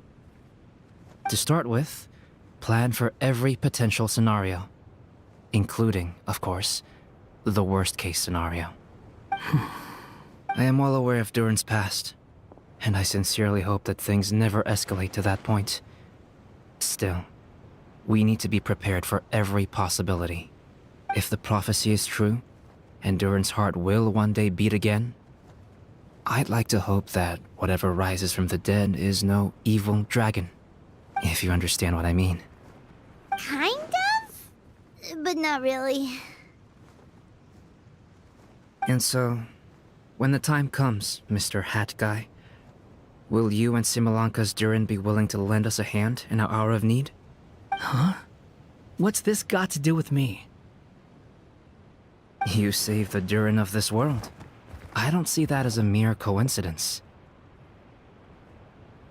If there is any meaning to be read into the actions of the three goddesses, beyond fairy tale whimsy alone, I can only boldly speculate that the fate of this reflected world may have a reciprocal effect upon our own world. If Durin of Dragonspine will soon come back to life, we will need many Durin's help, as well as yours, given that your fates are now intertwined. Well, that's a nuisance. To be sure, it certainly won't be easy. Albedo! There's a flying paper ship over there! Can we go see it together, please? Sure. 2 seconds, I'll be right with you. Please give my suggestion some thought, Mr. Hat Guy. Hat Guy, I'm back! Huh? What were you guys talking about? Nothing. Huh. Okay then. Let's go join the others. Everyone's going to check out the new origami ship. All right, I'll be right there. Why would I be? Do I strike you as someone who cares about other people's issues?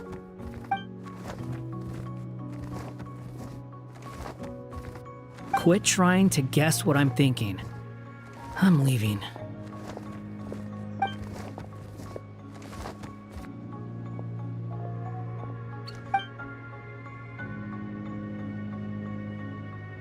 Aww, what a lovely little boat! The forest fairy helped us make it. I just realized there's a lot fewer people around the Broken Sea now. Guess most of them have made their way back to the Metropole. Does this boat have a name? I can't see one anywhere. Huh? A name? Every boat has a name. At least, all the ones I've seen before. They're usually symbolic names that represent something aspirational. Let's go with the Durin. Huh? You want to name it after me? Oh, you mean to wish Mini Durin a safe voyage as he sails into a new chapter of his life beyond this world? Your princessin approves. Let this vessel bear the name of the most esteemed dragon of the night. The Durin. Let's call it that then. Thank you, Hat Guy. Also, can I ask you a favor? Go on. Remember how Mom's friend said I should be able to leave this world? Well, I want to pay a visit to your world. Just a quick trip, can we? Huh? Is that a no? Paimon thinks that's a great idea. If the people of Simulanka are allowed to go to Teyvat, then what's the problem with taking Miniature in there for a visit? I'm assuming I'll have to be your bodyguard while we're there.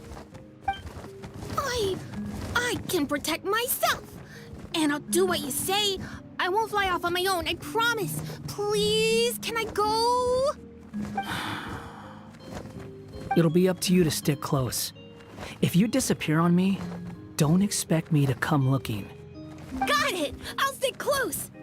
Why don't you take the Durin? Now you've given it a name, it'll be a maiden voyage for the boat and a brand new journey for you. Are you leaving, Mini Durin? Okay. Well, make sure you come visit me in Mondstadt so we can play together again. Klee will draw you a map to show you the way.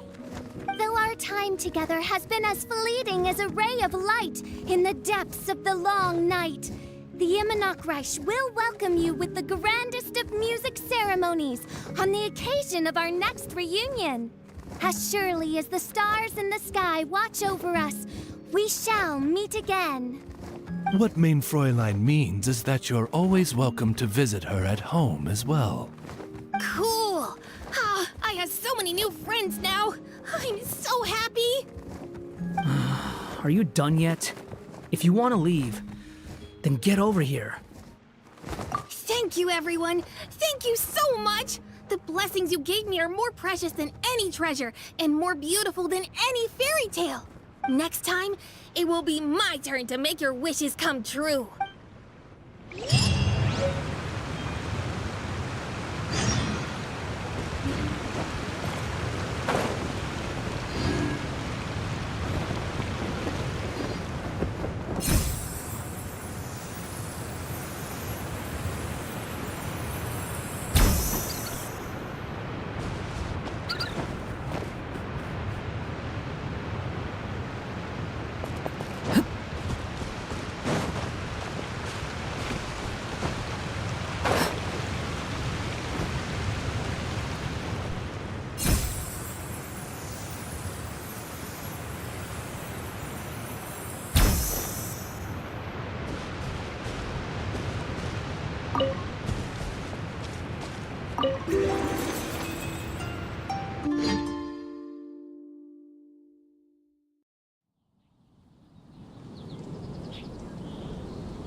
So, are you all set? Ready to start investigating? Great! Then let's go! I've delivered packages all over, but I've never seen a mysterious fairy tale world like this before. Looks like nobody has gotten around to repairing this house yet.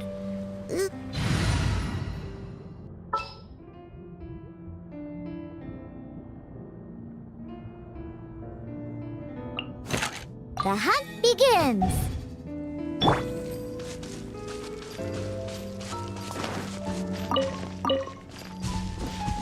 Nothing to see here either.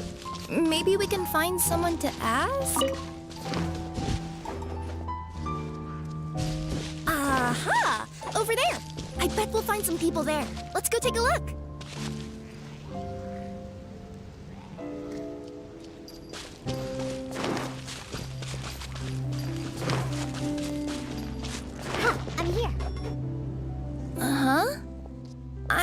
sure there'd be people here.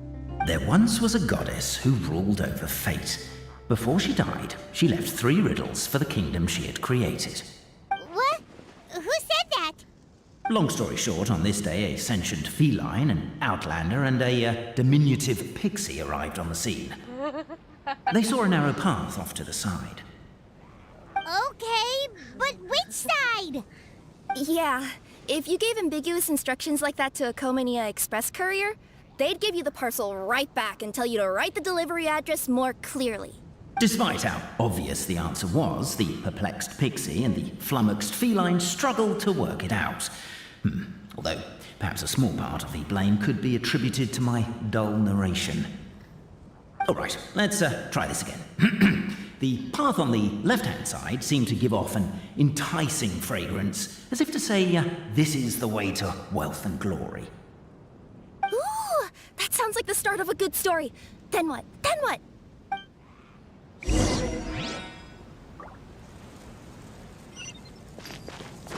At the end of the path, the motley crew would soon spot a secret stone room. A prophecy had once foretold of a Marquis who shall one day venture inside, and thus it is named the future Marquis's abode to be. Are you sure you don't want to hear the rest? What's going on? Oh, hear me out, all right? I'm sorry for resorting to extreme measures, but I'm trying to help here. Don't worry, the fencing will disappear as soon as I'm done talking. So are you some sort of fence-spawning yokai? Speak. Wait. I'll keep this brief. Firstly, the place ahead of you is a secret room whose purpose, per the legends, is to await the arrival of a certain Marquis. For that reason, it's called the future Marquis's abode to be. Secondly, when you get inside, don't sit on the chair in the center, or bad things will happen. There, that's all. Off you go. So many summers, winters, springs, and falls, and now at last a hero hither strides. This realm knows not what lies beyond its walls. Its secrets mystify the world outside. Wait, new voices. Who are they?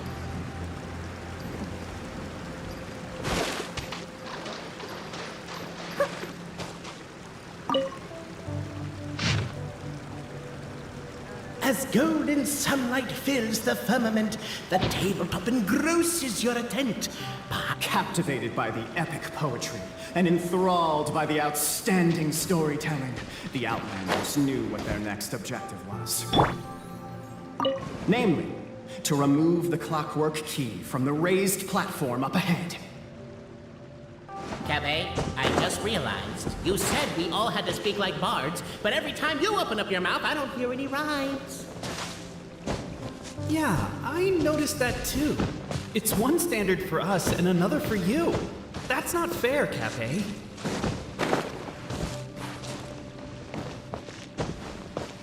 Strong as stone, firm as steel, the Outlander pulls, but it does not yield.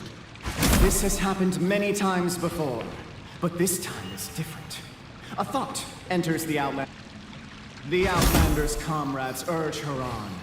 Keep up the attack! Don't give up halfway! We didn't want to interrupt because... The attack now over! Only one final step remains. Now it is the time... But alas, as was the case for all those who had come before, the key still did not move an inch. Wait, what? They got it out? Yes! Finally! Come on, move your butts! And your lights, assuming they're still in working order. It's showtime! No hard feelings about your lack of poetic contributions? Oh, let it go!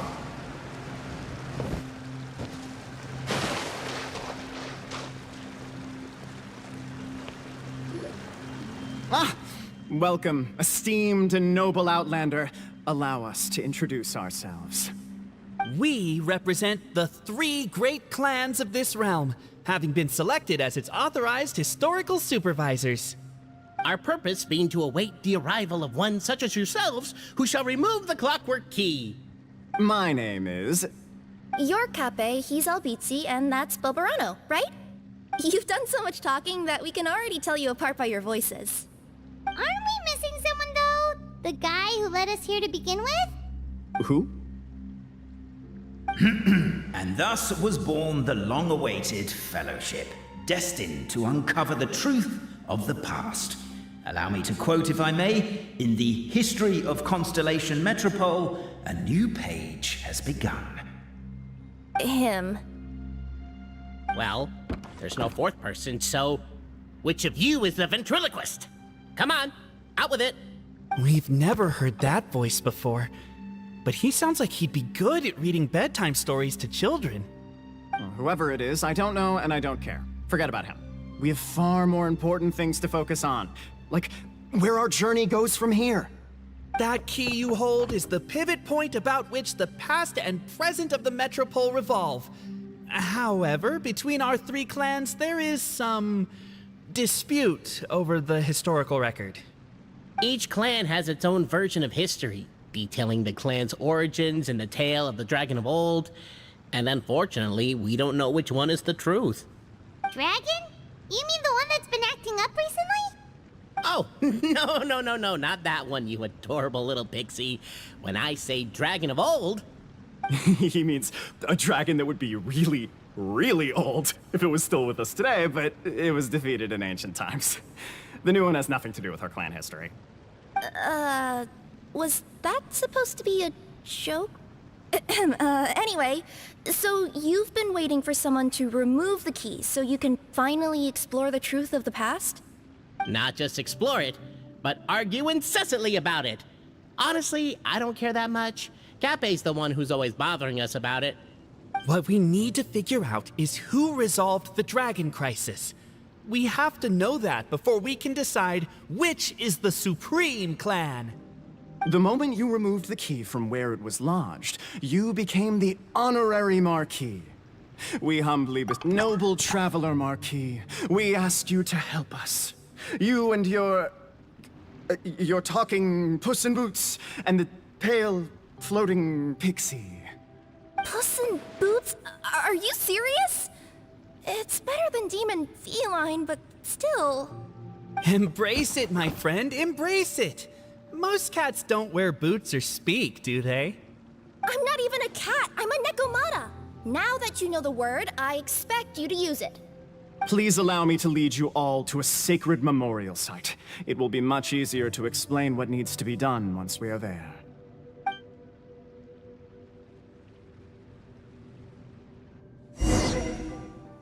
This place is sacred to my clan.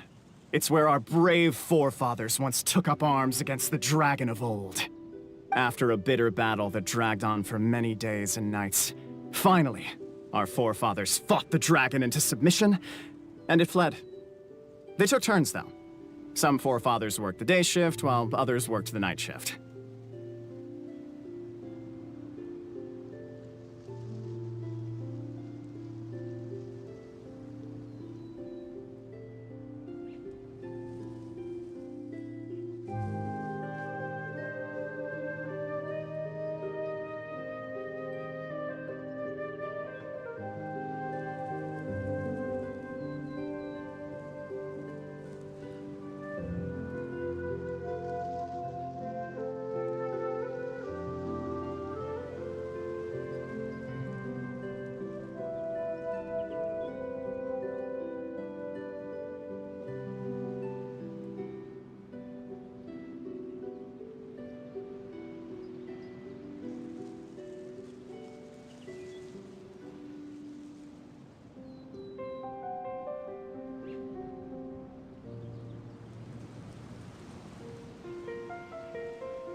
So they say. It's just a legend, though. Wait a second? Did I just hear you admit that your clan's history is just a legend? History, legend, who cares? My clan was definitely courageous, that's the point. That's the truth. And isn't the truth what we've all been arguing about non-stop for all these years? Capet's words gave the traveler food for thought. Could it be that the truth in a fictional world is equivalent to fiction in the real world? But that would have to wait. Apparently, Capet was not alone in his pilgrimage to this sacred site. Unwanted company had arrived. The traveler and the talking cat, Nekomata, decided to teach them some manners.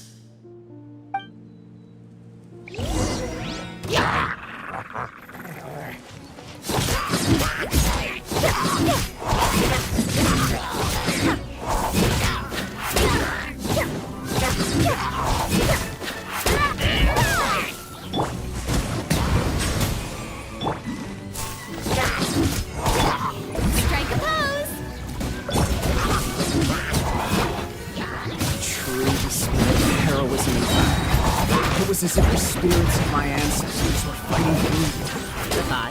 Could be wrong. Your martial prowess and show of courage are a more vivid reenactment of my ancestors' feats that suit the modern aesthetic. Now, let's get down to business. As we all know, time is but an illusion. Time may flow line by line, page by page, or frame by frame, but usually it flows in the form of springs and gears. And that clockwork key you have in your hand can turn back time and make the past reappear. Well, actually, my view is that the illusion of time is more of a problem of consciousness. Gears power the body, while the body is the vessel of the conscious mind. But the mind cannot understand the dimension of time, so we experience instead an endless continuum of moments as the pinion of now turns along the rack of ages. I'm getting flashbacks to when I was delivering packages to the Sumeru Academia. A teacher once asked Albizzi what his greatest fear was, and he replied, dragons. Boberano was asked the same question. He replied, time, and repeated the argument we just heard. The teacher then turned to Capet and posed the same question. He replied, Boberano. The manuscript that tells the truth of the historical record, the blueprint to all of creation, the work of the great mage themselves. It can be found at the beginning of the Girac, and on the very first page of the book. Paimon didn't follow all that, but basically, you're just saying that we need to put the key in and turn it all the way back? Exactly. It is said that in the beginning, the goddess of creation took the goddess of fate's manuscript as a blueprint, placed it under the goddess of prophecy's starry realm, and generated the world from a few magic arrays. So in a few moments, when the great clockwork key turns the local time here back to the very beginning, we will restore the magic arrays back to their original configurations. Hold on, isn't stealing part of the blueprint of creation a little dangerous? Also, how are we supposed to know the original configurations of the magic arrays? Well, the general shapes of the configurations have been passed down over the ages. They now form the family crests of each of our clans. So you'll just need to reference my family crest and join the dots accordingly.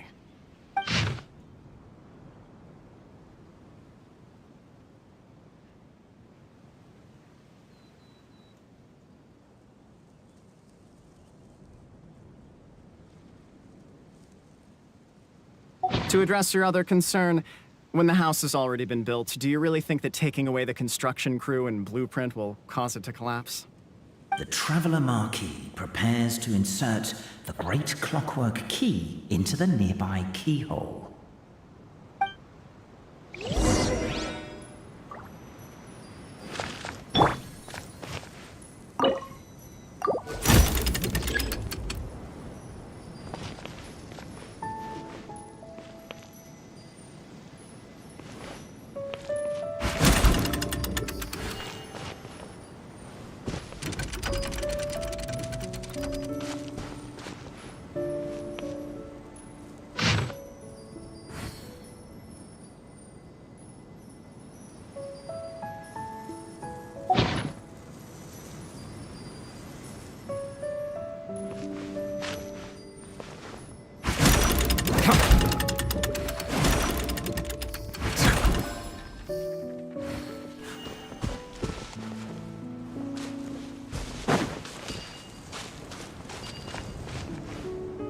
I guess we should start here?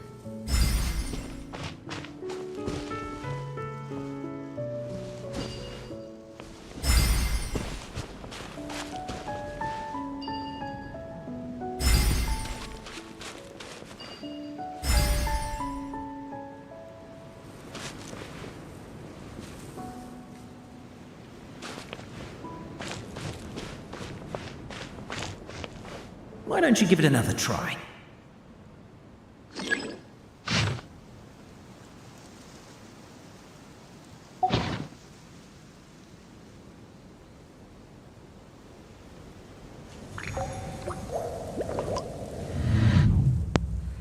That was wrong.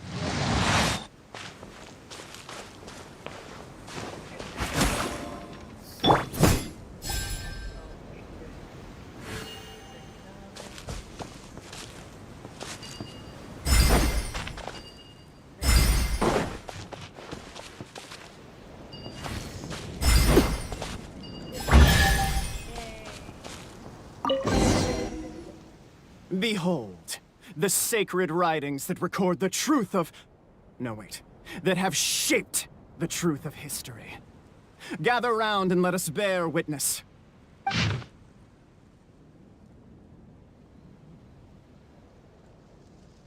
Feast your eyes, rejoice, and cheer. For this is the unquestionable truth. Look at the signature. Nobody is capable of forging that. I don't believe it. So, all along, our histories have been false? Don't lose heart, Albizzi. It does not follow from his is true that ours are false. That might be the most bogus logic I've ever heard. But keep up the mental gymnastics, Boberano. I've been waiting for that look of jealousy on your face my whole life, and I'm gonna savor it. And yet, it seemed that this conundrum could indeed have more than one solution. Everyone agreed that there may be more than one truth. The party decided to visit the sacred sites of the other clans and see what their documents had to say. Isn't a narrator supposed to remain detached and objective? It feels like you're forcing a narrative agenda on us here. Well, whatever. I'm in a good mood. Let's do it. The instructions say to repeat the process 3 times, and besides, I'm looking forward to watching you both be sorely disappointed. Let's do my clan next. I'll lead the way.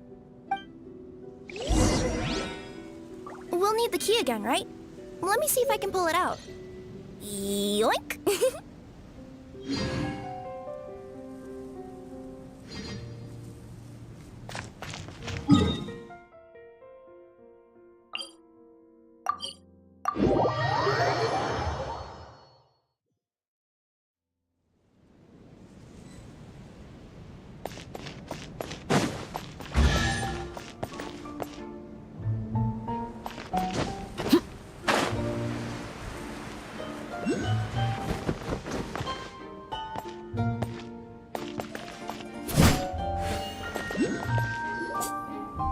The party finds no pedestal in which to place the great clockwork key, only a locked door. Where's your clan's pedestal? Let me guess, you hid it away in advance to save yourself the embarrassment of having it exposed as a fake? You done? Okay. Now, since my clan's main claim to fame is... Misinformation, half-truths, and fabrication. Ah, shut up, Cape. Shut up, Cape. I swear, if I wind up dead one day, the murderer was Boberano. Let those be my last words. My clan's claim to fame is that we outwitted the dragon of old and stole its treasure. Ergo, all articles of value that we own, including the pedestal for the clockwork key, lie behind that door. So, next step is open the door? Almost. There's one step before that. The door is protected by a smart interrogation system. We have to answer its questions, and if we get them wrong, we will alert law enforcement. Jeez! Well, do you at least know the answers? The correction fluid of time has dyed white the pages of the Book of Wisdom. No, I don't know the answers. But worry not. I had a quick word with the constabulary in advance. They'll ignore the alarm if we get the questions wrong, so answer without fear.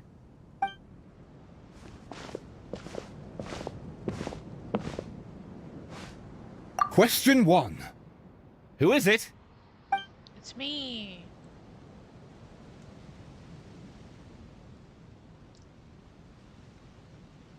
The great yokai, Nekomata in boots. And the trusty travel guide, Pixie! Travel guide. Trusty travel guide! Question 2. By which virtue did the ancients defeat the dragon? Did they even defeat the dragon? Uh-oh. I don't remember. I didn't read anything. If this is the right answer, I swear I'll... Correct! What? A barefaced lie. So low. Question 3. Which is more real?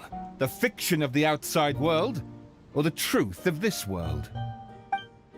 Uh-uh.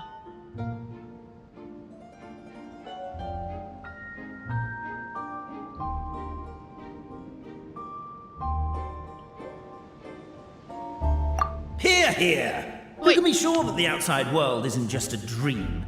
And that when the dreamer wakes up, they won't just find themselves inside a novel? Okay, okay. There is no way to know, therefore both are equally real. Oh. All correct. You may have the key pedestal.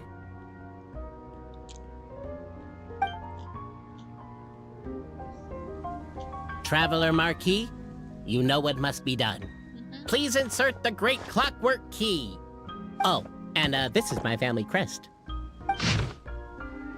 Okay, okay. A question mark. Am I messing up anyway?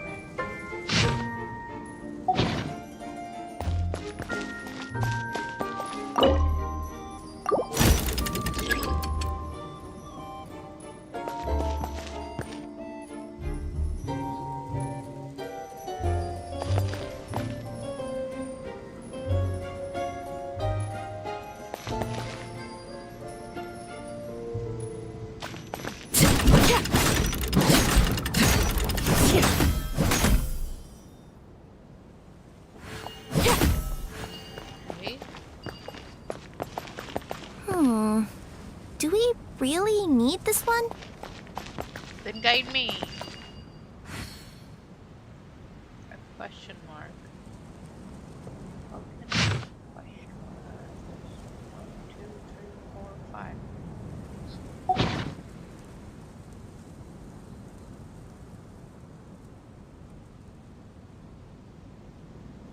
5. Oh, okay. We don't need that one. Oh, I got it. Thanks, Cliffo.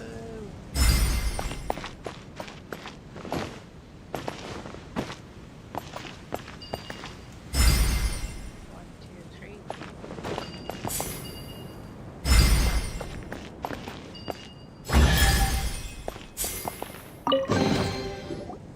Now, let me see what elaborate fiction the Clan of Wisdom was able to conjure up. If anyone's listening, I would like to submit these as my last words. I surrender. I'm the one who murdered Tappe. These people are funny. Ah. Oh, okay, what do we have here? Oh, please summarize. Look! My clan's history is true as well! Oh, there's that same unforgeable signature again, right here! What? Oh, does this mean that my clan is the only odd one out? Given that my clan's wisdom is such a subject of ridicule in your eyes, I will now appeal to my own personal intelligence, which I believe far surpasses that of my clan at large, and make a prediction. It seems likely that the claims made by each of our clans regarding their history and virtue are all true. Oberano? How can that be? Oh, I get what's going on. Once, when I was drinking with Gujiyai, she bet me a round of dried fish that I couldn't guess which cup the umeboshi was under. Whichever one I guessed, I was always wrong, and Gujiyai would lift a different cup to reveal the umeboshi. But then, I learned later from one of the shrine maidens, Miyuki, that all of the cups had an umeboshi under them. Just goes to show, I still got a long way to go before I become a great yokai. Oh, don't mind, Fox Lady. That's just her way of teasing you. Actually, that reminds me. We can now open these 3 treasure chests. And unlike the guessing game you mentioned, this one's not a trick. Cool. Well, once you've plundered the last of Boberano's family wealth, we can go to my clan's place. Okay. Guess I'll take the clockwork key again then. Yoink! An impressive bounty. Stop calling me, please. Don't do that.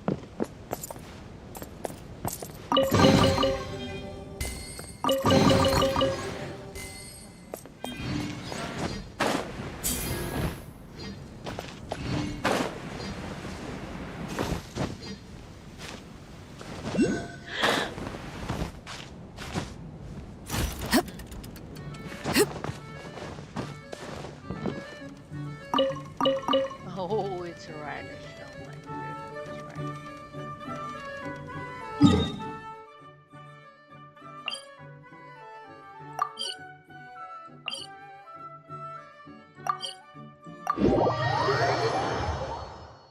The children be up to?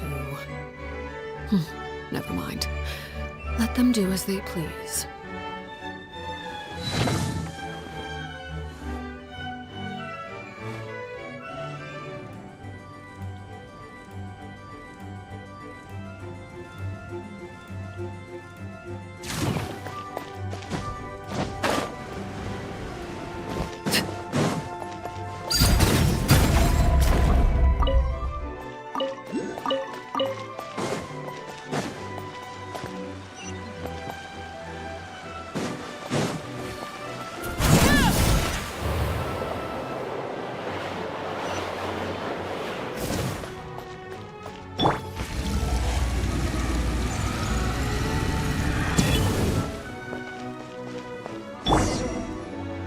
The cohort of truth seekers followed Albizzi to his clan's sacred site. They arrived to the site of a giant guard towering over them. Up ahead is my clan's gigantified guard. He can be a little pig-headed, and he's incredibly strong. Your weapons won't even scratch him. Wait, but wasn't Kappei's clan the one that's all about strength? So, what do you guys believe in then? Oh, the guard is one of Kappei's people. Size is a coveted trait in the clan of strength, after all. Mine is the clan of empathy, and our key contribution is growth serum. What's empathetic about that? Our ancestors believed that, just maybe, the dragon of old didn't mean us any harm at all. Perhaps the dragon simply didn't notice us, since we are so very tiny. So, they drank the growth serum and grew even larger than the dragon. Then, they set the dragon down, calmly explained their perspective, and eventually taught it how to empathize. The serum isn't what it once was, though. Nowadays, it doesn't make you grow all that much, and it actually makes you lose your empathy. So, I advise we take a detour. Despite Albizzi's words of caution, somebody, no doubt, has other ideas. Surely we could avoid a conflict with the guard, they think to themselves, if we could just try to understand one another. You could, of course, just take the path to your left and go around. But some people are gluttons for punishment. It's all part of the experience, I suppose.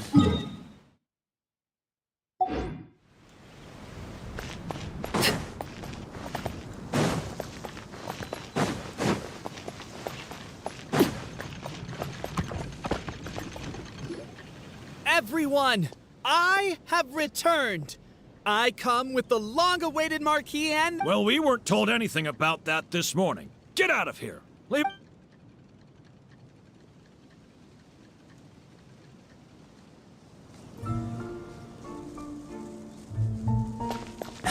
You and Albizzi only wanted to strike up a conversation with the guard. But since greeting you wasn't one of the items included in today's schedule, the relationship quickly soured. If you're just looking for a way in, why not consider taking the path on your left?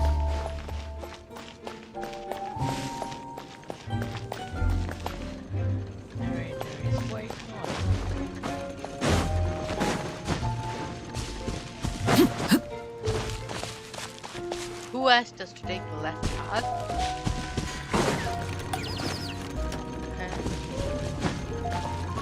Not supposed to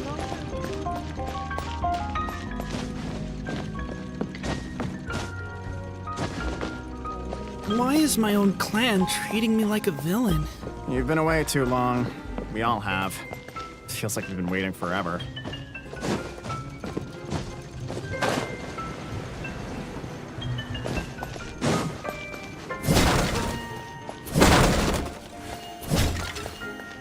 Over here! I found it! We should be getting close. Why is this place so full of junk? Are you the kind of people who never throw away the box when you buy something? Cause we'll never find the Oracle Pillars in all this mess. Never mind that. We have a more pressing issue. It seems there's a slight problem with my clan's family crest.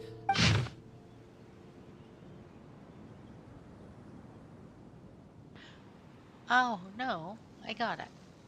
Ah! Yeah, I got it. 1, 2, 3, 4, 5. E. An E. An E. An E. An E. Wisdom too, huh? Well, you guys have a bit of everything, don't you? Don't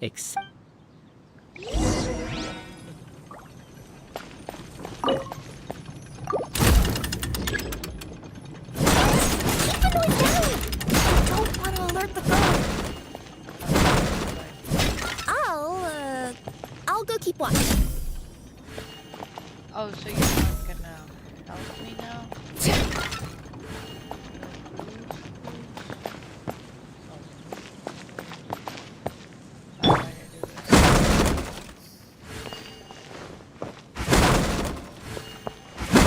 Can't you destroy the boxes a little more quietly? Nope, I cannot. Where was I now? E.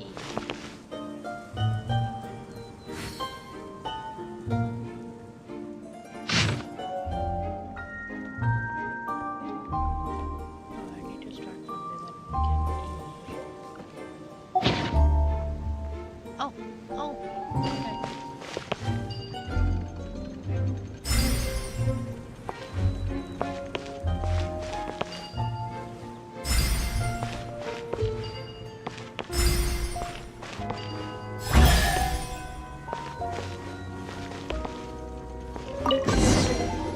okay. This is the last one.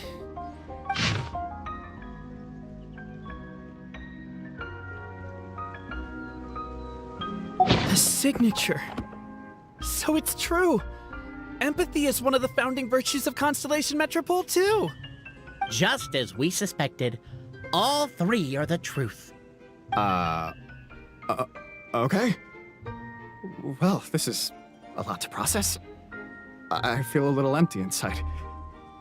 Yes, we found the truth, but there's too much truth. I get you. It's like in Inazuma, when there were only 6 books in the Mirage Warrior series, it was really popular. But by the time book number 88 came out, nobody wanted to read it. They'd all lost interest. A brief moment of joy is drowned out by a growing feeling of melancholy. But perhaps there is a glimmer of hope to be found too? Anyone? Anyone? What? All right, I'll say it. How is it the case that these 3 versions of history can all be true at once?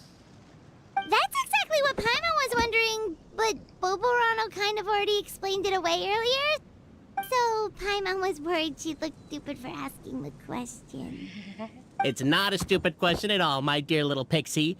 While I did postulate that different truths may coexist, there is an issue when it comes to these 3 truths in particular.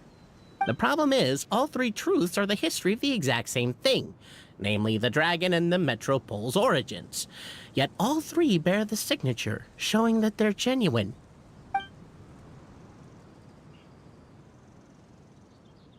Suddenly, the sound of a bell rings out. Oh, finally, are you the narrator back?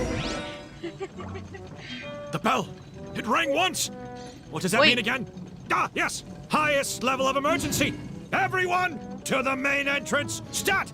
Bring all the glue traps and place them outside the gates! The whole city is on the lookout, and there's only one way out. It's the It path, was- right in front of you. It was you, wasn't it?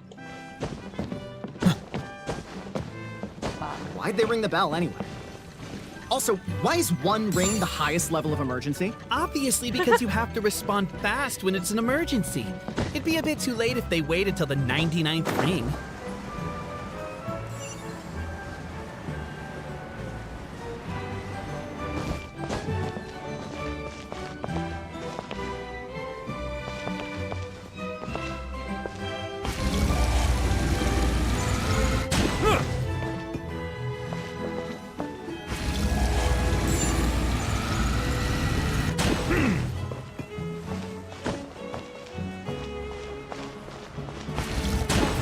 Oh, I can fly.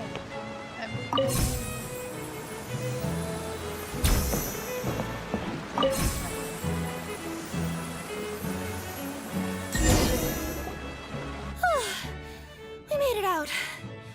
Don't know if we'll still be needing this clockwork key, but I yoinked it out before we ran, just in case.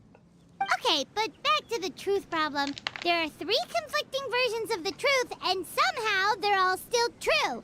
What is that supposed to mean? I don't know. I doubt anyone here in Simulanka can make sense of it. All we do know is that any manuscript bearing her signature has to be valid. Well, she is the goddess of fate, the creator of all this. And all these manuscripts are her grand design. The reason we argued about who was right was that we didn't know enough about the truth of the past. But now we have the truth. So we just have to accept it. As surely as we will follow the clockwork path designed for us, so is this the course that history has taken. It is clear and incontrovertible. We will never argue again. Thank you all. Is that all there is to it? Is this where the decision made at the first crossroads of destiny has led us to? A pointlessly happy ending? Overthinking it would be equally pointless. Well, that's enough for one day. Time to take a break. Could you be any more cryptic? You're planning something. Paimon knows it. Whatever happens, today was a breakthrough in my journey of discovery. I will go back and share it with my clan. Me too. And me. Let's leave it there for today then. I'm sure we'll find out what else Mr. Narrator has planned for us tomorrow. Wait until A next day.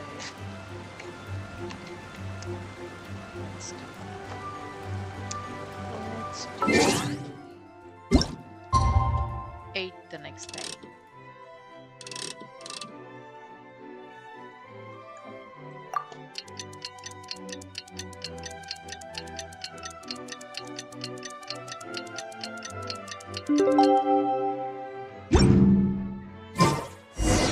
What a beautiful day, thought the traveller, before she was overcome by a creeping sense of foreboding.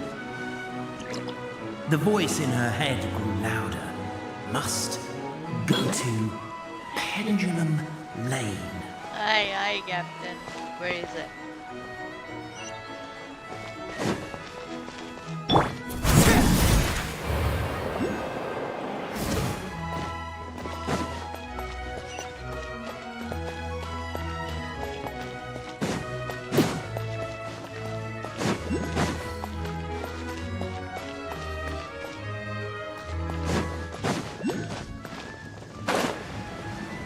Pendulum Lane is just up ahead. Something must have happened here after all. Everyone's crowded around. Oh my god, this is terrible! I don't understand. The 3 great clans of Constellation Metropole have finally made peace with each other. Who could have done this? What happened? Oh no, someone's lying on the ground. Cappe! How did this happen? Cappe, you idiot! Wake up! You need to revise your last words or everyone's gonna start suspecting me! Last words? What did he say?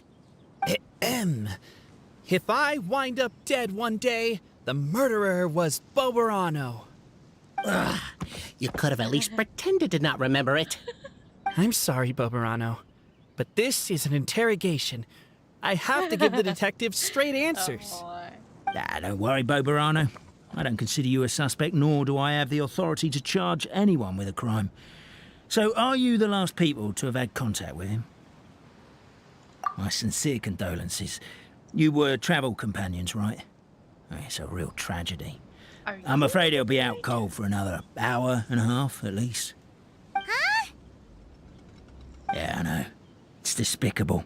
Hitting someone in the back of the head is the second worst act of cruelty there is. You did that. The first being replacing their gear oil with extra strong glue. So, Cape's not dead? His gears, metal frame and shell are all still in excellent condition.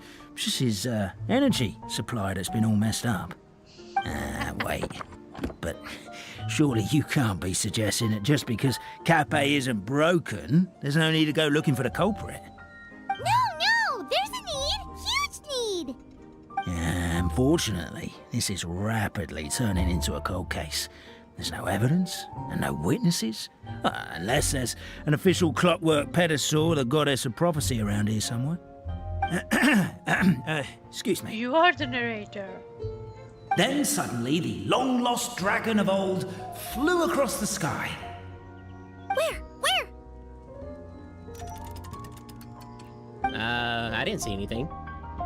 Wait, why can't I move? No, my mistake. It was just a cloud. Or a bird. Or something. If only we could turn time backwards and replay the crime. Isn't that one of those, clockwork socket things right behind you? So it is. No wonder everyone here is suddenly struggling to move. Traveller, if you please, let's recreate the crime scene. You are the narrator, aren't you?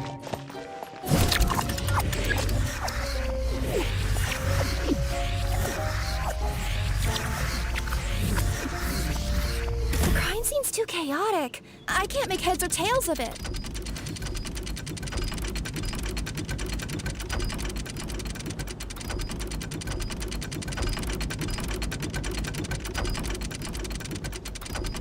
Staring into my eyes is ill-advised. I can't promise you'll like what you see.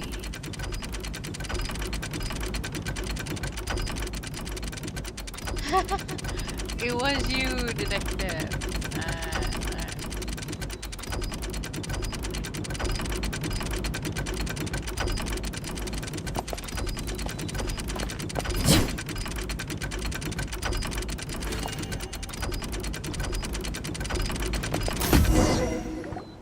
Well, that clears it up.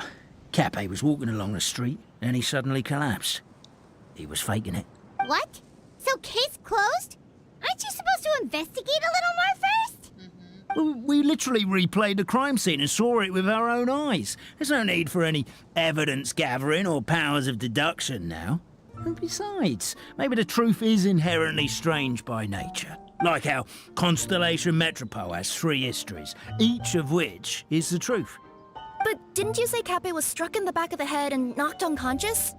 For all I know, he could have bashed his head against a toilet bowl before leaving the house, then walked here in a daze before finally passing out. As for why he might have done that, my guess is... With the Supreme Clan question left unanswered and the tension in Constellation Metropole suddenly wiped away, he was looking to create a new source of conflict. Only then would the city feel alive again. Do we really think he's capable of that, though? Sounds like a pretty complicated conspiracy for the average Simulanka resident. Traveler, something about the crime scene isn't sitting right with me. It just seems unnatural. Also, anything outside of the immediate area won't have appeared in the replay. Is it possible that something was missing from the scene? Why don't we search the area? Wait, what are you doing? Oh, we're gonna head to Cape's house to check the toilet bowl for signs of an impact.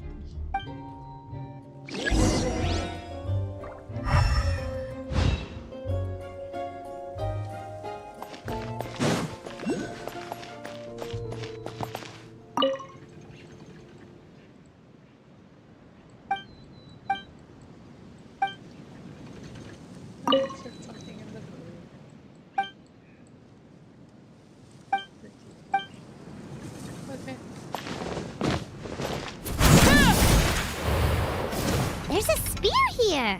It looks so mysterious. Let's take it.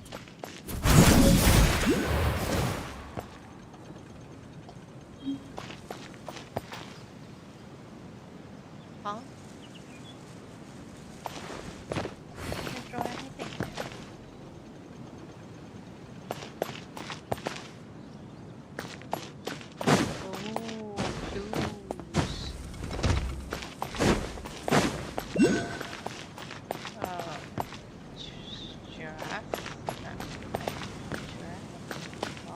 Bulbasaur.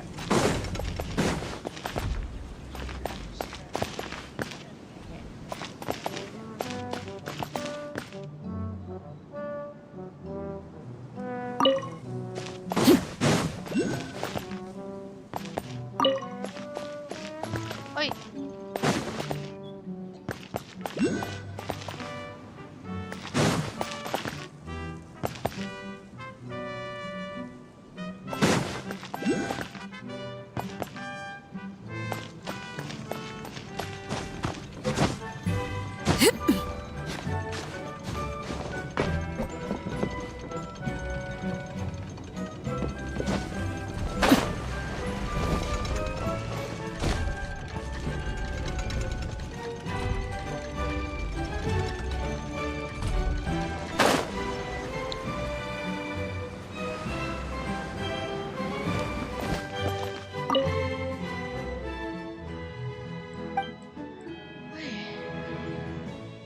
Test your understanding of your fate and actions.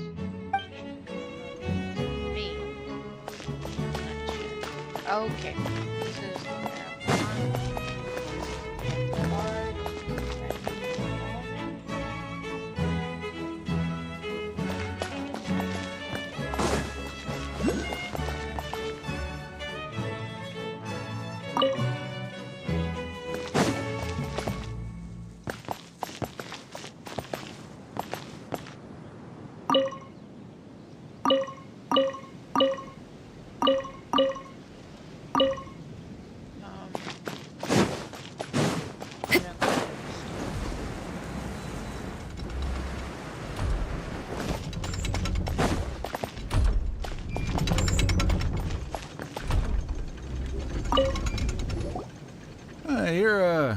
You're not from these parts, are you? Just visiting? Yep, that's right. Why? What's up? Ah, well, I was gonna offer you a great job in the Titanium mines. A safe and secure working environment. Doesn't sound very safe. At least not as safe as being a courier. To keep the Titanium ore intact, we use specially designed pickaxes that can't cut through it. Even if you struck a person with it, it wouldn't so much as leave a scratch. And in terms of labor intensity, the work has been rated as Class 2 physical labor by a reputable organization. Even cats can do it. I'm not. Never mind. I give up. Welcome to Paimon's world. Mind you, I don't know what happened today, but somehow a pickaxe has gone missing. Maybe one of the giant guards broke it down, so someone took it to perform a rapid resuscitation procedure. Sounds pretty brutal for a first aid technique. Still, a missing pickaxe. Huh. Is it just me, Traveler, or does it seem kinda suspicious?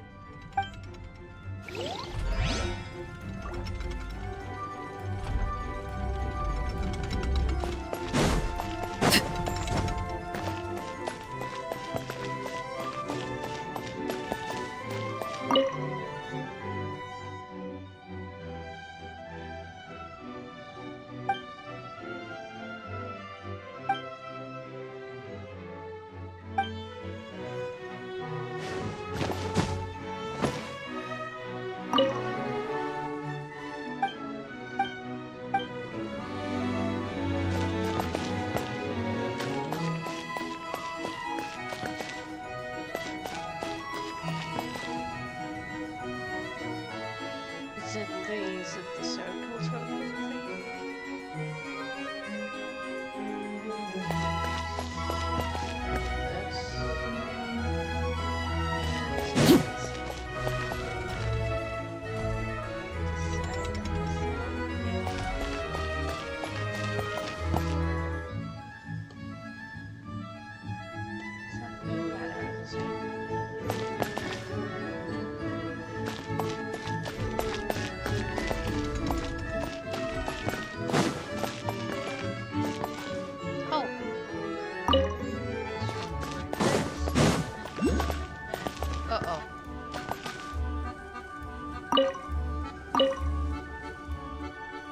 Oh, does it have to be the same?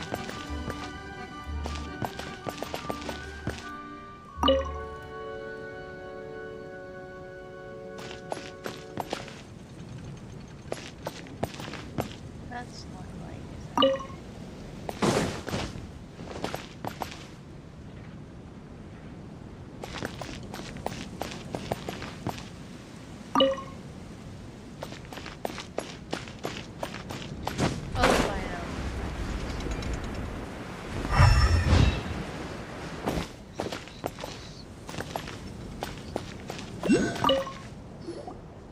Hello there. Have you seen my spear by any chance? Someone was shouting about a dragon a minute ago, and I instinctively threw it into the sky.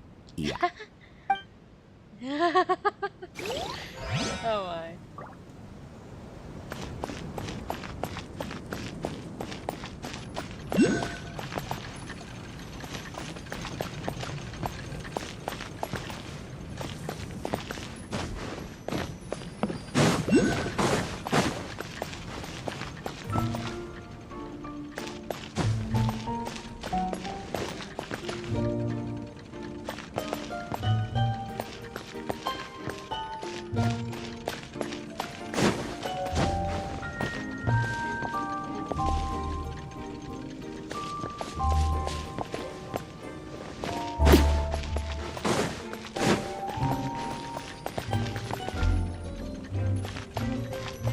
A pickaxe?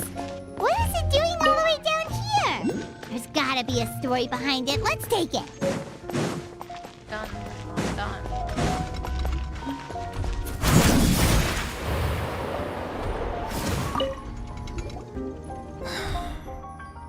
Come here. Whatever it is you were looking to buy, please do come back tomorrow. It's just, I have to close early today. Why? A bottle of growth serum has gone missing. If someone's stolen it with the intention of harming others, the consequences could be disastrous. There's a whole investigation into it, so I gotta close the shop while I do an inventory count. If it turns out I'm wrong and I miscounted, I could be charged with filing a false report and disturbing the peace.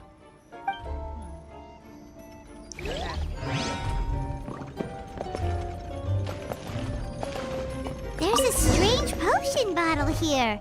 Looks so weird. Let's take it. Let's say one of these was the weapon used in the assault. Which one do you think it is?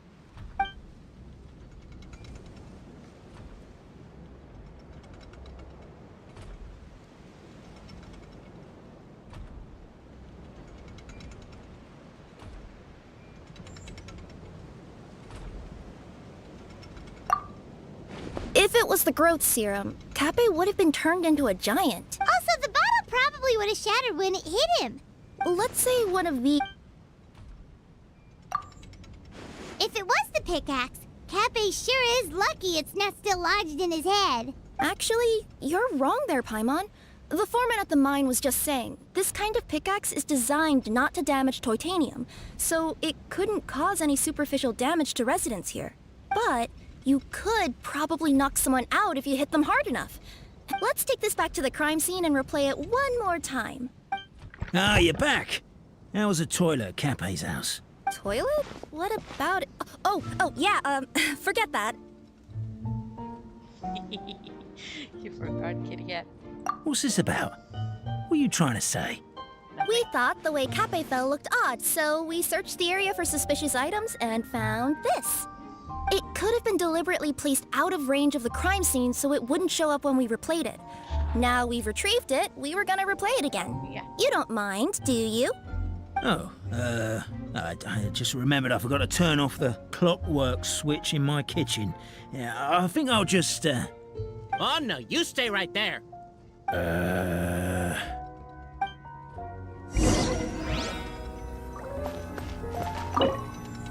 We should be good now.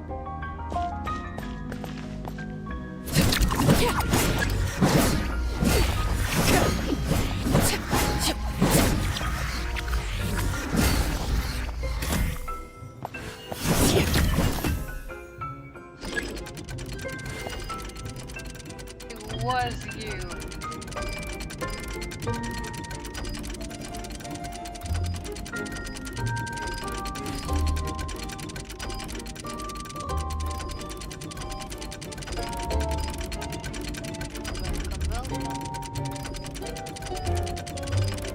What could the children be up to? Never mind. Let them do as they please.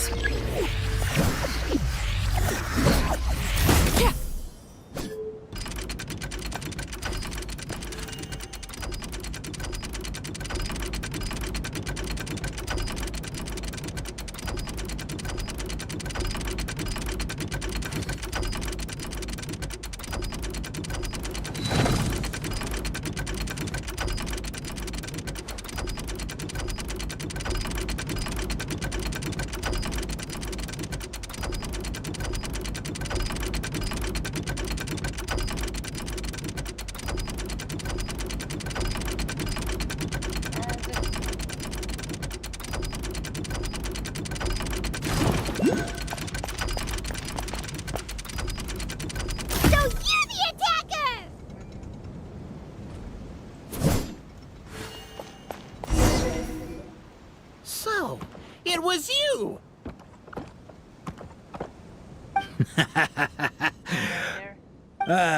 I would congratulate you for cracking the case, but since I did such an abysmal job of covering my tracks, didn't exactly have your work cut out for you. So, all I can say is... catch me if you can!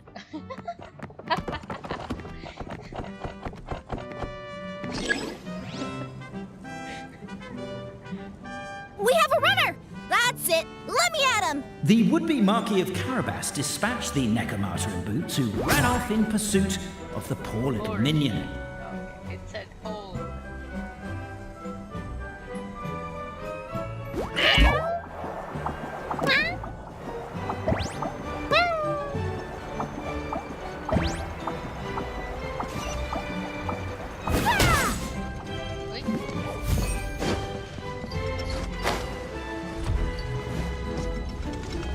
The minion's poor little lower back was protesting painfully against the intense physical activity. He decided to take the elevator, giving him a moment to catch his breath. You were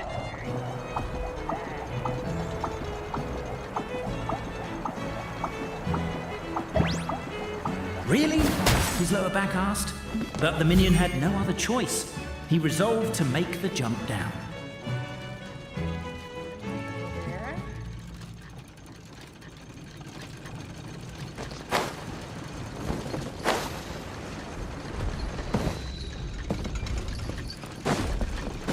By this point, the Necromata in boots was gasping for air. The minion was puffing and puffing, even more loud. But we'll ignore that. I'm not! Don't underestimate the gold-level courier of the Komania Express!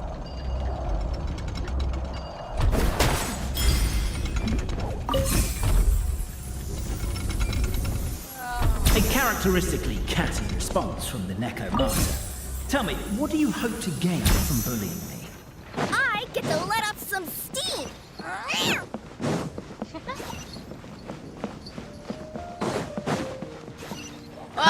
You fell into my trap.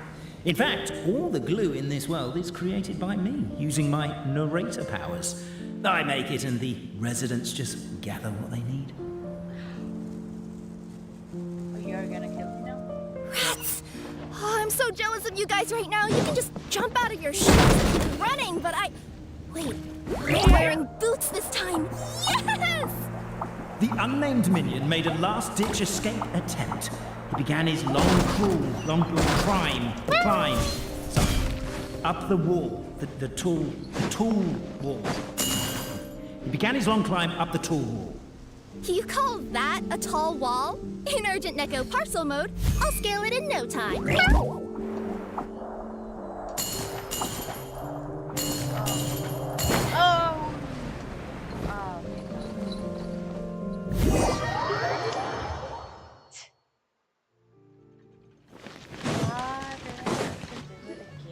So, it was you!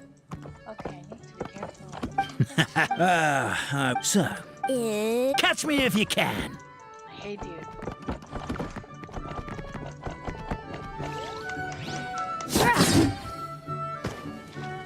We have a runner! That's it! Let me at him! The would-be Marquis of Carabas dispatched the Necromancer in boots, who ran off in pursuit of the poor little minion.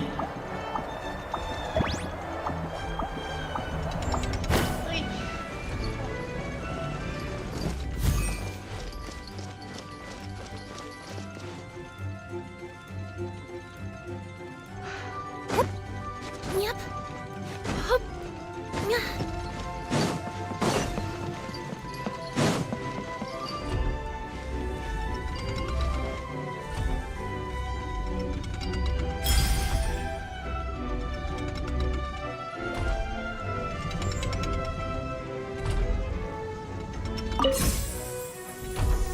The minion's poor little lower back was protesting painfully against the intense physical activity. He decided to take the elevator, giving him a moment to catch his breath. Really? His lower back asked. But the minion had no other choice. He resolved to make the jump down.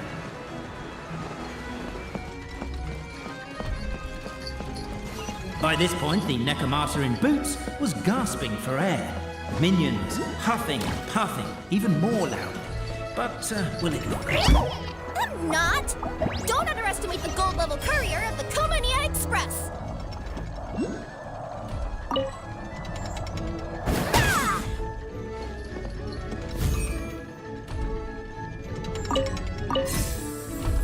Ah! A characteristically catty response from the Necromancer.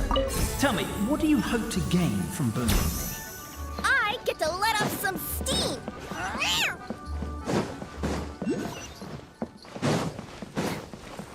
Ha-ha! You fell into my trap. In fact, all the glue in this world is created by me, using my narrator powers. I make it and the residents just gather what they need. Rats! Oh, I'm so jealous of you guys right now. You can just jump out of your shoes and keep running, but Wait, I'm wearing boots this time. The unnamed minion made a last-ditch escape attempt. He began his long crawl, up the wall, the tall wall. He began his long climb up the tall wall. You call that a tall wall? In urgent Neko parcel mode, I'll scale it in no time. I'm beat. I surrender. You don't have to die. You've got nowhere left to run. All right. I confess. That was fast. Getting caught by you here was a backup plan. I don't know if what I've done will make things better or not. Time to come clean. I am the narrator, the one who's been guiding you all this time. You're overdoing it a little bit there. Anyway, I only did what I did because...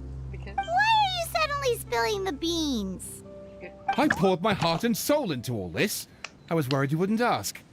The truth is, I was one of the first conscious beings ever made by the goddess of creation. And I've known for a long time that this whole world is just a fairy tale written by the goddess of fate. I know they say that fairy tales are just made up for kids to read, but I refuse to believe that fairy tales are just fictional stories and nothing more. The reason why Constellation Metropole has 3 origin stories is that the goddess of fate wrote 3 drafts and couldn't decide which one she liked best. Then her cat trod all over them, and they all got crumpled together, so the 3 worlds just sort of folded into one.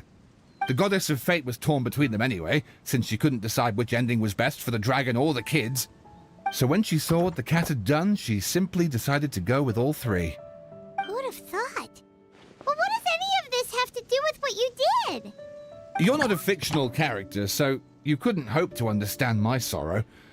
Honestly, I don't think there's anyone in all of Simulanka who would understand. Every day that I experience, every interaction I have with another person, is it really all just a work of fiction? The only reason the 3 great clans wanted to find out the truth was for the pointless task of electing the supreme clan. I thought that once they'd learned the truth, it might make them curious enough to investigate further. But as it turned out, they just accepted it and carried on living the same old lives. I have to motivate them to keep looking for answers now that they think they've learned the truth. I have to make them uncomfortable with the superficial explanation that they took at face value. And I have to figure out, once and for all, while you real people from the outside world are still here, are we real? Aww. That's my full confession. Time for you to take me back. I'm guessing I'll probably be forced to make a public apology, then sentenced to half a day in solitary confinement. I definitely deserve half a day. Also, pass this message on to Cape, Bobarano, and Albizzi, if you could. The Great Clockwork Key was originally put in place jointly by the ancestors of the three clans. If the three of them had any ability to cooperate whatsoever, they'd have been able to remove it by themselves. Over all these years, not once have they ever tried removing it together. Oh, my poor child. There's one thing you've been mistaken about this whole time. Ah! Whose voice is that? Detective? Was that you? Your voice acting's actually pretty good. The reason fairy tales are suitable for children is that they help them to understand the world. Fairy tales may be works of fiction, but at their heart lies an internal logic that is undoubtedly real-world truth in a condensed form. Perhaps they simplify good and evil, and perhaps they hide the darkness in metaphors. But let there be no doubt. The world within fairy tales is as real as can be, and by extension, you and your compatriots are also real. Goddess! Is it really you? The line that separates footnotes from narrative can never be crossed. Never the two shall meet. This is why you have never heard my voice before. But now you wish to break free from the story, and there's a cat nearby, so you can hear my echo. Necromora! Just your echo?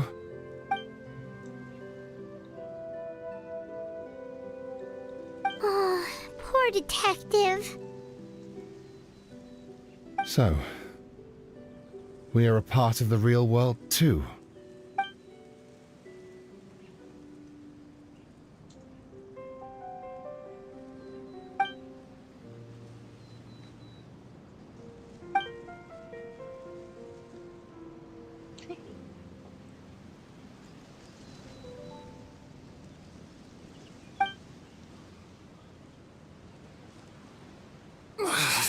My head's spinning.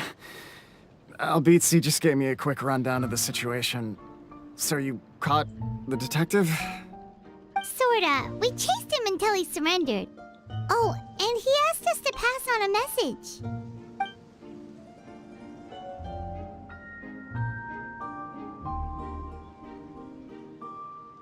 Does he really think we didn't try that?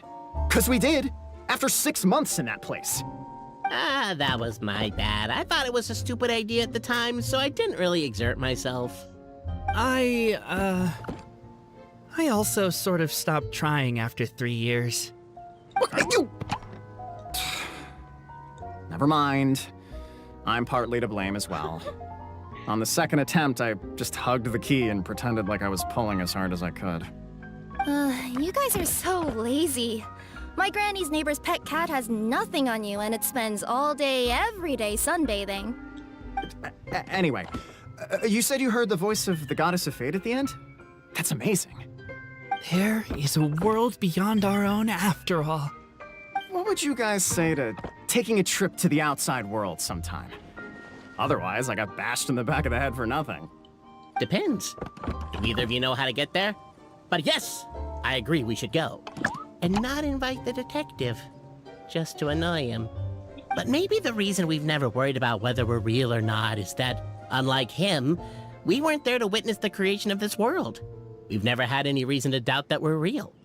If someone ever convinced me that these delightful dimwits, Cape and Albizzi, weren't real, oh, I'd be devastated. Okay,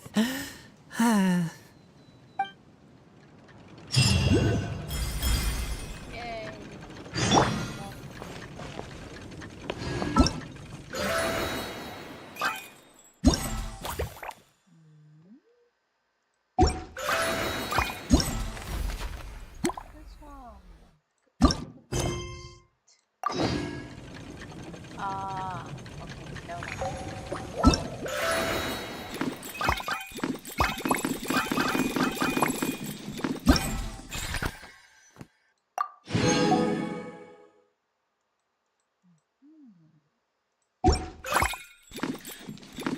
Wait.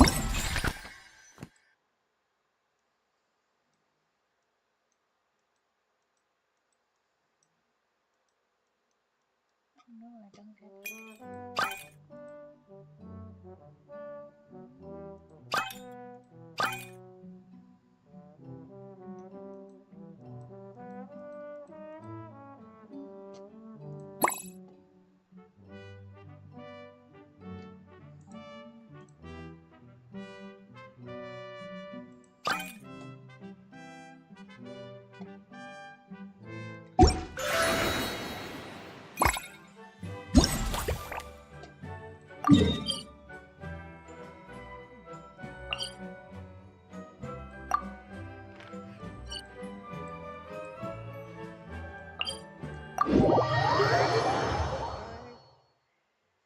And then let's see.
Oh, 15 times.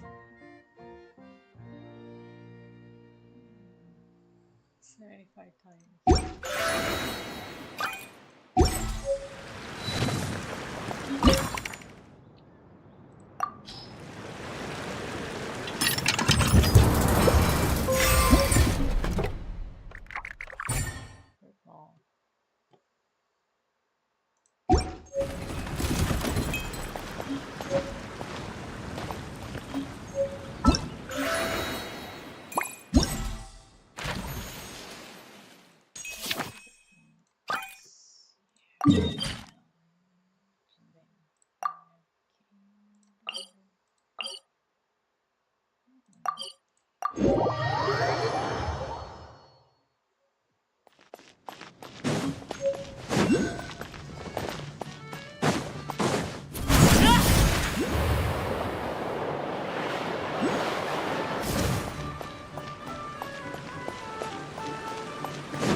Next. Over here.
Okay.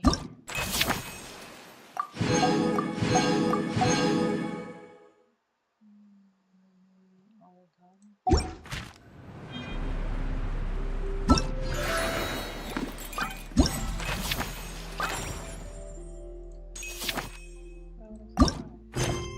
Ah, it's like this, right?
Absorption test.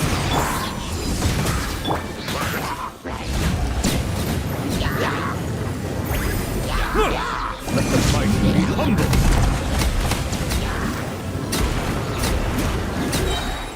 What you got, boss fight? One take my hammer. Or I'll flash for chill to the bone. Bow your head.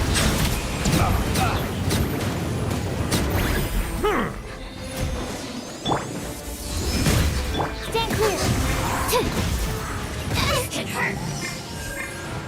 Life goes on.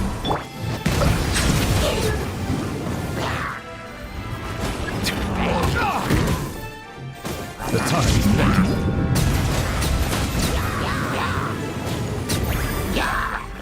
Settle down.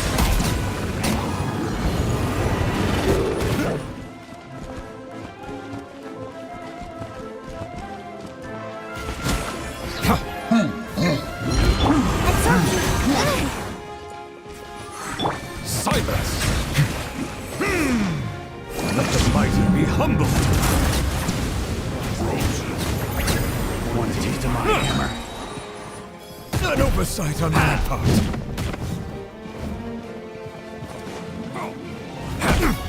Jab. Cross! Bow.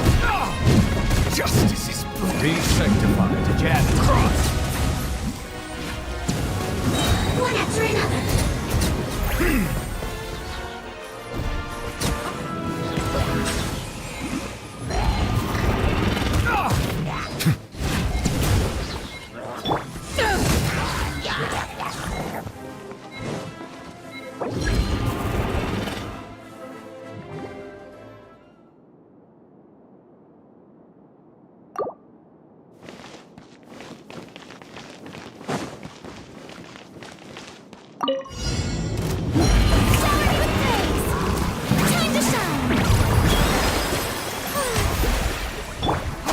Strong! Out of my way! Witness my wrongs. Lend me a hand. I am the cutting edge of fashion.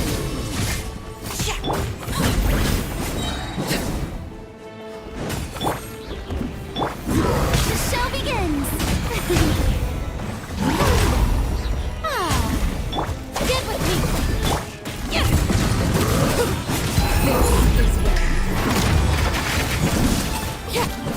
Laid bare.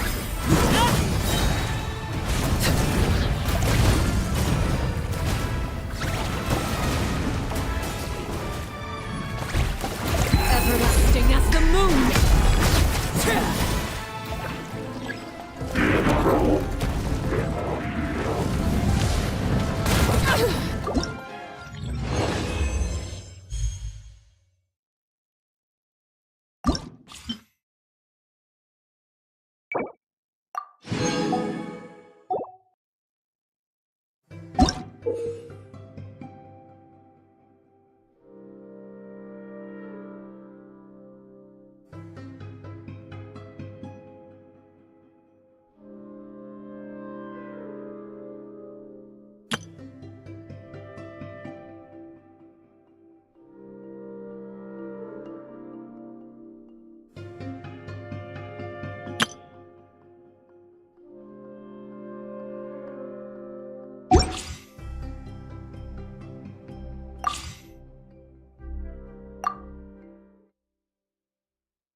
Settle down. Let the mighty be humble.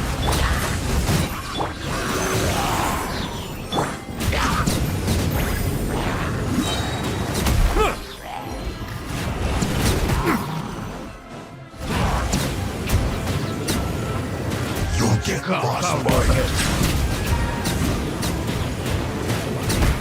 The tides beckon.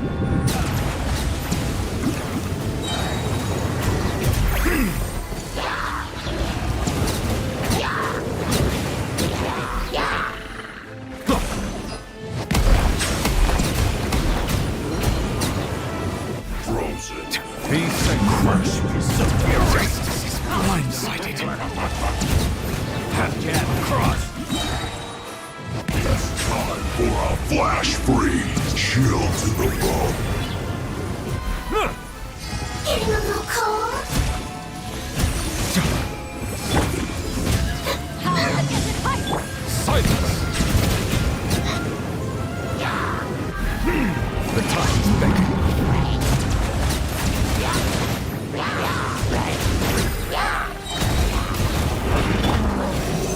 Animal hypostasis amulet?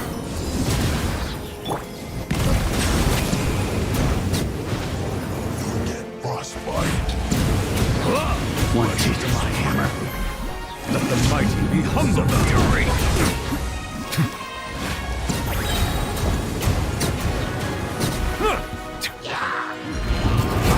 An oversight on my part. Settle down.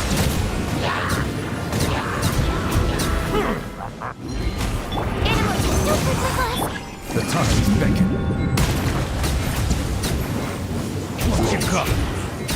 Crisp. Bow your head.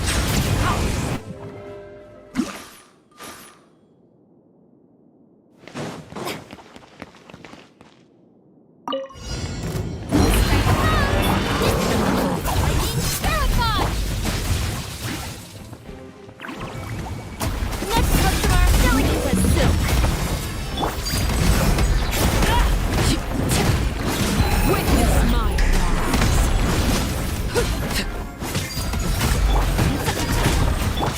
Bond is strong. Yoo-hoo! Let the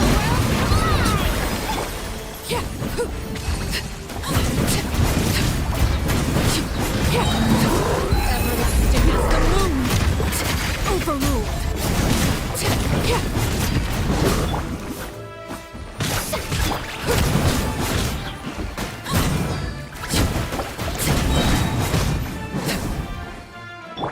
Let's go, Tomato.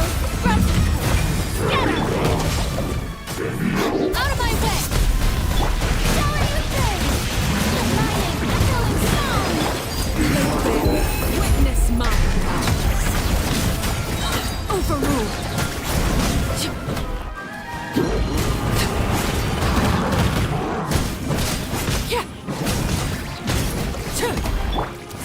I am the cutting edge of fashion. Yoo-hoo! Let the world fly! Stand with me! Lightning terrified! This is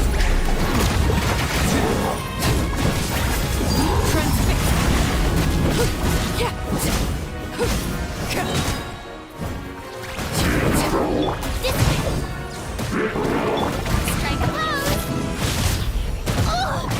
The lightning, echoing sound! everlasting as the moon. Overruled.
Time to shine!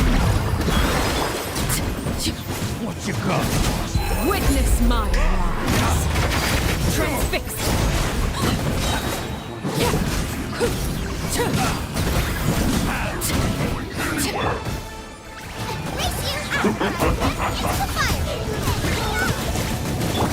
Lend me a hand. Delicate as silk. Strike a pose. Let the world come alive.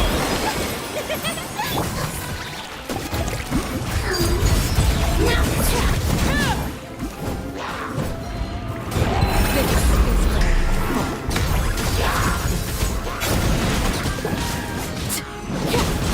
Nice and spicy. Time to shine. Yoo-hoo! Eat this! Witness my rise. Laid bare. What you got? Goba, get them! Fury!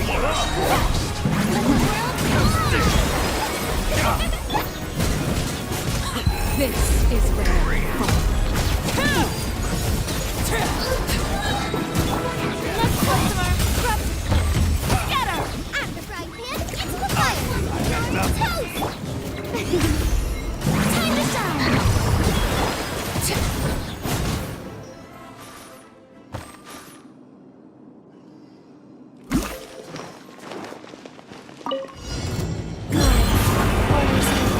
Orders received.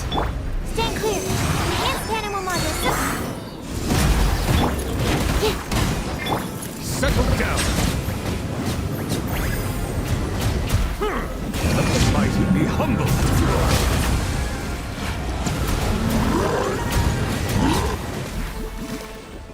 Silence.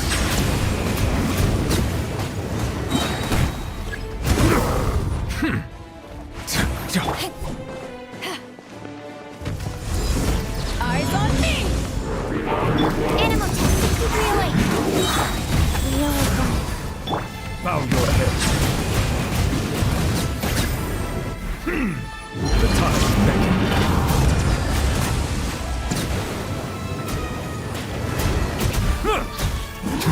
Settle down.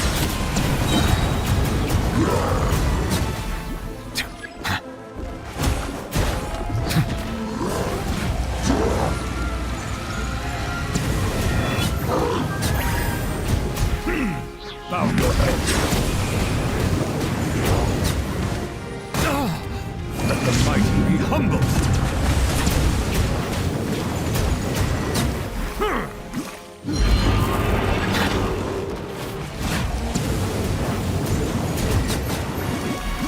Settle down. The time beckons.